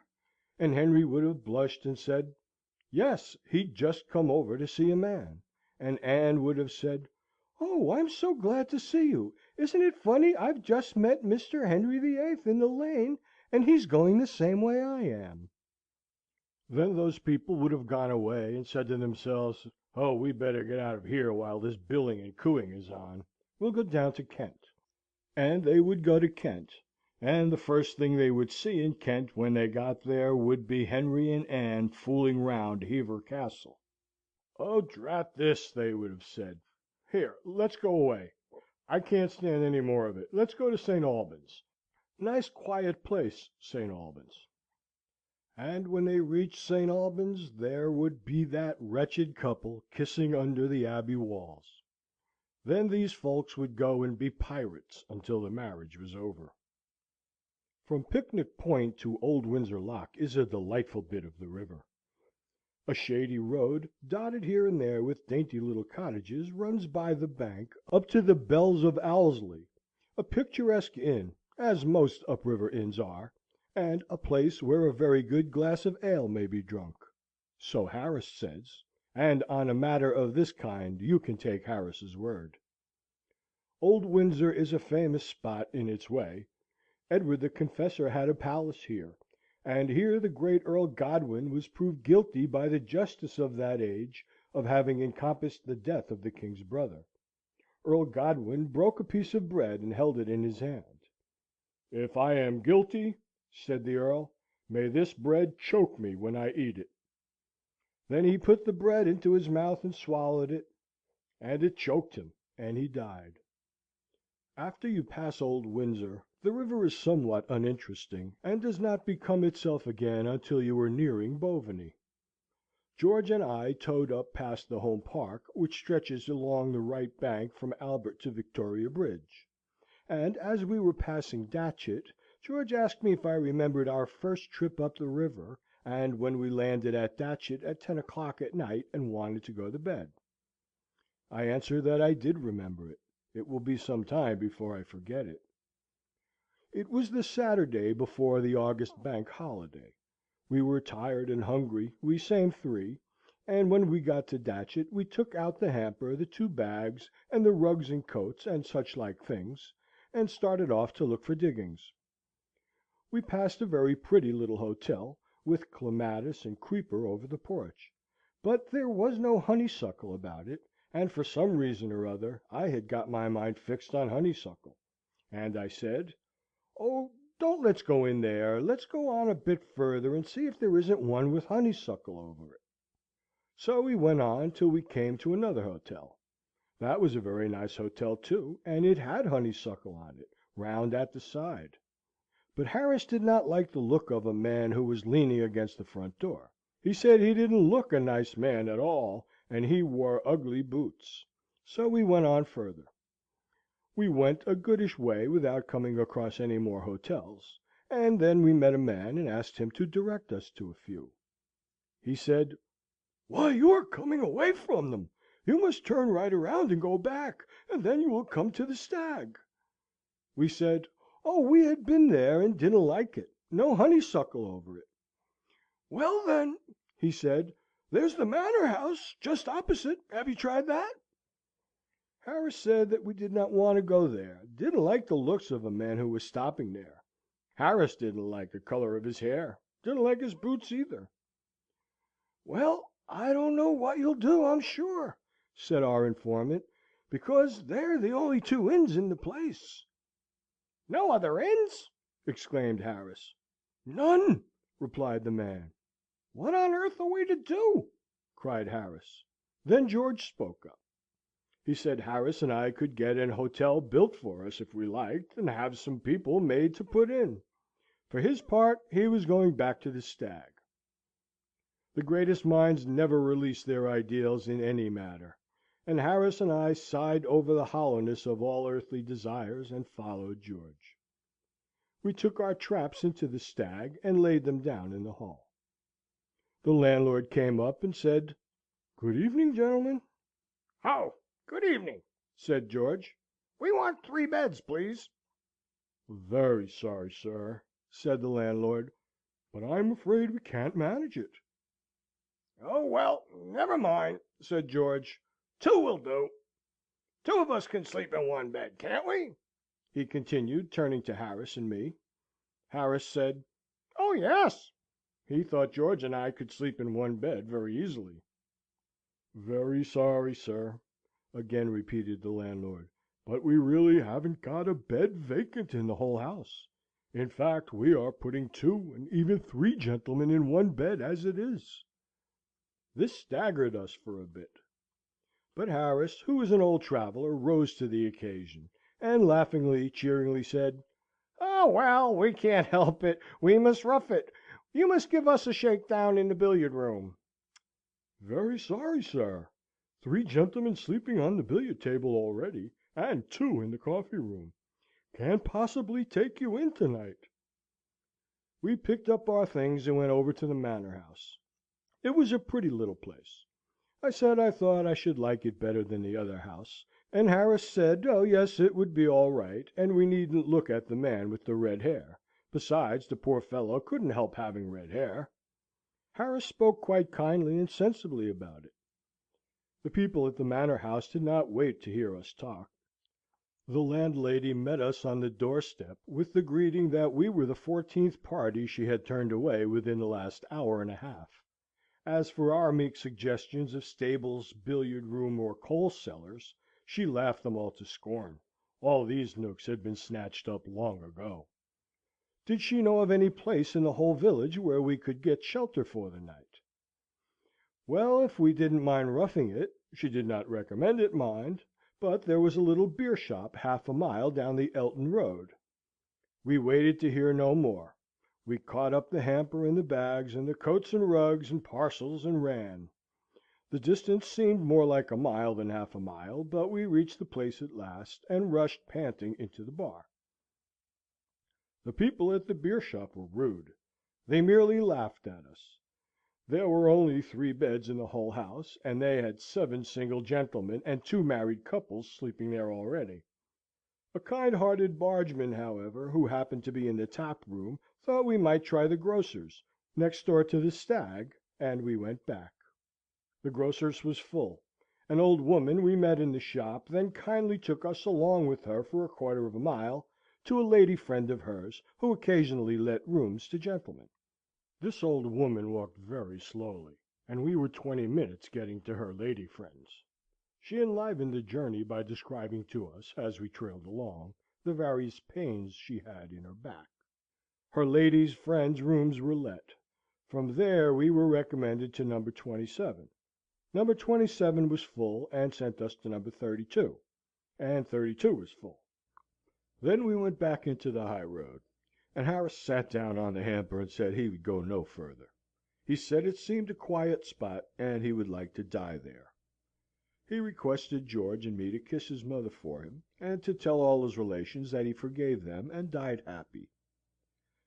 At that moment an angel came by in the disguise of a small boy, and I cannot think of any more effective disguise an angel could have assumed, with a can of beer in one hand, and in the other something at the end of a string, which he let down on to every flat stone he came across, and then pulled up again, this producing a peculiarly unattractive sound, suggestive of suffering. We asked this heavenly messenger, as we discovered him afterwards to be, if he knew of any lonely house whose occupants were few and feeble, old ladies or paralysed gentlemen preferred, who could be easily frightened into giving up their beds for the night to 3 desperate men; or, if not this, could he recommend us to an empty pigsty, or a disused lime kiln, or anything of that sort. He did not know of any such place, at least not one handy. But he said that if we liked to come with him, his mother had a room to spare, and could put us up for the night. We fell upon his neck there in the moonlight and blessed him; and it would have made a very beautiful picture if the boy himself had not been so overpowered by our emotion as to be unable to sustain himself under it, and sunk to the ground, letting us all down on top of him. Harris was so overcome with joy that he fainted, and had to seize the boy's beer can and half empty it before he could recover consciousness, and then he started off at a run, and left George and me to bring on the luggage. It was a little 4-roomed cottage where the boy lived, and his mother, good soul, gave us hot bacon for supper, and we ate it all, 5 pounds, and a jam tart afterwards, and 2 pots of tea, and then we went to bed. There were 2 beds in the room. One was a 2-foot 6-inch truckle bed, and George and I slept in that, and kept in by tying ourselves together with a sheet; and the other was the little boy's bed, and Harris had that all to himself. and we found him in the morning with 2 feet of bare legs sticking out at the bottom, and George and I used it to hang the towels on while we bathed. We were not so uppish about what sort of hotel we would have next time we went to Datchet. To return to our present trip. Nothing exciting happened, and we tugged steadily on to a little below Monkey Island, where we drew up and lunched. We tackled the cold beef for lunch, and then we found that we had forgotten to bring any mustard. I don't think I ever in my life, before or since, felt I wanted mustard as badly as I felt I wanted it then. I don't care for mustard as a rule, and it is very seldom that I take it at all, but I would have given worlds for it then. I don't know how many worlds there may be in the universe, but any one who had brought me a spoonful of mustard at that precise moment could have had them all. I grow reckless like that when I want a thing and can't get it. Harris said he would have given worlds for mustard too. It would have been a good thing for anybody who had come up to that spot with a can of mustard then. He would have been set up in worlds for the rest of his life. But there, I dare say both Harris and I would have tried to back out of the bargain after we had got the mustard. One makes these extravagant offers in moments of excitement, but of course when one comes to think of it, one sees how absurdly out of proportion they are with the value of the required article. I heard a man going up a mountain in Switzerland once say he would give worlds for a glass of beer, and when he came to a little shanty where they kept it, he kicked up a most fearful row because they charged him 5 francs for a bottle of Bass. He said it was a scandalous imposition, and he wrote to the Times about it. It cast a gloom over the boat, there being no mustard. We ate our beef in silence. Existence seemed hollow and uninteresting. We thought of the happy days of childhood, and sighed. We brightened up a bit, however, over the apple tart, and when George drew out a tin of pineapple from the bottom of the hamper and rolled it into the middle of the boat, we felt that life was worth living after all. We are very fond of pineapple, all 3 of us. We looked at the picture on the tin. We thought of the juice. We smiled at one another, and Harris got a spoon ready. Then we looked for the knife to open the tin with. We turned out everything in the hamper. We turned out the bags. We pulled up the boards at the bottom of the boat. We took everything out on the bank and shook it. There was no tin opener to be found. Then Harris tried to open the tin with a pocket knife, and broke the knife and cut himself badly. And George tried a pair of scissors, and the scissors flew up and nearly put his eye out. While they were dressing their wounds, I tried to make a hole in the thing with the spiky end of the hitcher, and the hitcher slipped and jerked me out between the boat and the bank into 2 feet of muddy water, and the tin rolled over uninjured and broke a teacup. Then we all got mad. We took that tin out on the bank, and Harris went up into a field and got a big sharp stone, and I went back into the boat and brought out the mast, and George held the tin, and Harris held the sharp end of the stone against the top of it, and I took the mast and poised it high up in the air, and gathered up all my strength and brought it down. It was George's straw hat that saved his life that day.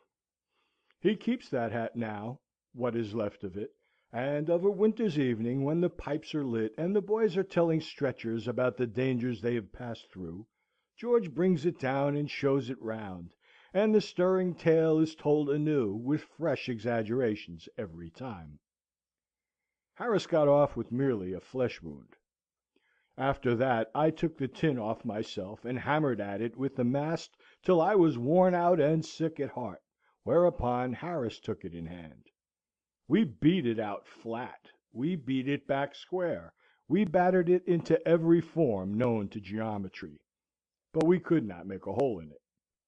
Then George went at it, and knocked it into a shape so strange, so weird, so unearthly in its wild hideousness, that he got frightened and threw away the mast. Then we all 3 sat round it on the grass and looked at it. There was one great dent across the top that had the appearance of a mocking grin, and it drove us furious, so that Harris rushed at the thing and caught it up and flung it far into the middle of the river, and as it sank we hurled our curses at it, and we got into the boat and rowed away from the spot, and never paused till we reached Maidenhead. Maidenhead itself is too snobby to be pleasant. It is the haunt of the river swell and his overdressed female companion. It is the town of showy hotels, patronized chiefly by dudes and ballet girls. It is the witches' kitchen from which go forth those demons of the river, steam launches. The London Journal Duke always has his little place at Maidenhead, and the heroine of the 3-volume novel always dines there when she goes out on the spree with some one else's husband. We went through Maidenhead quickly, and then eased up, and took leisurely that grand reach beyond Bolter's and Cookham locks. Clevedon woods still wore their dainty dress of spring, and rose up from the water's edge in one long harmony of blended shades of fairy green. In its unbroken loveliness this is perhaps the sweetest stretch of all the river, and lingeringly we slowly drew our little boat away from its deep peace. We pulled up in the backwater just below Cookham, and had tea; and when we were through the lock it was evening. A stiffish breeze had sprung up, in our favour, for a wonder, for as a rule on the river the wind is always dead against you whatever way you go. It is against you in the morning when you start for a day's trip, and you pull a long distance, thinking how easy it will be to come back with the sail. Then after tea the wind veers round, and you have to pull hard in its teeth all the way home. When you forget to take the sail at all, then the wind is consistently in your favour both ways. But there, this world is only a probation, and man was born to trouble as the sparks fly upward. This evening, however, they had evidently made a mistake, and had put the wind round at our back instead of in our face. We kept very quiet about it, and got the sail up quickly before they found it out, and then we spread ourselves about the boat in thoughtful attitudes, and the sail bellied out, and strained, and grumbled at the mast, and the boat flew. I steered. There is no more thrilling sensation I know of than sailing. It comes as near to flying as man has got to yet, except in dreams. The wings of the rushing wind seem to be bearing you onward, you know not where. You are no longer the slow, plodding, puny thing of clay, creeping tortuously upon the ground. You are a part of nature. Your heart is throbbing against hers. Her glorious arms are round you, raising you up against her heart. Your spirit is at one with hers. Your limbs grow light. The voices of the air are singing to you. The earth seems far away and little, and the clouds, so close above your head, are brothers, and you stretch your arms to them. We had the river to ourselves, except that far in the distance we could see a fishing punt moored in mid-stream, on which 3 fishermen sat, and we skimmed over the water and past the wooded banks, and no one spoke. I was steering. As we drew nearer, we could see that the 3 men fishing seemed old and solemn-looking men. They sat on 3 chairs in the punt, and watched intently their lines; and the red sunset threw a mystic light upon the waters, and tinged with fire the towering woods, and made a golden glory of the piled-up clouds. It was an hour of deep enchantment, of ecstatic hope and longing. The little sail stood out against the purple sky, the gloaming lay around us, wrapping the world in rainbow shadows, and behind us crept the night. We seemed like knights of some old legend, sailing across some mystic lake into the unknown realm of twilight, unto the great land of the sunset. We did not go into the realm of twilight. We went slap into that punt, where those 3 old men were fishing. We did not know what had happened at first, because the sail shut out the view; but from the nature of the language that rose up upon the evening air, we gathered that we had come into the neighbourhood of human beings, and that they were vexed and discontented. Harris let the sail down, and then we saw what had happened. We had knocked those 3 old gentlemen off their chairs into a general heap at the bottom of the boat, and they were now slowly and painfully sorting themselves out from each other, and picking fish off themselves; and as they worked they cursed us, not with a common cursory curse, but with long, carefully thought out, comprehensive curses that embraced the whole of our career and went away into the distant future, and included all our relations and covered everything connected with us. Good, substantial curses. Harris told them they ought to be grateful for a little excitement sitting there fishing all day, and he also said that he was shocked and grieved to hear men their age give way to tempers so. But it did not do any good. George said he would steer after that. He said a mind like mine ought not to be expected to give itself away in steering boats. Better let a mere commonplace human being see after that boat, before we jolly well all got drowned, and he took the lines and brought us up to Marlow. And at Marlow we left the boat by the bridge, and went and put up for the night at the Crown. End of chapter 12.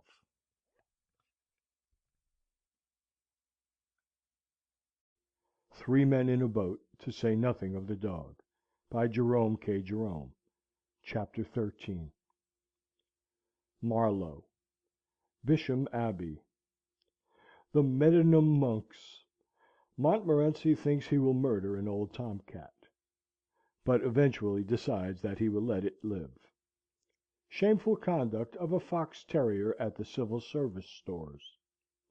Our departure from Marlow. An imposing procession. The steam launch, useful receipts for annoying and hindering it. We decline to drink the river. A peaceful dog. Strange disappearance of Harris and a pie. Marlow is one of the pleasantest river centres I know of. It is a bustling, lively little town, not very picturesque on the whole, it is true, but there are many quaint nooks and corners to be found in it, nevertheless. Standing arches in the shattered bridge of time, over which our fancy travels back to the days when Marlow Manor owned Saxon Algar for its lord, ere conquering William seized it to give to Queen Matilda, ere it passed to the Earls of Warwick, or to worldly wise Lord Paget, the counsellor of 4 successive sovereigns.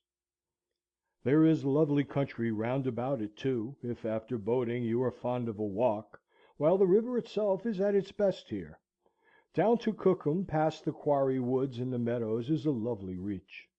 Dear old Quarry Woods, with your narrow climbing paths and little winding glades, how scented to this hour you seem with memories of sunny summer days!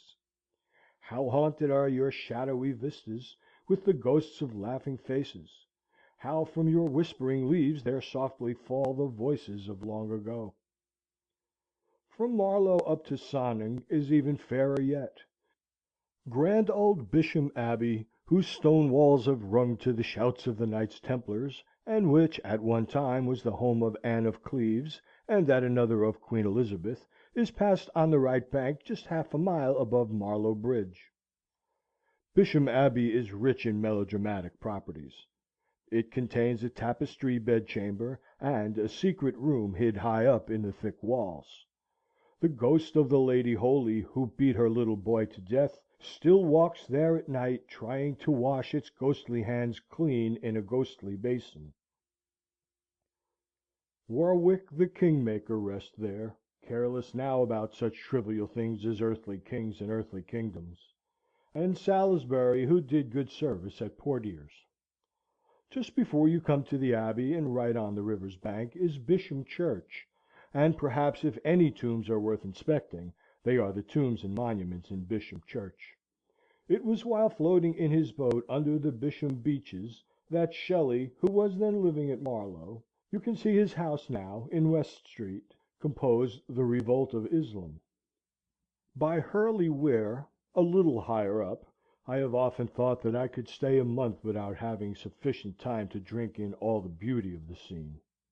The village of Hurley, 5 minutes' walk from the lock, is as old a little spot as there is on the river, dating as it does, to quote the ancient phraseology of those dim days, from the times of King Sebert and King Offa. Just past the weir, going up, is Danes Field, where the invading Danes once encamped during their march to Gloucestershire, and a little further still, nestling by a sweet corner of the stream, is what is left of Medinham Abbey. The famous Mendenham monks, or Hellfire Club, as they were commonly called, and of whom the notorious Wilkes was a member, were a fraternity whose motto was, "Do as you please," and that invitation still stands over the ruined doorway of the Abbey. Many years before this bogus Abbey, with its congregation of irreverent jesters, was founded, there stood upon this same spot a monastery of a sterner kind, whose monks were of a somewhat different type to the revellers that were to follow them 500 years afterwards. The Cistercian monks, whose abbey stood there in the 13th century, wore no clothes but rough tunics and cowls, and ate no flesh, nor fish, nor eggs. They lay upon straw, and they rose at midnight to mass. They spent the day in labour, reading, and prayer, and over all their lives there fell a silence as of death, for no one spoke. A grim fraternity, passing grim lives in that sweet spot that God had made so bright. Strange that nature's voices all around them, the soft singing of the waters, the whisperings of the river grass, the music of the rushing wind, should not have taught them a truer meaning of life than this. They listened there through the long days in silence, waiting for a voice from heaven; and all day long and through the solemn night it spoke to them in myriad tones, and they heard it not. From Mendenham to sweet Hambledon Lock the river is full of peaceful beauty; but after it passes Greenlands, the rather uninteresting looking river residence of my newsagent, a quiet unassuming old gentleman, who may often be met with about these regions during the summer months, sculling himself along in easy vigorous style, or chatting genially to some old lock keeper as he passes through. Until well the other side of Henley it is somewhat bare and dull. We got up tolerably early on the Monday morning at Marlow, and went for a bathe before breakfast; and coming back, Montmorency made an awful ass of himself. The only subject on which Montmorency and I have any serious difference of opinion is cats. I like cats. Montmorency does not. When I meet a cat, I say, "Poor pussy," and stop down and tickle the side of its head, and the cat sticks up its tail in a rigid cast iron manner, arches its back, and wipes his nose up against my trousers, and all is gentleness and peace. When Montmorency meets a cat, the whole street knows about it, and there is enough bad language wasted in 10 seconds to last an ordinary respectable man all his life, with care. I do not blame the dog, contenting myself as a rule with merely clouting his head or throwing stones at him, because I take it that it is his nature. Fox terriers are born with about 4 times as much original sin in them as other dogs are, and it will take years and years of patient effort on the part of us Christians to bring about any appreciable reformation in the rowdiness of the fox terrier nature. I remember being in the lobby of the Haymarket stores one day, and all around me were dogs, waiting for the return of their owners, who were shopping inside. There was a mastiff, and 1 or 2 collies, and a St. Bernard, a few retrievers and Newfoundlands, a boarhound, a French poodle with plenty of hair round its head, but mangy about the middle, a bulldog, a few Lowther Arcade sort of animals about the size of rats, and a couple of Yorkshire tykes. There they sat, patient, good, and thoughtful. A solemn peacefulness seemed to reign in that lobby. An air of calmness and resignation, of gentle sadness, pervaded the room.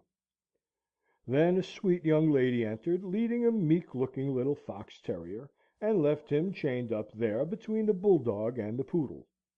He sat and looked about him for a minute. Then he cast up his eyes to the ceiling, and seemed, judging from his expression, to be thinking of his mother. Then he yawned. Then he looked round at the other dogs, all silent, grave, and dignified. He looked at the bulldog, sleeping dreamlessly, on his right. He looked at the poodle, erect and haughty, on his left. Then, without a word of warning, without the shadow of a provocation, he bit that poodle's near foreleg, and a yelp of agony rang through the quiet shades of that lobby. The result of his first experiment seemed highly satisfactory to him, and he determined to go on and make things lively all round. He sprang over the poodle and vigorously attacked a collie, and the collie woke up and immediately commenced a fierce and noisy contest with the poodle.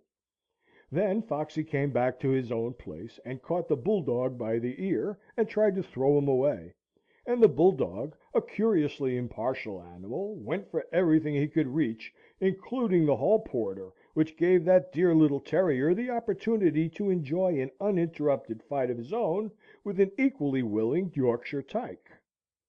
Any one who knows canine nature need hardly be told that by this time all the other dogs in the place were fighting as if their hearts and homes depended on the fray. The big dogs fought each other indiscriminately, and the little dogs fought among themselves, and filled up their spare time by biting the legs of the big dogs. The whole lobby was a perfect pandemonium, and the din was terrific. A crowd assembled outside in the Haymarket, and asked if it was a vestry meeting, or if not, who was being murdered, and why. Men came with poles and ropes, and tried to separate the dogs, and the police were sent for. And in the midst of the riot that sweet young lady returned and snatched up that sweet little dog of hers (he had laid the tyke up for a month, and had on the expression now of a new-born lamb) into her arms, and kissed him, and asked him if he was killed, and what those great nasty brutes of dogs had been doing to him. And he nestled up against her, and gazed up into her face with a look that seemed to say, "Oh, I'm so glad you've come to take me away from this disgraceful scene!" She said that the people at the stores had no right to allow great savage things like those other dogs to be put with respectable people's dogs, and that she had a great mind to summon somebody. Such is the nature of fox terriers, and therefore I do not blame Montmorency for his tendency to row with cats, but he wished he had not given way to it that morning. We were, as I have said, returning from a dip, and half way up the High Street a cat darted out from one of the houses in front of us, and began to trot across the road.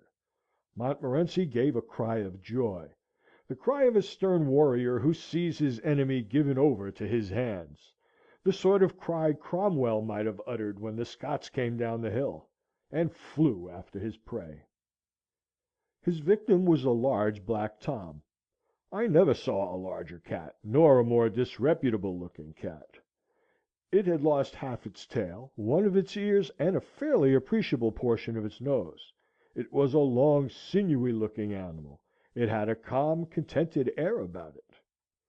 Montmorency went for that poor cat at the rate of 20 miles an hour, but the cat did not hurry up, did not seem to have grasped the idea that its life was in danger. It trotted quietly on until its would-be assassin was within a yard of it, and then turned round and sat down in the middle of the road, and looked at Montmorency with a gentle inquiring expression that said, Yes, you want me? Montmorency does not lack pluck, but there was something about the look of that cat that might have chilled the heart of the boldest dog. He stopped abruptly and looked back at Tom. Neither spoke, but the conversation that one could imagine was clearly as follows. The cat. Can I do anything for you? Montmorency. No, thanks. The cat. Don't you mind speaking, if you really want anything, you know. Montmorency, backing down the High Street. Oh, no, not at all. Certainly, don't you trouble. I'm afraid I made a mistake. I thought I knew you. Sorry I disturbed you. The cat. Not at all. Quite a pleasure. Sure you don't want anything now? Montmorency, still backing. Not at all, thanks. Not at all. Very kind of you. Good morning. The cat. Good morning. Then the cat rose and continued his trot, and Montmorency, fitting what he calls his tail carefully into its groove, came back to us and took up an unimportant position in the rear. To this day, if you say the word "cats" to Montmorency, he will visibly shrink and look up piteously at you, as if to say, "Please don't." We did our marketing after breakfast, and revictualled the boat for 3 days. George said we ought to take vegetables, that it was unhealthy not to eat vegetables. He said they were easy enough to cook, and that he would see to that. So we got 10 pounds of potatoes, a bushel of peas, and a few cabbages. We got a beefsteak pie, a couple of gooseberry tarts, and a leg of mutton from the hotel, and fruit and cakes, and bread and butter, and jam, and bacon and eggs, and other things we foraged round about the town for. Our departure from Marlow I regard as one of our greatest successes. It was dignified and impressive without being ostentatious. We had insisted at all the shops we had been to that the things should be sent with us then and there. None of your "Yes, sir, I will send them off at once. The boy will be down there before you are, sir," and then fooling about on the landing stage, and going back to the shop twice to have a row about them, for us. We waited while the basket was packed, and took the boy with us. We went to a good many shops, adopting this principle at each one; and the consequence was that by the time we had finished, we had as fine a collection of boys with baskets following us around as heart could desire, and our final march down the middle of High Street to the river must have been as imposing a spectacle as Marlow has seen for many a long day. The order of the procession was as follows: Montmorency, carrying a stick. Two disreputable-looking curs, friends of Montmorency's. George, carrying coats and rugs, and smoking a short pipe. Harris, trying to walk with easy grace, while carrying a bulged-out Gladstone bag in one hand, and a bottle of lime juice in the other. Greengrocer's boy and baker's boy, with baskets. Boots from the hotel, carrying hamper. Confectioner's boy, with basket. Grocer's boy, with basket. Long-haired dog. Cheesemonger's boy, with basket. Odd man, carrying a bag. Bosom companion of odd man, with his hands in his pockets, smoking a short clay. Fruiterer's boy, with basket. Myself carrying 3 hats and a pair of boots, and trying to look as if I didn't know it. 6 small boys, and 4 stray dogs. When we got down to the landing stage, the boatman said, "Let me see, sir, was yours a steam launch or a houseboat?" On our informing him it was a double-sculling skiff, he seemed surprised. We had a good deal of trouble with steam launches that morning. It was just before the Henley week, and they were going up in large numbers, some by themselves, some towing houseboats. I do hate steam launches. I suppose every rowing man does. I never see a steam launch but I feel I should like to lure it to a lonely part of the river, and there, in the silence and the solitude, strangle it. There is a blatant bumptiousness about a steam launch that has the knack of rousing every evil instinct in my nature, and I yearn for the good old days when you could go about and tell people what you thought of them with a hatchet and a bow and arrows. The expression on the face of the man who, with his hands in his pockets, stands by the stern smoking a cigar is sufficient to excuse a breach of the peace by itself, and the lordly whistle for you to get out of the way would, I am confident, ensure a verdict of justifiable homicide from any jury of rivermen. They used to have to whistle for us to get out of their way. If I may do so without appearing boastful, I think I can honestly say that our one small boat during that week caused more annoyance and delay and aggravation to the steam launches that we came across than all the other craft on the river put together. "Steam launch coming!" one of us would cry out, on sighting the enemy in the distance, and in an instant everything was got ready to receive her.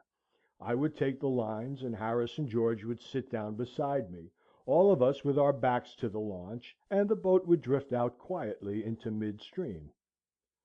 On would come the launch, whistling, and on we would go, drifting.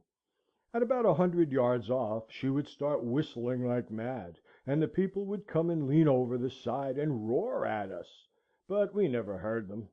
Harris would be telling us an anecdote about his mother, and George and I would not have missed a word of it for worlds. Then that launch would give one final shriek of a whistle that would nearly burst the boiler, and she would reverse her engines and blow off steam, and swing round and get aground. Every one on board of it would rush to the bow and yell at us, and the people on the bank would stand and shout to us, and all the other passing boats would stop and join in, till the whole river for miles up and down was in a state of frantic commotion; and then Harris would break off in the most interesting part of his narrative, and look up with mild surprise, and say to George, "Why, George, bless me, if here isn't a steam launch!" And George would answer, "Well, do you know, I thought I heard something." Upon which we would get nervous and confused, and not know how to get the boat out of the way, and the people in the launch would crowd round us and instruct us. "Pull your right! You idiot! Back with your left! No, not you! The other one! Leave the lines alone, can't you? Now, pull together! Not that way! Oh, you—" Then they would lower a boat and come to our assistance, and after quarter of an hour's effort would get us clean out of their way, so that they could go on, and we would thank them so much, and ask them to give us a tow; but they never would. Another good way we discovered of irritating the aristocratic type of steam launch was to mistake them for a bean feast, and ask them if they were Messrs. Cubitt's lot or the Bermondsey Good Templars, and could they lend us a saucepan.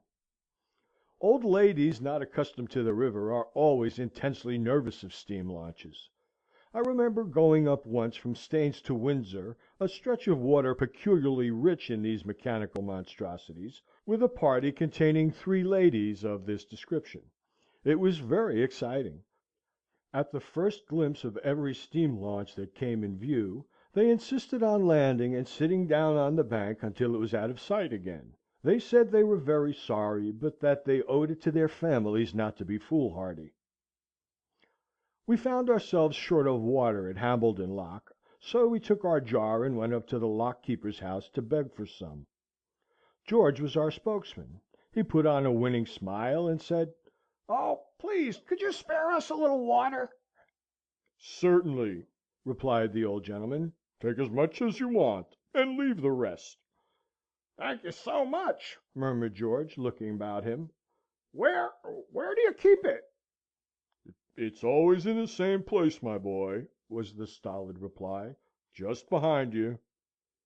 "I don't see it," said George, turning round.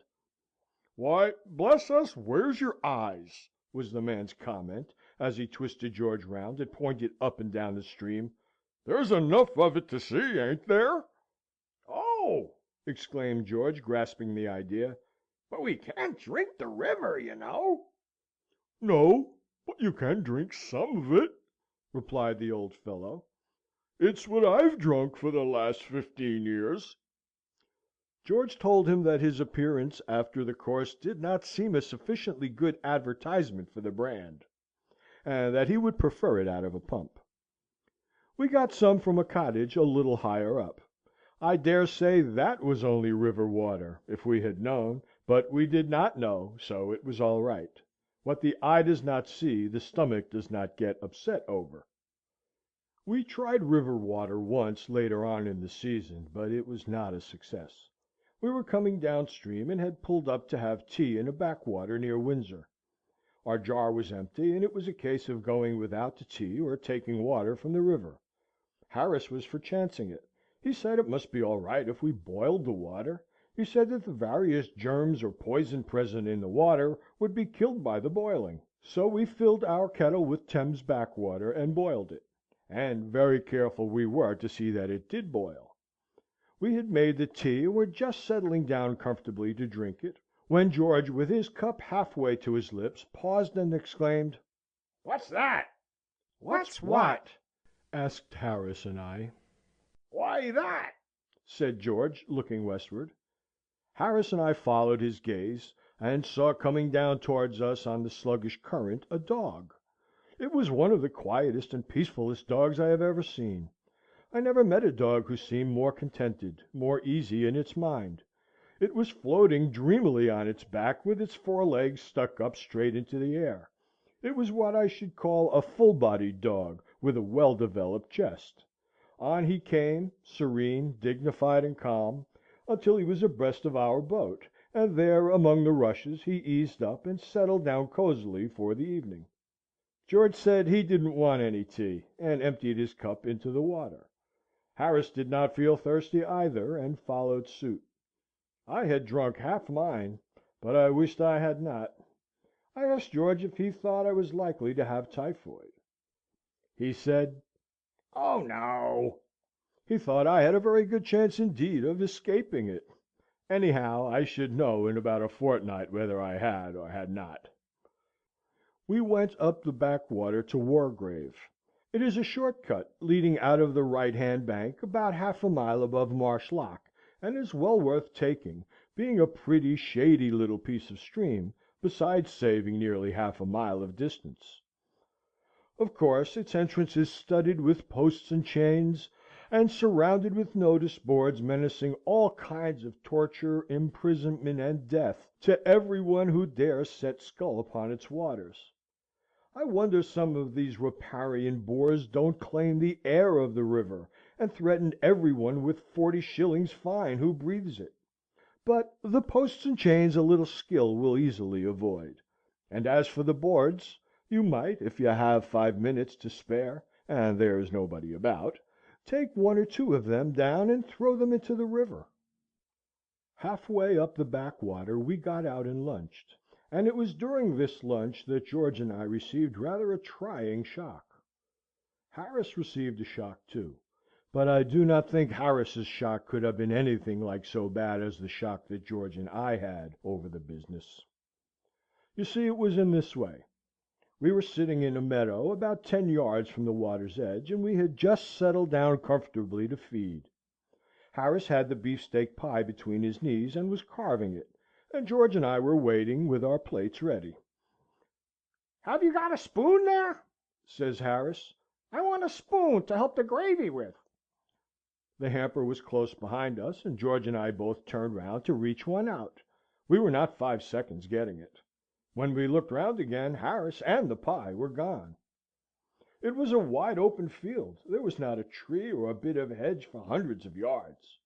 He could not have tumbled into the river, because we were on the water side of him, and he would have had to climb over us to do it. George and I gazed about. Then we gazed at each other. "Has he been snatched up to heaven?" I queried. "They hardly have taken the pie, too," said George. There seemed some weight in this objection, and we discarded the heavenly theory. "I suppose the truth of the matter is," suggested George, descending to the commonplace and practicable, "that there has been an earthquake." And then he added, with a touch of sadness in his voice, "I wish he hadn't been carving that pie." With a sigh, we turned our eyes once more towards the spot where Harris and the pie had last been seen on earth.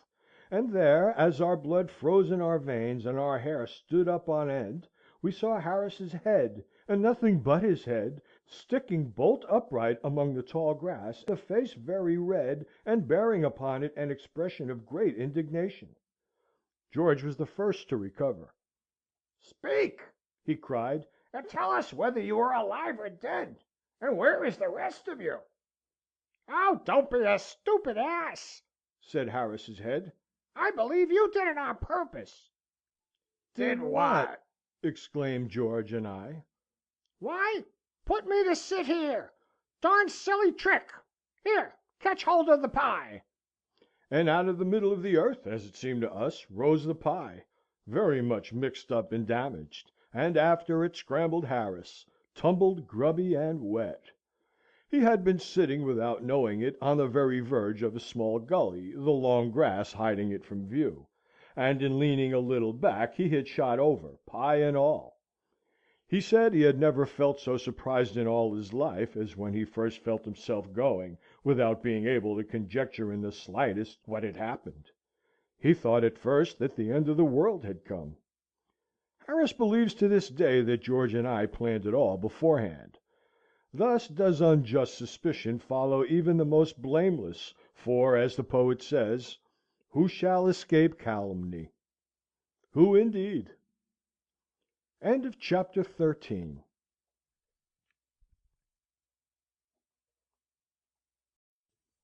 Three Men in a Boat, to say nothing of the Dog, by Jerome K. Jerome.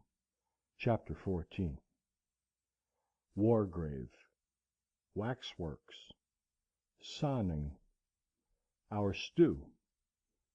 Montmorency is sarcastic. Fight between Montmorency and the tea kettle. George's banjo studies. Meet with discouragement. Difficulties in the way of the musical amateur. Learning to play the bagpipes. Harris feels sad after supper. George and I go for a walk. Return hungry and wet. There is a strangeness about Harris. Harris and the Swans, a remarkable story. Harris has a troubled night. We caught a breeze after lunch which took us gently up past Wargrave and Shiplake. Mellowed in the drowsy sunlight of a summer's afternoon, Wargrave, nestling where the river bends, makes a sweet old picture as you pass it, and one that lingers long upon the retina of memory. The George and Dragon at Wargrave boasts a sign painted on the one side by Leslie, R.A., and on the other by Hodgson of that ilk. Leslie has depicted the fight. Hodgson has imagined the scene after the fight. George, the work done, enjoying his pint of beer. Day, the author of Sandford and Merton, lived and, more credit to the place still, was killed at Wargrave. In the church is a memorial to Mrs. Sarah Hill, who bequeathed £1 annually to be divided at Easter between 2 boys and 2 girls who have never been undutiful to their parents, who have never been known to swear or to tell untruths, to steal, or to break windows. Fancy giving up all that for 5 shillings a year. It is not worth it. It is rumoured in the town that once, many years ago, a boy appeared who really never had done these things, or at all events, which was all that was required or could be expected, had never been known to do them, and thus won the crown of glory. He was exhibited for 3 weeks afterwards in the town hall, under a glass case. What has become of the money since, no one knows. They say it is always handed over to the nearest waxworks show. Shiplake is a pretty village, but it cannot be seen from the river, being upon the hill. Tennyson was married in Shiplake Church. The river up to Sonning winds in and out through many islands, and is very placid, hushed, and lonely. Few folk, except at twilight a pair or 2 of rustic lovers, walk along its banks. Harry and Lord Fitznoodle have been left behind at Henley, and dismal, dirty Reading is not yet reached. It is a part of the river in which to dream of bygone days, and vanished forms and faces, and things that might have been, but are not. Confound them! We got out at Sonning, and went for a walk round the village. It is the most fairy-like little nook on the whole river. It is more like a stage village than one built of bricks and mortar. Every house is smothered in roses, and now, in early June, they were bursting forth in clouds of dainty splendour. If you stop at Sonning, put up at the Bull, behind the church. It is a veritable picture of an old country inn, with green square courtyard in front, where, on seats beneath the trees, the old men group of an evening to drink their ale and gossip over village politics, with low quaint rooms and latticed windows, and awkward stairs and winding passages. We roamed about sweet Sonning for an hour or so, and then, it being too late to push on past Reading, we decided to go back to one of the Shiplake Islands and put up there for the night. It was still early when we got settled, and George said that as we had plenty of time, it would be a splendid opportunity to try a good slap-up supper. He said he would show us what could be done up the river in the way of cooking, and suggested that, with the vegetables and the remains of the cold beef, and general odds and ends, we should make an Irish stew.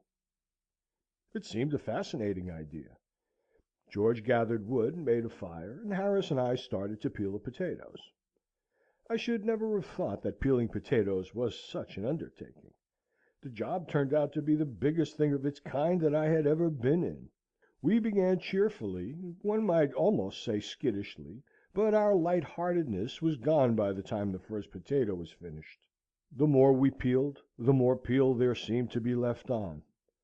By the time we had got all the peel off and all the eyes out, there was no potato left, at least none worth speaking of. George came and had a look at it. It was about the size of a peanut. He said, "Oh, that won't do. You're wasting them. You must scrape them."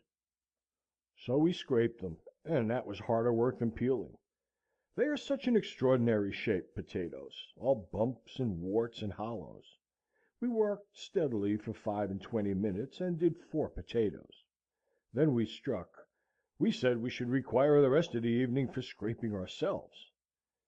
I never saw such a thing as potato scraping for making a fellow in a mess. It seemed difficult to believe that the potato scrapings in which Harris and I stood half smothered could have come off 4 potatoes. It shows you what can be done with economy and care. George said it was absurd to have only 4 potatoes in an Irish stew, so we washed half a dozen or so more, and put them in without peeling. We also put in a cabbage, and about half a peck of peas. George stirred it all up, and then he said that there seemed to be a lot of room to spare, so we overhauled both the hampers, and picked out all the odds and ends and the remnants, and added them to the stew. There were half a pork pie and a bit of cold boiled bacon left, and we put them in. Then George found half a tin of potted salmon, and he emptied that into the pot. He said that was the advantage of Irish stew. You got rid of such a lot of things. I fished out a couple of eggs that had got cracked, and put those in. George said they would thicken the gravy. I forget the other ingredients, but I know nothing was wasted; and I remember that towards the end, Montmorency, who had evinced great interest in the proceedings throughout, strolled away with an earnest and thoughtful air, reappearing a few minutes afterwards with a dead water rat in his mouth, which he evidently wished to present as his contribution to the dinner. Whether in a sarcastic spirit, or with a genuine desire to assist, I cannot say. We had a discussion as to whether the rat should go in or not. Harris said that he thought it would be all right, mixed up with the other things, and that every little helped. But George stood up for precedent. He said he had never heard of water rats in Irish stew, and he would rather be on the safe side, and not try experiments. Harris said, If you never try a new thing, how can you tell what it's like?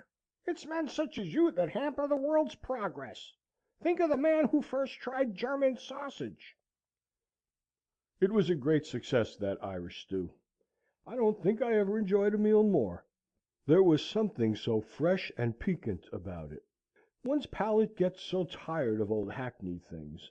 Here was a dish with a new flavour, with a taste like nothing else on earth. It was nourishing, too. As George said, there was good stuff in it.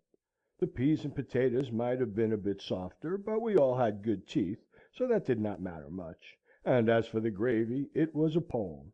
A little too rich, perhaps, for a weak stomach, but nutritious. We finished up with tea and cherry tart. Montmorency had a fight with the kettle during tea time, and came off a poor second. Throughout the trip he had manifested great curiosity concerning the kettle. He would sit and watch it as it boiled, with a puzzled expression, and would try and rouse it every now and then by growling at it.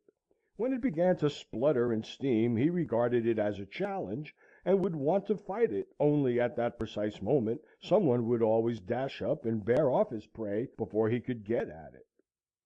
To-day he determined he would be beforehand. At the first sound the kettle made, he rose growling, and advanced towards it in a threatening attitude.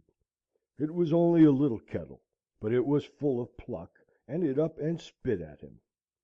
"Oh, would ye?" growled Montmorency, showing his teeth. "I'll teach you to cheek a hard-working, respectable dog, you miserable, long-nosed, dirty-looking scoundrel, you! Come on!" And he rushed at that poor little kettle, and seized it by the spout. Then across the evening stillness broke a blood-curdling yelp, and Montmorency left the boat and did a constitutional 3 times round the island at the rate of 35 miles an hour, stopping every now and then to bury his nose in a bit of cool mud. From that day Montmorency regarded the kettle with a mixture of awe, suspicion, and hate. Whenever he saw it, he would growl and back at a rapid rate, with his tail shut down, and the moment it was put upon the stove, he would promptly climb out of the boat and sit on the bank, till the whole tea business was over. George got out his banjo after supper, and wanted to play it, but Harris objected. He said he had got a headache, and did not feel strong enough to stand it. George thought the music might do him good, said music often soothed the nerves and took away a headache, and he twanged 2 or 3 notes just to show Harris what it was like. Harris said he would rather have the headache. George has never learned to play the banjo to this day. He has had too much all-round discouragement to meet. He tried on 2 or 3 evenings while we were up the river to get a little practice, but it was never a success. Harris's language used to be enough to unnerve any man, added to which Montmorency would sit and howl steadily right through the performance. It was not giving the man a fair chance. "What's he want to howl like that for when I'm playing?" George would exclaim indignantly, while taking aim at him with a boot. "What do you want to play like that for when he is howling?" Harris would retort, catching the boot. "You let him alone. He can't help howling. He's got a musical ear, and your playing makes him howl." So George determined to postpone study of the banjo until he reached home. But he did not get much opportunity even there. Mrs. P. used to come up and say she was very sorry. For herself, she liked to hear him, but the lady upstairs was in a very delicate state, and the doctor was afraid it might injure the child. Then George tried taking it out with him late at night, and practising round the square. But the inhabitants complained to the police about it, and a watch was set for him one night, and he was captured. The evidence against him was very clear, and he was bound over to keep the peace for 6 months. He seemed to lose heart in the business after that. He did make 1 or 2 feeble efforts to take up the work again when the 6 months had elapsed, but there was always the same coldness, the same want of sympathy on the part of the world to fight against; and after a while he despaired altogether, and advertised the instrument for sale at a great sacrifice, owner having no further use for same, and took to learning card tricks instead. It must be disheartening work learning a musical instrument. You would think that society, for its own sake, would do all it could to assist a man to acquire the art of playing a musical instrument. But it doesn't. I knew a young fellow once who was studying to play the bagpipes, and you would be surprised at the amount of opposition he had to contend with. Why, not even from the members of his own family did he receive what you could call active encouragement. His father was dead against the business from the beginning, and spoke quite unfeelingly on the subject. My friend used to get up early in the morning to practise, but he had to give that plan up because of his sister. She was somewhat religiously inclined, and she said it seemed such an awful thing to begin the day like that. So he sat up at night instead, and played after the family had gone to bed. But that did not do, as it got the house such a bad name. People going home late would stop outside to listen, and then put it about all over the town the next morning that a fearful murder had been committed at Mr. Jefferson's the night before, and would describe how they had heard the victim's shrieks, and the brutal oaths and curses of the murderer, followed by the prayer for mercy, and the last dying gurgle of the corpse. So they let him practise in the daytime, in the back kitchen with all the doors shut; but his more successful passages could generally be heard in the sitting room in spite of these precautions, and would affect his mother almost to tears. She said it put her in mind of her poor father. He had been swallowed by a shark, poor man, while bathing off the coast of New Guinea. Where the connection came in, she could not explain. Then they knocked up a little place for him at the bottom of the garden, about 1/4 of a mile from the house, and made him take the machine down there when he wanted to work it. And sometimes a visitor would come to the house who knew nothing of the matter, and they would forget to tell him about it and caution him, and he would go out for a stroll round the garden, and suddenly get within earshot of those bagpipes, without being prepared for it or knowing what it was. If he were a man of strong mind, it only gave him fits; but a person of mere average intellect it usually sent mad. There is, it must be confessed, something very sad about the early efforts of an amateur in bagpipes. I have felt that myself when listening to my young friend. They appear to be a trying instrument to perform upon. You have to get enough breath for the whole tune before you start. At least, so I gathered from watching Jefferson. He would begin magnificently with a wild, full, come-to-the-battle sort of a note that quite roused you, but he would get more and more piano as he went on, and the last verse generally collapsed in the middle with a splutter and a hiss. You want to be in good health to play the bagpipes. Young Jefferson only learned to play one tune on those bagpipes, but I never heard any complaints about the insufficiency of his repertoire. None whatever. This tune was "The Campbells Are Coming, Hooray, Hooray!" So he said, though his father always held that it was the Bluebells of Scotland. Nobody seemed quite sure what it was exactly, but they all agreed that it sounded Scotch. Strangers were allowed 3 guesses, and most of them guessed a different tune each time. Harris was disagreeable after supper. I think it must have been the stew that had upset him. He is not used to high living. So George and I left him in the boat and settled to go for a mooch round Henley. He said he should have a glass of whisky and a pipe, and fix things up for the night. We were to shout when we returned, and he would row over from the island and fetch us. "Don't go to sleep, old man," we said as we started. "Not much fear of that while this tune's on," he grunted, as he pulled back to the island. Henley was getting ready for the regatta, and was full of bustle. We met a goodish number of men we knew about the town, and in their pleasant company the time slipped by somewhat quickly, so that it was nearly 11 o'clock before we set off on our 4-mile walk home, as we had learned to call our little craft by this time. It was a dismal night, coldish, with a thin rain falling, and as we trudged through the dark silent fields, talking low to each other and wondering if we were going right or not, we thought of the cosy boat, with the bright light streaming through the tight-drawn canvas, of Harris and Montmorency, and the whisky, and wished that we were there. We conjured up the picture of ourselves inside, tired and a little hungry, of the gloomy river and the shapeless trees, and, like a giant glow-worm underneath them, our dear old boat, so snug and warm and cheerful. We could see ourselves at supper there, pecking away at cold meat, and passing each other chunks of bread. We could hear the cheery clatter of our knives, the laughing voices filling all the space, and overflowing through the opening out into the night. And we hurried on to realize the vision. We struck the tow-path at length, and that made us happy, because prior to this we had not been sure whether we were walking towards the river or away from it. And when you are tired and want to go to bed, uncertainties like that worry you. We passed Shiplake as the clock was striking the 11:45, and then George said, thoughtfully, "You don't happen to remember which of the islands it was, do you?" "No," I replied, beginning to grow thoughtful too. "I don't. How many are there?"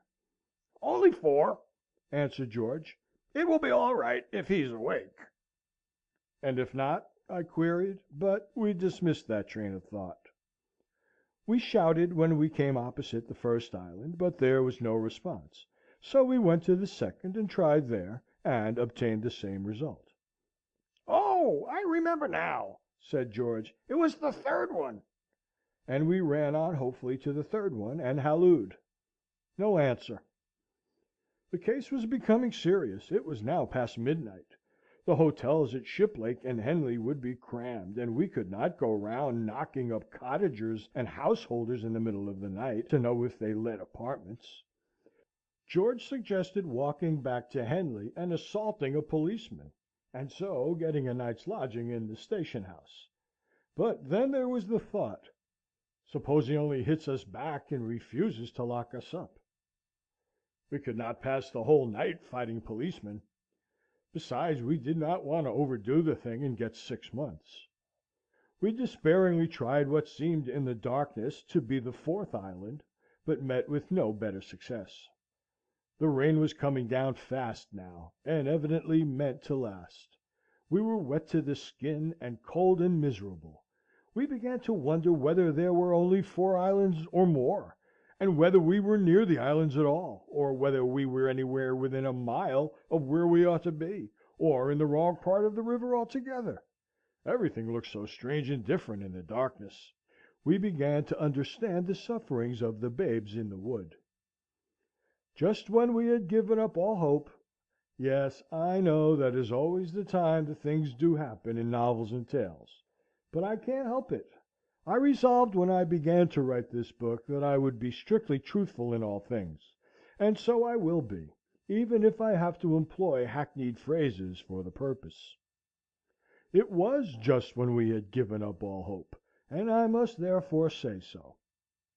Just when we had given up all hope, then, I suddenly caught sight a little way below us of a strange, weird sort of glimmer flickering among the trees on the opposite bank.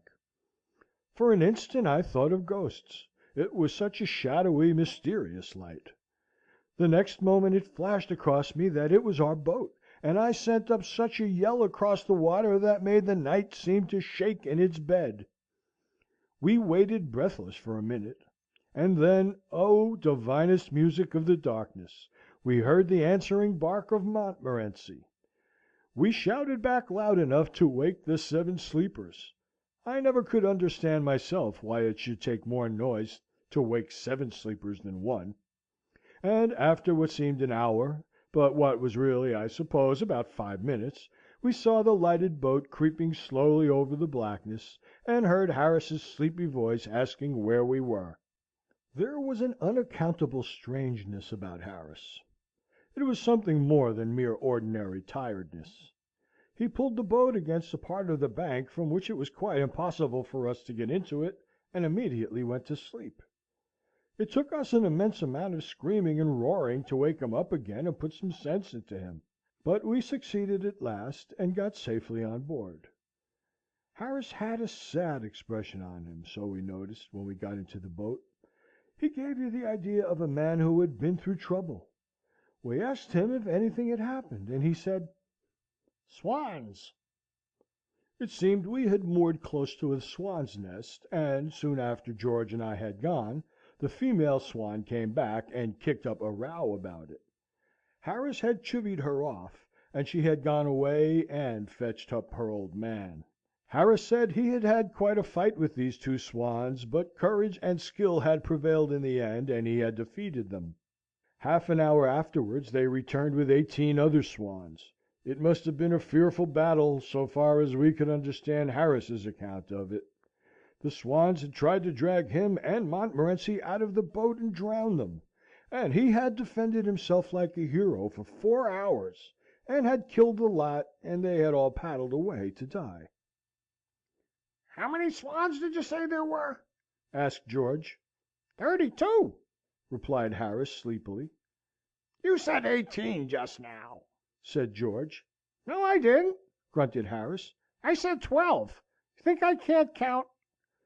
What were the real facts about these swans we never found out.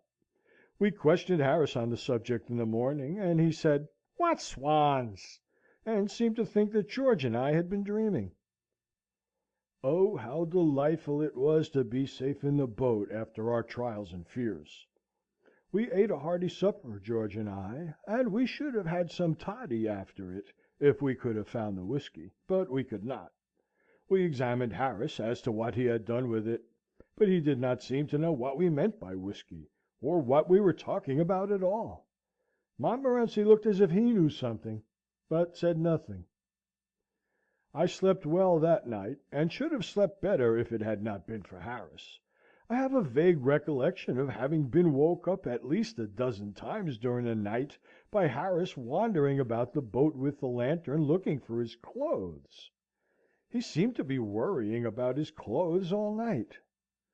Twice he routed up George and myself to see if we were lying on his trousers. George got quite wild the second time. What the thunder do you want your trousers for in the middle of the night? He asked indignantly. Why don't you lie down and go to sleep?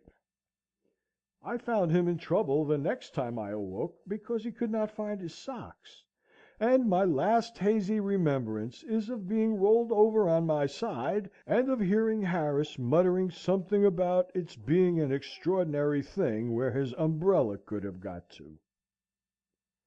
End of chapter 14.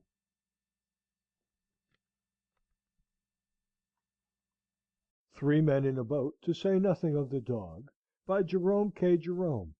Chapter 15. Household duties. Love of work.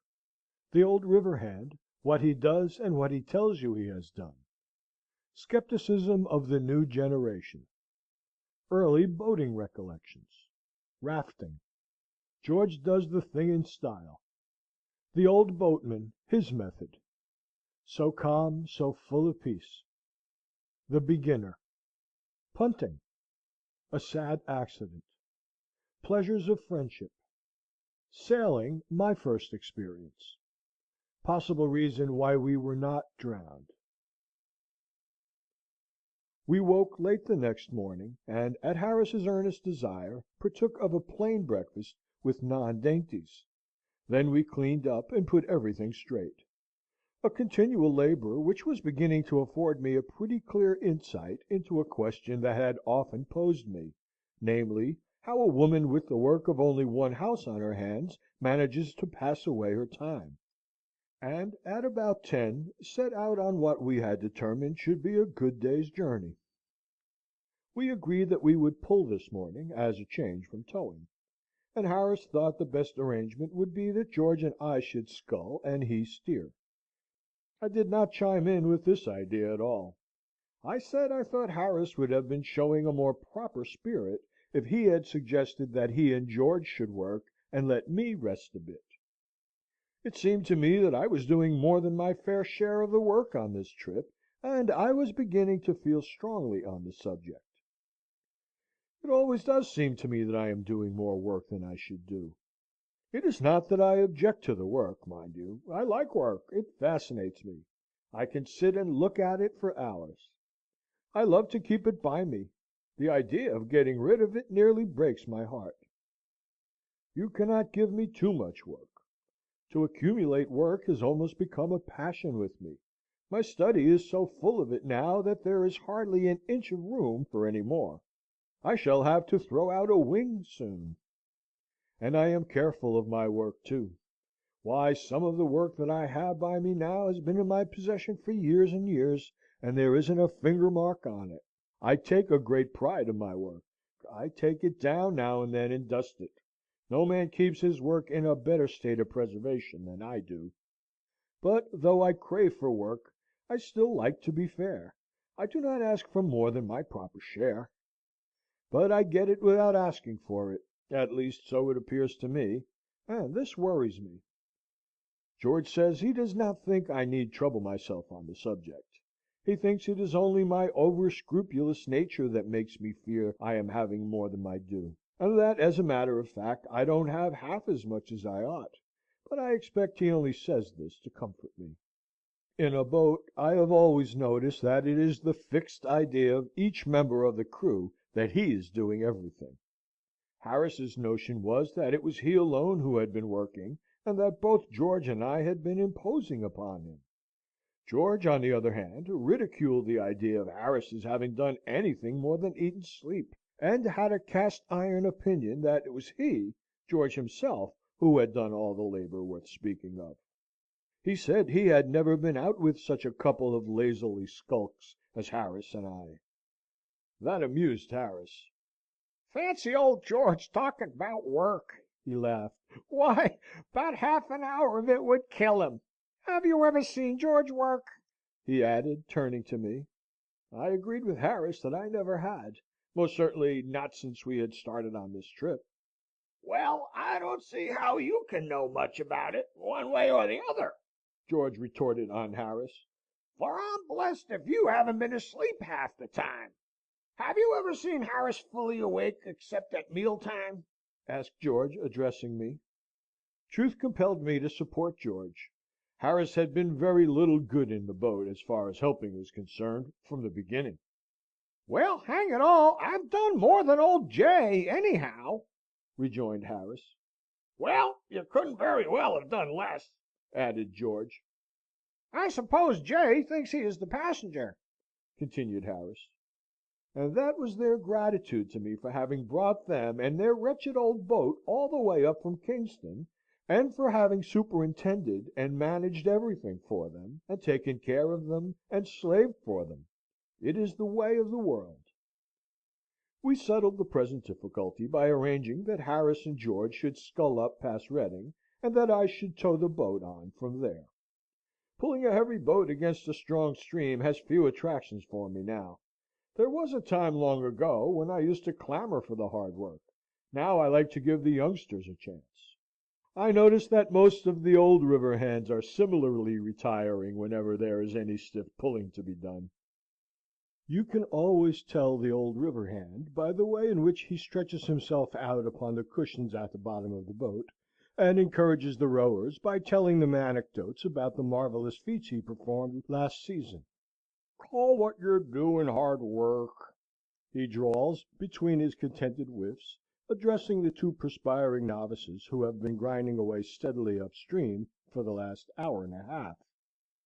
"Why, Jim Biffles and Jack and I, last season, pulled up from Marlow to Goring in one afternoon. Never stopped once. Do you remember that, Jack?" Jack, who has made himself a bed up in the prow of all the rugs and coats he can collect, and who has been lying there asleep for the last 2 hours, partially wakes up on being thus appealed to, and recollects all about the matter, and also remembers that there was an unusually strong stream against them all the way, likewise a stiff wind. "About 34 miles, I suppose it must have been," adds the first speaker, reaching down another cushion to put under his head. "No, no, don't exaggerate, Tom," murmurs Jack, reprovingly. 33 at the outside." And Jack and Tom, quite exhausted by this conversational effort, drop off to sleep once more, and the two simple-minded youngsters at the sculls feel quite proud of being allowed to row such wonderful oarsmen as Jack and Tom, and strain away harder than ever. When I was a young man, I used to listen to these tales from my elders, and take them in, and swallow them, and digest every word of them, and then come up for more. But the new generation do not seem to have the simple faith of the old times. We, George, Harris, and myself, took a raw 'un up with us last season, and we plied him with the customary stretchers about the wonderful things we had done all the way up. We gave him all the regular ones, the time-honoured lies that have done duty up the river with every boating man for years past, and added 7 entirely original ones that we had invented for ourselves, including a really quite likely story, founded, to a certain extent, on an all but true episode, which had actually happened, in a modified degree, some years ago to friends of ours. A story that a mere child could have believed without injuring himself much. And that young man mocked at them all, and wanted us to repeat the feats then and there, and to bet us 10 to 1 that we didn't. We got to chatting about our rowing experiences this morning, and to recounting stories of our first efforts in the art of oarsmanship. My own earliest boating recollection is of 5 of us contributing 3d. each, and taking out a curiously constructed craft on the Regent's Park Lake, drying ourselves subsequently in the park keeper's lodge. After that, having acquired a taste for the water, I did a good deal of rafting in various suburban brickfields, an exercise providing more interest and excitement than might be imagined, especially when you are in the middle of the pond, and the proprietor of the materials of which the raft is constructed suddenly appears on the bank with a big stick in his hand. Your first sensation on seeing this gentleman is that, somehow or other, you don't feel equal to company and conversation, and that, if you could do so without appearing rude, you would rather avoid meeting him; and your object is, therefore, to get off on the opposite side of the pond to which he is, and to go home quietly and quickly, pretending not to see him. He, on the contrary, is yearning to take you by the hand and talk to you. It appears that he knows your father, and is intimately acquainted with yourself, but this does not draw you towards him. He says he'll teach you to take his boards and make a raft of them. But seeing that you know how to do this pretty well already, the offer, though doubtless kindly meant, seems a superfluous one on his part, and you are reluctant to put him to any trouble by accepting it. His anxiety to meet you, however, is proof against all your coolness, and the energetic manner in which he dodges up and down the pond so as to be on the spot to greet you when you land, is really quite flattering. If he be of a stout and short-winded build, you can easily avoid his advances; but when he is of the youthful and long-legged type, a meeting is inevitable. The interview is, however, extremely brief, most of the conversation being on his part, your remarks being mostly of an exclamatory and monosyllabic order, and as soon as you can tear yourself away, you do so. I devoted some 3 months to rafting, and being then as proficient as there was any need to be at that branch of the art, I determined to go in for rowing proper, and joined one of the Lee boating clubs. Being out on a boat on the River Lee, especially on Saturday afternoons, soon makes you smart at handling a craft, and spry at escaping being run down by roughs or swamped by barges; and it also affords plenty of opportunity for acquiring the most prompt and graceful method of lying down flat at the bottom of the boat, so as to avoid being chucked out into the river by passing tow lines. But it does not give you style. It was not till I came to the Thames that I got style. My style of rowing is very much admired now. People say it is so quaint. George never went near the water until he was 16. Then he and 8 other gentlemen of about the same age went down in a body to Kew one Saturday, with the idea of hiring a boat there, and pulling to Richmond and back. One of their number, a shock-headed youth named Joskins, who had once or twice taken out a boat on the Serpentine, told them it was jolly fun boating. The tide was running out pretty rapidly when they reached the landing stage, and there was a stiff breeze blowing across the river; but this did not trouble them at all, and they proceeded to select their boat. There was an 8-oared racing outrigger drawn up on the stage. That was the one that took their fancy. They said they'd have that one, please. The boatman was away, and only his boy was in charge. The boy tried to damp their ardour for the outrigger, and showed them 2 or 3 very comfortable-looking boats of the family party build, but those would not do at all. The outrigger was the boat they thought they would look best in. So the boy launched it, and they took off their coats and prepared to take their seats. The boy suggested that George, who, even in those days, was always the heavy man of any party, should be number 4. George said he should be happy to be number 4, and promptly stepped into bow's place, and sat down with his back to the stern. They got him into his proper position at last, and then the others followed. A particularly nervous boy was appointed cox, and the steering principle explained to him by Joskins. Joskins himself took stroke. He told the others that it was simple enough. All they had to do was follow him. They said they were ready, and the boy on the landing stage took a boat hook and shoved them off. What then followed, George is unable to describe in detail. He has a confused recollection of having, immediately on starting, received a violent blow in the small of the back from the butt end of No. 5's skull, at the same time that his own seat seemed to disappear from under him by magic, and leave him sitting on the boards. He also noticed, as a curious circumstance, that No. 2 was at the same instant lying on his back at the bottom of the boat with his legs in the air, apparently in a fit. They passed under Kew Bridge broadside at the rate of 8 miles an hour, Joskins being the only one who was rowing. George, on recovering his seat, tried to help him, but on dipping his oar into the water, it immediately, to his intense surprise, disappeared under the boat, and nearly took him with it.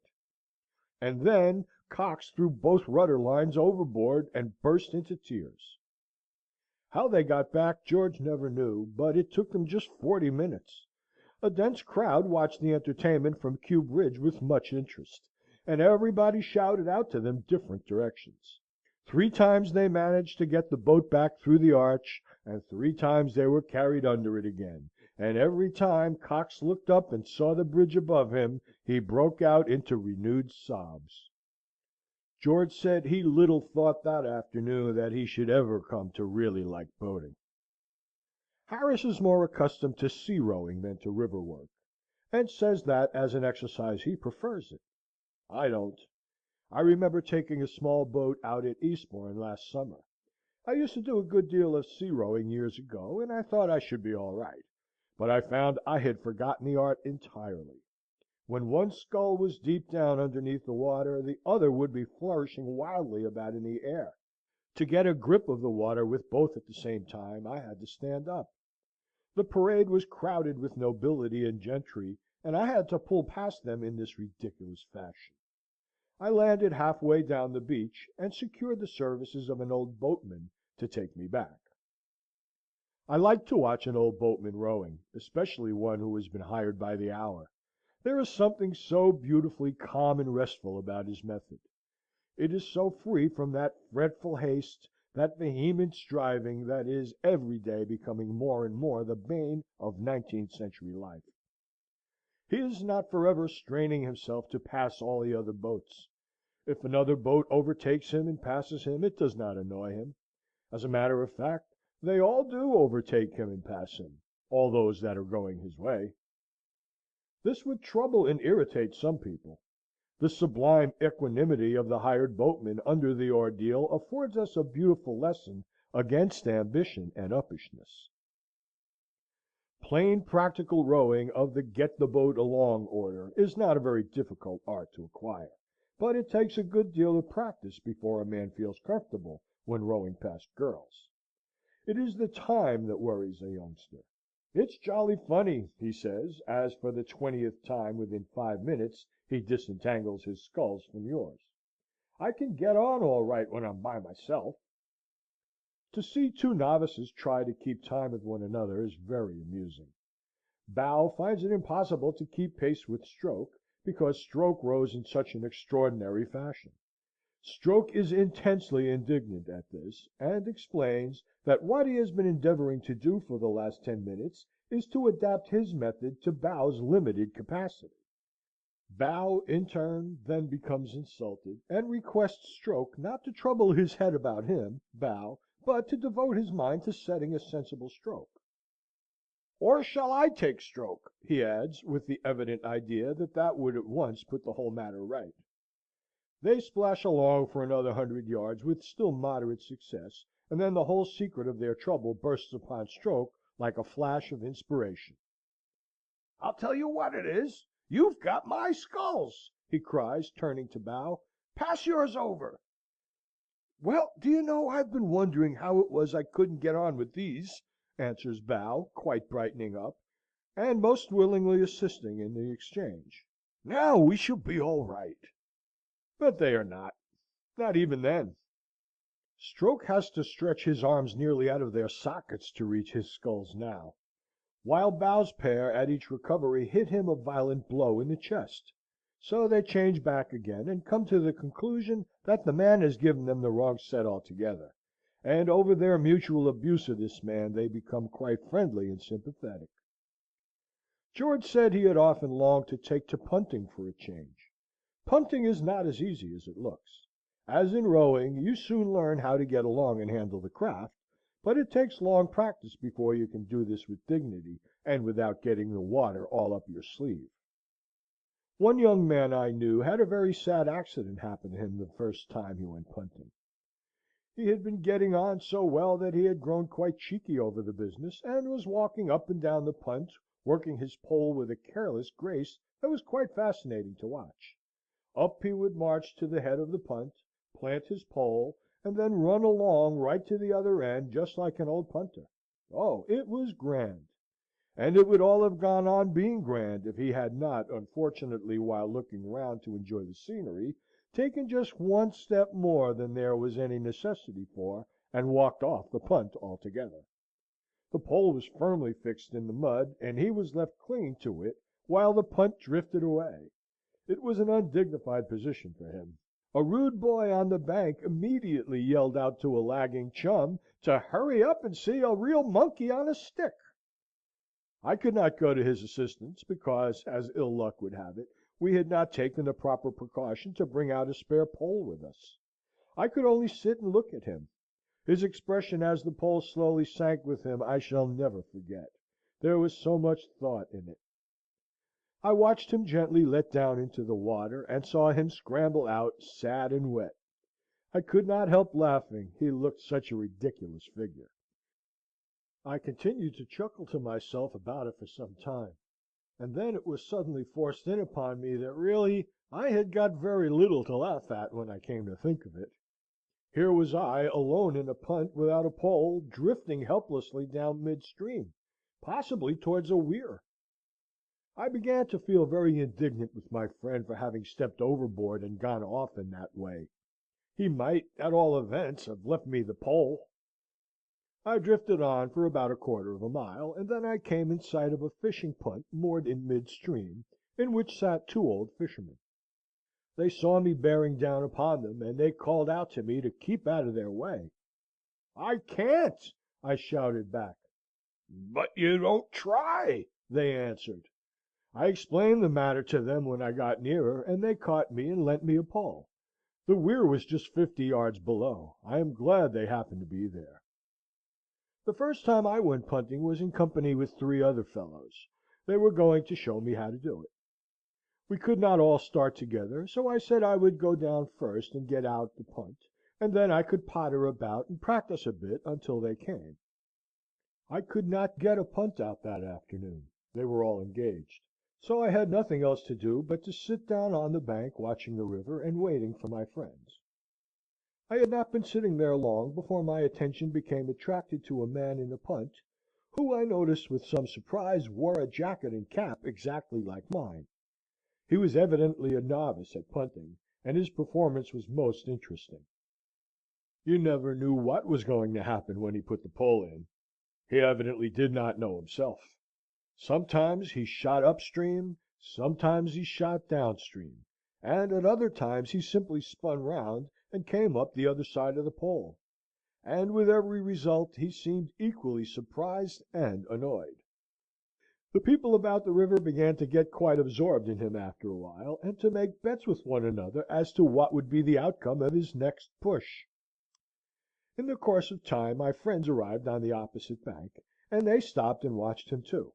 His back was towards them, and they only saw his jacket and cap.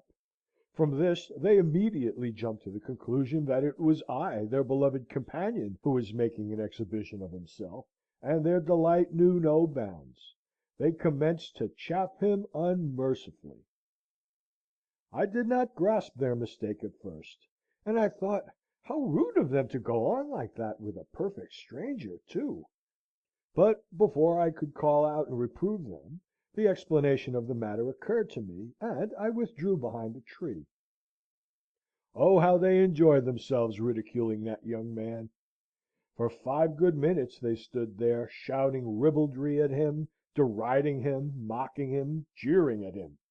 They peppered him with stale jokes; they even made a few new ones and threw at him. They hurled at him all the private family jokes belonging to our set, and which must have been perfectly unintelligible to him. And then, unable to stand their brutal gibes any longer, he turned round on them, and they saw his face. I was glad to notice that they had sufficient decency left in them to look very foolish. They explained to him that they had thought he was some one they knew. They said they hoped he would not deem them capable of so insulting any one except a personal friend of their own. Of course, their having mistaken him for a friend excused it. I remember Harris telling me once of a bathing experience he had at Boulogne. He was swimming about there near the beach, when he felt himself suddenly seized by the neck from behind and forcibly plunged under water. He struggled violently, but whoever had got hold of him seemed to be a perfect Hercules in strength, and all his efforts to escape were unavailing. He had given up kicking, and was trying to turn his thoughts upon solemn things, when his captor released him. He regained his feet and looked round for his would-be murderer. The assassin was standing close by him, laughing heartily. But the moment he caught sight of Harris's face, as it emerged from the water, he started back and seemed quite concerned. "I really beg your pardon," he stammered confusedly, "but I took you for a friend of mine." Harris thought it was lucky for him the man had not mistaken him for a relation, or he would probably have been drowned outright. Sailing is a thing that wants knowledge and practice too, though as a boy I did not think so. I had an idea it came natural to a body, like rounders and touch. I knew another boy who held this view likewise, and so one windy day we thought we would try the sport. We were stopping down at Yarmouth, and we decided we would go for a trip up the Yar. We hired a sailing boat at the yard by the bridge, and started off. "It's rather a rough day," said the man to us as we put off. "Better take in a reef, and luff sharp when you get round the bend." We said we would make a point of it, and left him with a cheery "Good morning," wondering to ourselves how you luffed, and where we were to get a reef from, and what we were to do with it when we had got it. We rowed until we were out of sight of the town, and then, with a wide stretch of water in front of us, and the wind blowing a perfect hurricane across it, we felt that the time had come to commence operations. Hector, I think that was his name, went on pulling while I unrolled the sail. It seemed a complicated job, but I accomplished it at length, and then came the question, which was the top end? By a sort of natural instinct, we, of course, eventually decided that the bottom was the top, and set to work to fix it upside down. But it was a long time before we could get it up, either that way or any other way. The impression on the mind of the sail seemed to be that we were playing at funerals, and that I was the corpse, and itself was the winding sheet. When it found that this was not the idea, it hit me over the head with the boom, and refused to do anything. "Wet it," said Hector. "Drop it over, and get it wet." He said people in ships always wetted the sails before they put them up. So I wetted it, but that only made matters worse than they were before. A dry sail clinging to your legs and wrapping itself round your head is not pleasant, but when the sail is sopping wet, it becomes quite vexing. We did get the thing up at last, the two of us together. We fixed it, not exactly upside down, more sideways like, and we tied it up to the mast with the painter, which we cut off for the purpose. That the boat did not upset, I simply state as a fact. Why it did not upset, I am unable to offer any reason. I have often thought about the matter since, but I have never succeeded in arriving at any satisfactory explanation of the phenomenon. Possibly the result may have been brought about by the natural obstinacy of all things in this world. The boat may possibly have come to the conclusion, judging from a cursory view of our behaviour, that we had come out for a morning's suicide, and had thereupon determined to disappoint us. That is the only suggestion I can offer. By clinging like grim death to the gunwale, we just managed to keep inside the boat, but it was exhausting work. Hector said that pirates and other seafaring people generally lashed the rudder to something or other, and hauled in the main top jib during severe squalls, and thought we ought to try to do something of the kind, but I was for letting her have her head to the wind. As my advice was by far the easiest to follow, we ended by adopting it, and contrived to embrace the gunwale and give her her head. The boat travelled upstream for about a mile, at a pace I have never sailed at since, and don't want to again. Then, at a bend, she heeled over till half her sail was under water. Then she righted herself by a miracle, and flew for a long, low bank of soft mud. That mud bank saved us. The boat ploughed its way into the middle of it, and then stuck. Finding that we were once more able to move according to our ideas, instead of being pitched and thrown about like peas in a bladder, we crept forward and cut down the sail. We had had enough sailing. We did not want to overdo the thing and get a surfeit of it. We had had a sail, a good all round exciting, interesting sail, and now we thought we would have a row, just for a change like. We took the sculls and tried to push the boat off the mud, and in doing so we broke one of the sculls. After that we proceeded with great caution, but they were a wretched old pair, and the second one cracked almost easier than the first, and left us helpless. The mud stretched out for about 100 yards in front of us, and behind us was the water. The only thing to be done was to sit and wait until someone came by. It was not the sort of day to attract people out on the river, and it was 3 hours before a soul came in sight. It was an old fisherman, who with immense difficulty at last rescued us, and we were towed back in an ignominious fashion to the boat yard. What between tipping the man who had brought us home, and paying for the broken sculls, and for having been out 4 hours and a half, it cost us a pretty considerable number of weeks' pocket money, that sail. But we learned experience, and they say that is always cheap at any price. End of chapter 15.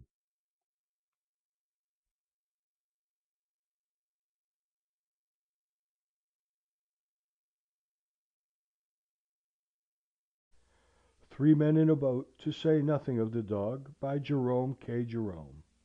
Chapter 16. Reading. We are towed by steam launch. Irritating behaviour of small boats. How they get in the way of steam launches. George and Harris again shirk their work. Rather a hackneyed story. Streatley and Goring. We came in sight of Reading about 11. The river is dirty and dismal here. One does not linger in the neighbourhood of Reading. The town itself is a famous old place, dating from the dim days of King Ethelred, when the Danes anchored their warships in the Kennet, and started from Reading to ravage all the land of Wessex. And here Ethelred and his brother Alfred fought and defeated them, Ethelred doing the praying, and Alfred the fighting. In later years Reading seems to have been regarded as a handy place to run down to when matters were becoming unpleasant in London. Parliament generally rushed off to Reading whenever there was a plague on at Westminster, and in 1625 the law followed suit, and all the courts were held at Reading. It must have been worth while having a mere ordinary plague now and then in London, to get rid of both the lawyers and the Parliament. During the Parliamentary struggle, Reading was besieged by the Earl of Essex, and a quarter of a century later, the Prince of Orange routed King James's troops there. Henry I. lies buried at Reading, in the Benedictine Abbey founded by him there, the ruins of which may still be seen. And in this same abbey, great John of Gaunt was married to the Lady Blanche. At Reading Lock we came up with a steam launch belonging to some friends of mine, and they towed us up to within about a mile of Streatley. It is very delightful being towed up by a launch. I prefer it myself to rowing. The run would have been more delightful still if it had not been for a lot of wretched small boats that were continually getting in the way of our launch, and to avoid running down which we had to be continually easing and stopping. It is really most annoying, the manner in which these rowing boats get in the way of one's launch up the river. Something ought to be done to stop it. And they are so confoundedly impertinent, too, over it.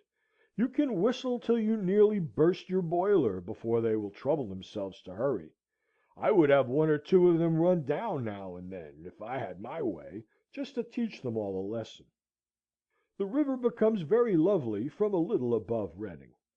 The railway rather spoils it near Tilehurst, but from Maple Durham up to Streatley it is glorious. A little above Maple Durham Lock you pass Hardwicke House, where Charles I. played bowls. The neighbourhood of Pangbourne, where the quaint little Swan Inn stands, must be as familiar to the habitues of the art exhibitions as it is to its own inhabitants. My friend's launch cast us loose just below the grotto, and then Harris wanted to make out that it was my turn to pull. This seemed to me most unreasonable. It had been arranged in the morning that I should bring the boat up to 3 miles above Reading, Well, here we were 10 miles above Reading.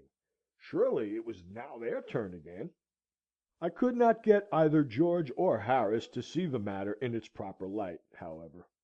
So, to save argument, I took the sculls. I had not been pulling for more than a minute or so when George noticed something black floating on the water, and we drew up to it. George leant over as we neared it and laid hold of it, and then he drew back with a cry and a blanched face. It was the dead body of a woman. It lay very lightly on the water, and the face was sweet and calm. It was not a beautiful face. It was too prematurely aged looking, too thin and drawn to be that. But it was a gentle, lovable face, in spite of its stamp of pinch and poverty, and upon it was that look of restful peace that comes to the faces of the sick sometimes, when at last the pain has left them. Fortunately for us, we having no desire to be kept hanging about coroners' courts, some men on the bank had seen the body too, and now took charge of it from us. We found out the woman's story afterwards. Of course it was the old vulgar tragedy. She had loved and been deceived, or had deceived herself. Anyhow, she had sinned. Some of us do now and then. And her family and friends, naturally shocked and indignant, had closed their doors against her. Left to fight the world alone, with the millstone of her shame around her neck, she had sunk ever lower and lower. For a while she had kept both herself and the child on the 12 shillings a week that 12 hours' drudgery a day procured her, paying 6 shillings out of it for the child, and keeping her own body and soul together on the remainder. 6 shillings a week does not keep body and soul together very unitedly. They want to get away from each other when there is only such a very slight bond as that between them. And one day, I suppose, the pain and the dull monotony of it all had stood before her eyes plainer than usual, and the mocking spectre had frightened her. She had made one last appeal to friends, but against the chill wall of their respectability the voice of the erring outcast fell unheeded. And then she had gone to see her child, had held it in her arms and kissed it, in a weary, dull sort of way, and without betraying any particular emotion of any kind, and had left it, after putting into its hand a penny box of chocolate she had bought it, and afterwards, with her last few shillings, had taken a ticket and come down to Goring. It seemed that the bitterest thoughts of her life must have centred about the wooded reaches and the bright green meadows around Goring. But women strangely hug the knife that stabs them, and perhaps amidst the gall there may have mingled also sunny memories of sweetest hours spent upon those shadowed deeps over which the great trees bend their branches down so low. She had wandered about the woods by the river's brink all day, and then, when evening fell, and the grey twilight spread its dusty robe upon the waters, she stretched her arms out to the silent river that had known her sorrow and her joy, and the old river had taken her into its gentle arms, and had laid her weary head upon its bosom, and had hushed away the pain. Thus had she sinned in all things, sinned in living and in dying. God help her, and all other sinners, if any more there be. Goring on the left bank and Streatley on the right are both or either charming places to stay at for a few days.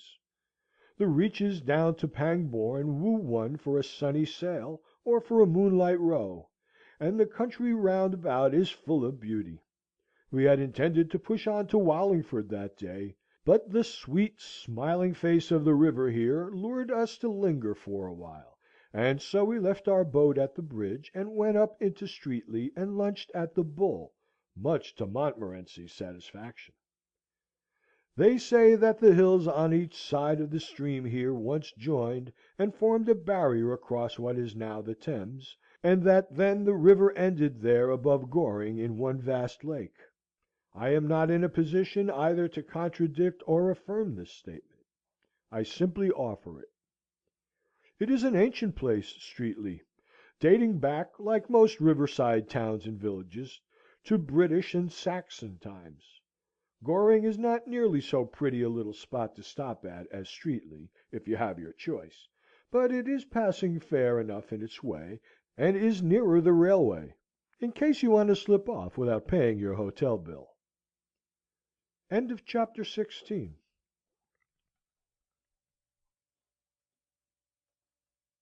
Three Men in a Boat, to say nothing of the Dog, by Jerome K. Jerome.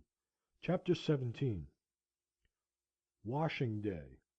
Fish and Fishers. On the Art of Angling. A Conscientious Fly Fisher. A Fishy Story. We stayed 2 days at Streatley and got our clothes washed. We had tried washing them ourselves in the river under George's superintendence, and it had been a failure. Indeed, it had been more than a failure, because we were worse off after we had washed our clothes than we were before. Before we had washed them, they had been very, very dirty, it is true, but they were just wearable. After we had washed them, well, the river between Reading and Henley was much cleaner after we had washed our clothes in it than it was before. All the dirt contained in the river between Reading and Henley we collected during that wash, and worked it into our clothes. The washerwoman at Streatley said she felt she owed it to herself to charge us just 3 times the usual prices for that wash. She said it had not been like washing, it had been more in the nature of excavating. We paid the bill without a murmur. The neighbourhood of Streatley and Goring is a great fishing centre. There is some excellent fishing to be had here. The river abounds in pike, roach, dace, gudgeon, and eels just here, and you can sit and fish for them all day. Some people do. They never catch them. I never knew anybody catch anything up the Thames, except minnows and dead cats. But that has nothing to do, of course, with fishing. The local fisherman's guide doesn't say a word about catching anything. All it says is the place is a good station for fishing, and from what I have seen of the district, I am quite prepared to bear out this statement. There is no spot in the world where you can get more fishing, or where you can fish for a longer period. Some fishermen come here and fish for a day, and others stop and fish for a month. You can hang on and fish for a year if you want to. It will be all the same. The Angler's Guide to the Thames says that jack and perch are also to be had about here, but there the Angler's Guide is wrong. Jack and perch may be about there. Indeed, I know for a fact that they are. You can see them there in shoals when you are out for a walk along the banks. They come and stand half out of the water with their mouths open for biscuits. And if you go for a bathe, they crowd round and get in your way and irritate you. But they are not to be had by a bit of worm on the end of a hook, nor anything like it. Not they. I am not a good fisherman myself. I devoted a considerable amount of attention to the subject at one time, and was getting on, as I thought, fairly well. But the old hands told me that I should never be any real good at it, and advised me to give it up. They said that I was an extremely neat thrower, and that I seemed to have plenty of gumption for the thing, and quite enough constitutional laziness; but they were sure I should never make anything of a fisherman. I had not got sufficient imagination. They said that as a poet, or a shilling shocker, or a reporter, or anything of that kind, I might be satisfactory, but that to gain any position as a Thames angler would require more play of fancy, more power of invention than I appeared to possess. Some people are under the impression that all that is required to make a good fisherman is the ability to tell lies easily and without blushing. But this is a mistake. Mere bald fabrication is useless. The veriest tyro can manage that. It is the circumstantial detail, the embellishing touches of probability, the general air of scrupulous, almost of pedantic veracity, that the experienced angler has seen. Anybody can come in and say, "Oh, I caught 15 dozen perch yesterday evening," or "Last Monday I landed a gudgeon weighing 18 pounds and measuring 3 feet from the tip to the tail." There is no art, no skill required for that sort of thing. It shows pluck, but that is all. No, your accomplished angler would scorn to tell a lie that way. His method is a study in itself. He comes in quietly with his hat on, appropriates the most comfortable chair, lights his pipe, and commences to puff in silence. He lets the youngsters brag away for a while, and then, during a momentary lull, he removes the pipe from his mouth, and remarks, as he knocks the ashes out against the bars, "Well, I had a haul on Tuesday evening that it's not much good my telling anybody about." "Oh, why's that?" they ask. "Because I don't expect anybody would believe me if I did," replies the old fellow calmly, and without even a tinge of bitterness in his tone, as he refills his pipe, and requests the landlord to bring him 3 of Scotch, cold. There is a pause after this, nobody feeling sufficiently sure of himself to contradict the old gentleman.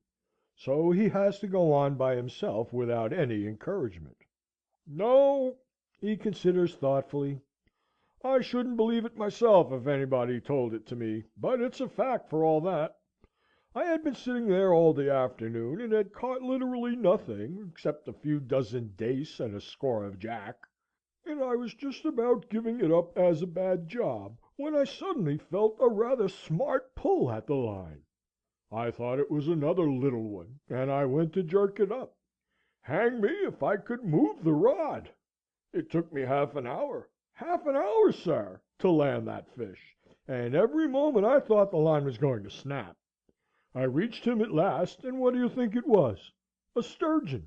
A 40-pound sturgeon! Taken on a line, sir! Yes, you may well look surprised. I'll have another 3 of Scotch, landlord, please." And then he goes on to tell of the astonishment of everybody who saw it, and what his wife said when he got home, and of what Joe Buggles thought about it.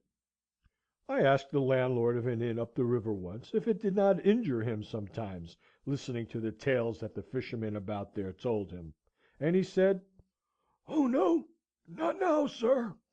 It did used to knock me over a bit at first, but, Lord love you, me and the missus, we listens to 'em all day now.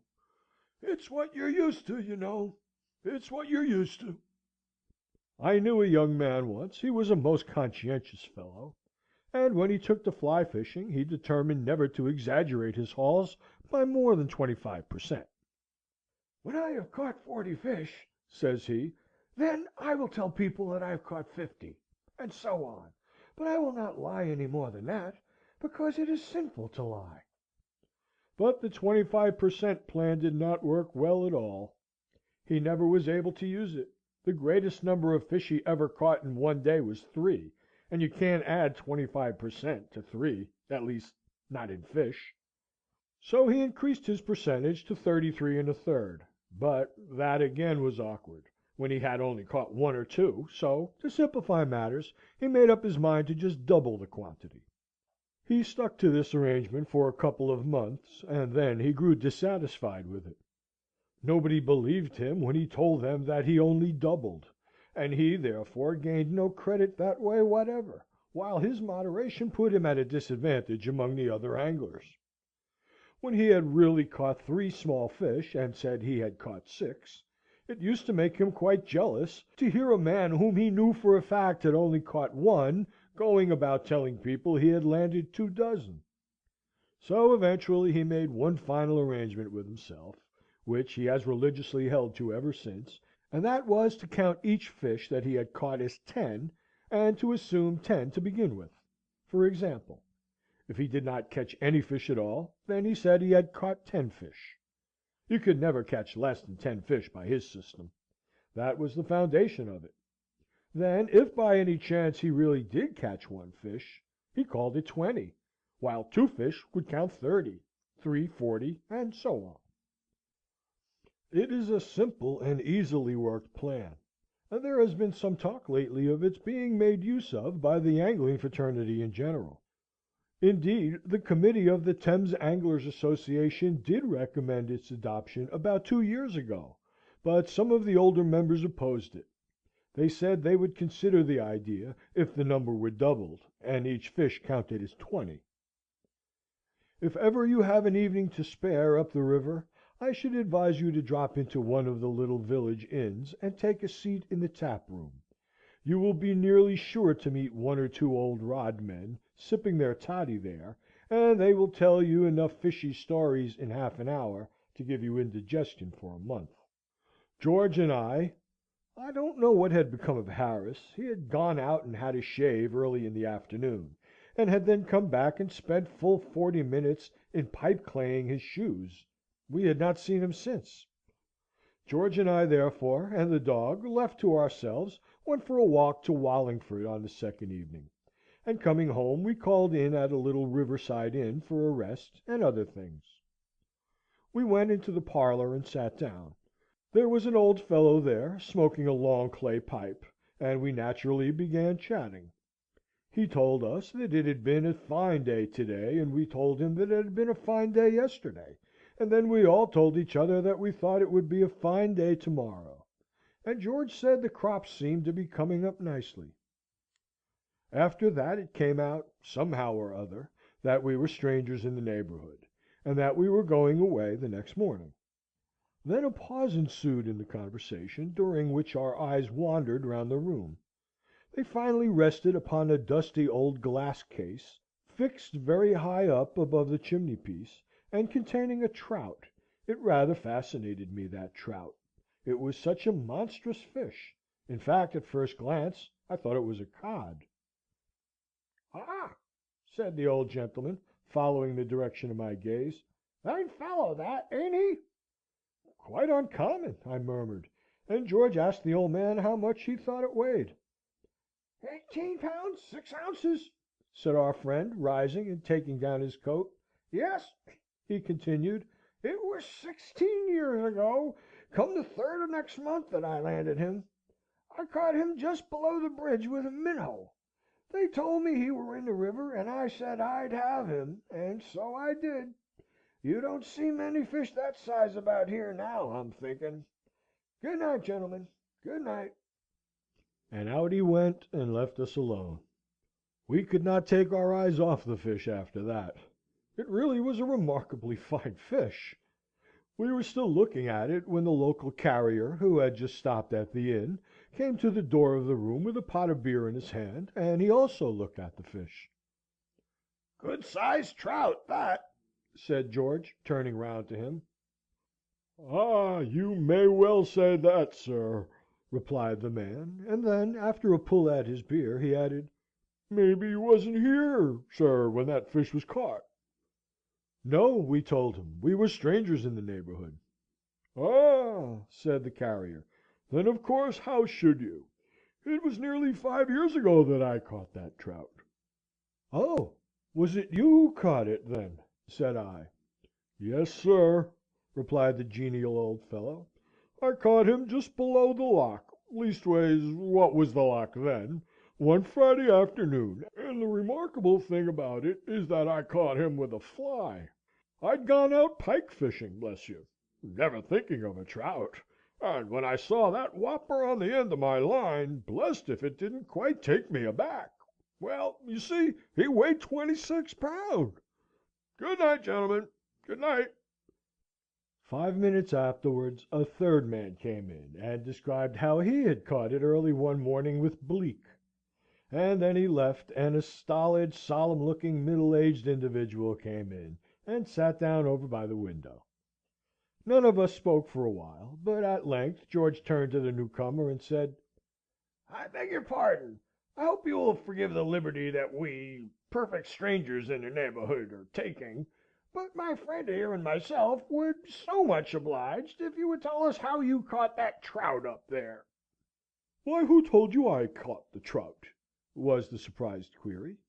Well, we said that nobody had told us so, but somehow or other we felt instinctively that it was he who had done it. "Well, it's a most remarkable thing, most remarkable," answered the stolid stranger, laughing, "because, as a matter of fact, you were quite right. I did catch it. But fancy your guessing it like that! Dear me, it's really a most remarkable thing." And then he went on, and told us how it had taken him half an hour to land it, and how it had broken his rod. He said he had weighed it carefully when he reached home, and it had turned the scale at 34 pounds. He went in his turn, and when he was gone the landlord came in to us. We told him the various histories we had heard about his trout, and he was immensely amused, and we all laughed very heartily. "Fancy Jim Bates and Joe Muggles and Mr. Jones and old Billy Maunders all telling you that they had caught it! Ha, ha, ha! Well, that is good," said the honest old fellow, laughing heartily. "Yes, they are the sort to give it to me to put up in my parlour if they had caught it, they are! Ha, ha, ha!" And then he told us the real history of the fish. It seemed that he had caught it himself years ago, when he was quite a lad, not by any art or skill, but by that unaccountable luck that appears to always wait upon a boy when he plays the wag from school, and goes out fishing on a sunny afternoon with a bit of string tied on to the end of a tree.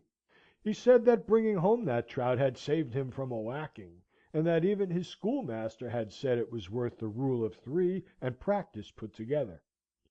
He was called out of the room at this point, and George and I again turned our gaze upon the fish. It really was a most astonishing trout. The more we looked at it, the more we marvelled at it. It excited George so much that he climbed up on the back of a chair to get a better view of it. And then the chair slipped, and George clutched wildly at the trout case to save himself, and down it came with a crash, George and the chair on top of it. "You haven't injured the fish, have you?" I cried in alarm, rushing up. "I hope not," said George, rising cautiously and looking about. But he had. That trout lay shattered into 1,000 fragments. I say 1,000, but they may have been only 900. I did not count them. We thought it strange and unaccountable that a stuffed trout should break up into little pieces like that. And so it would have been strange and unaccountable if it had been a stuffed trout, but it was not. That trout was plaster of Paris. End of chapter 17.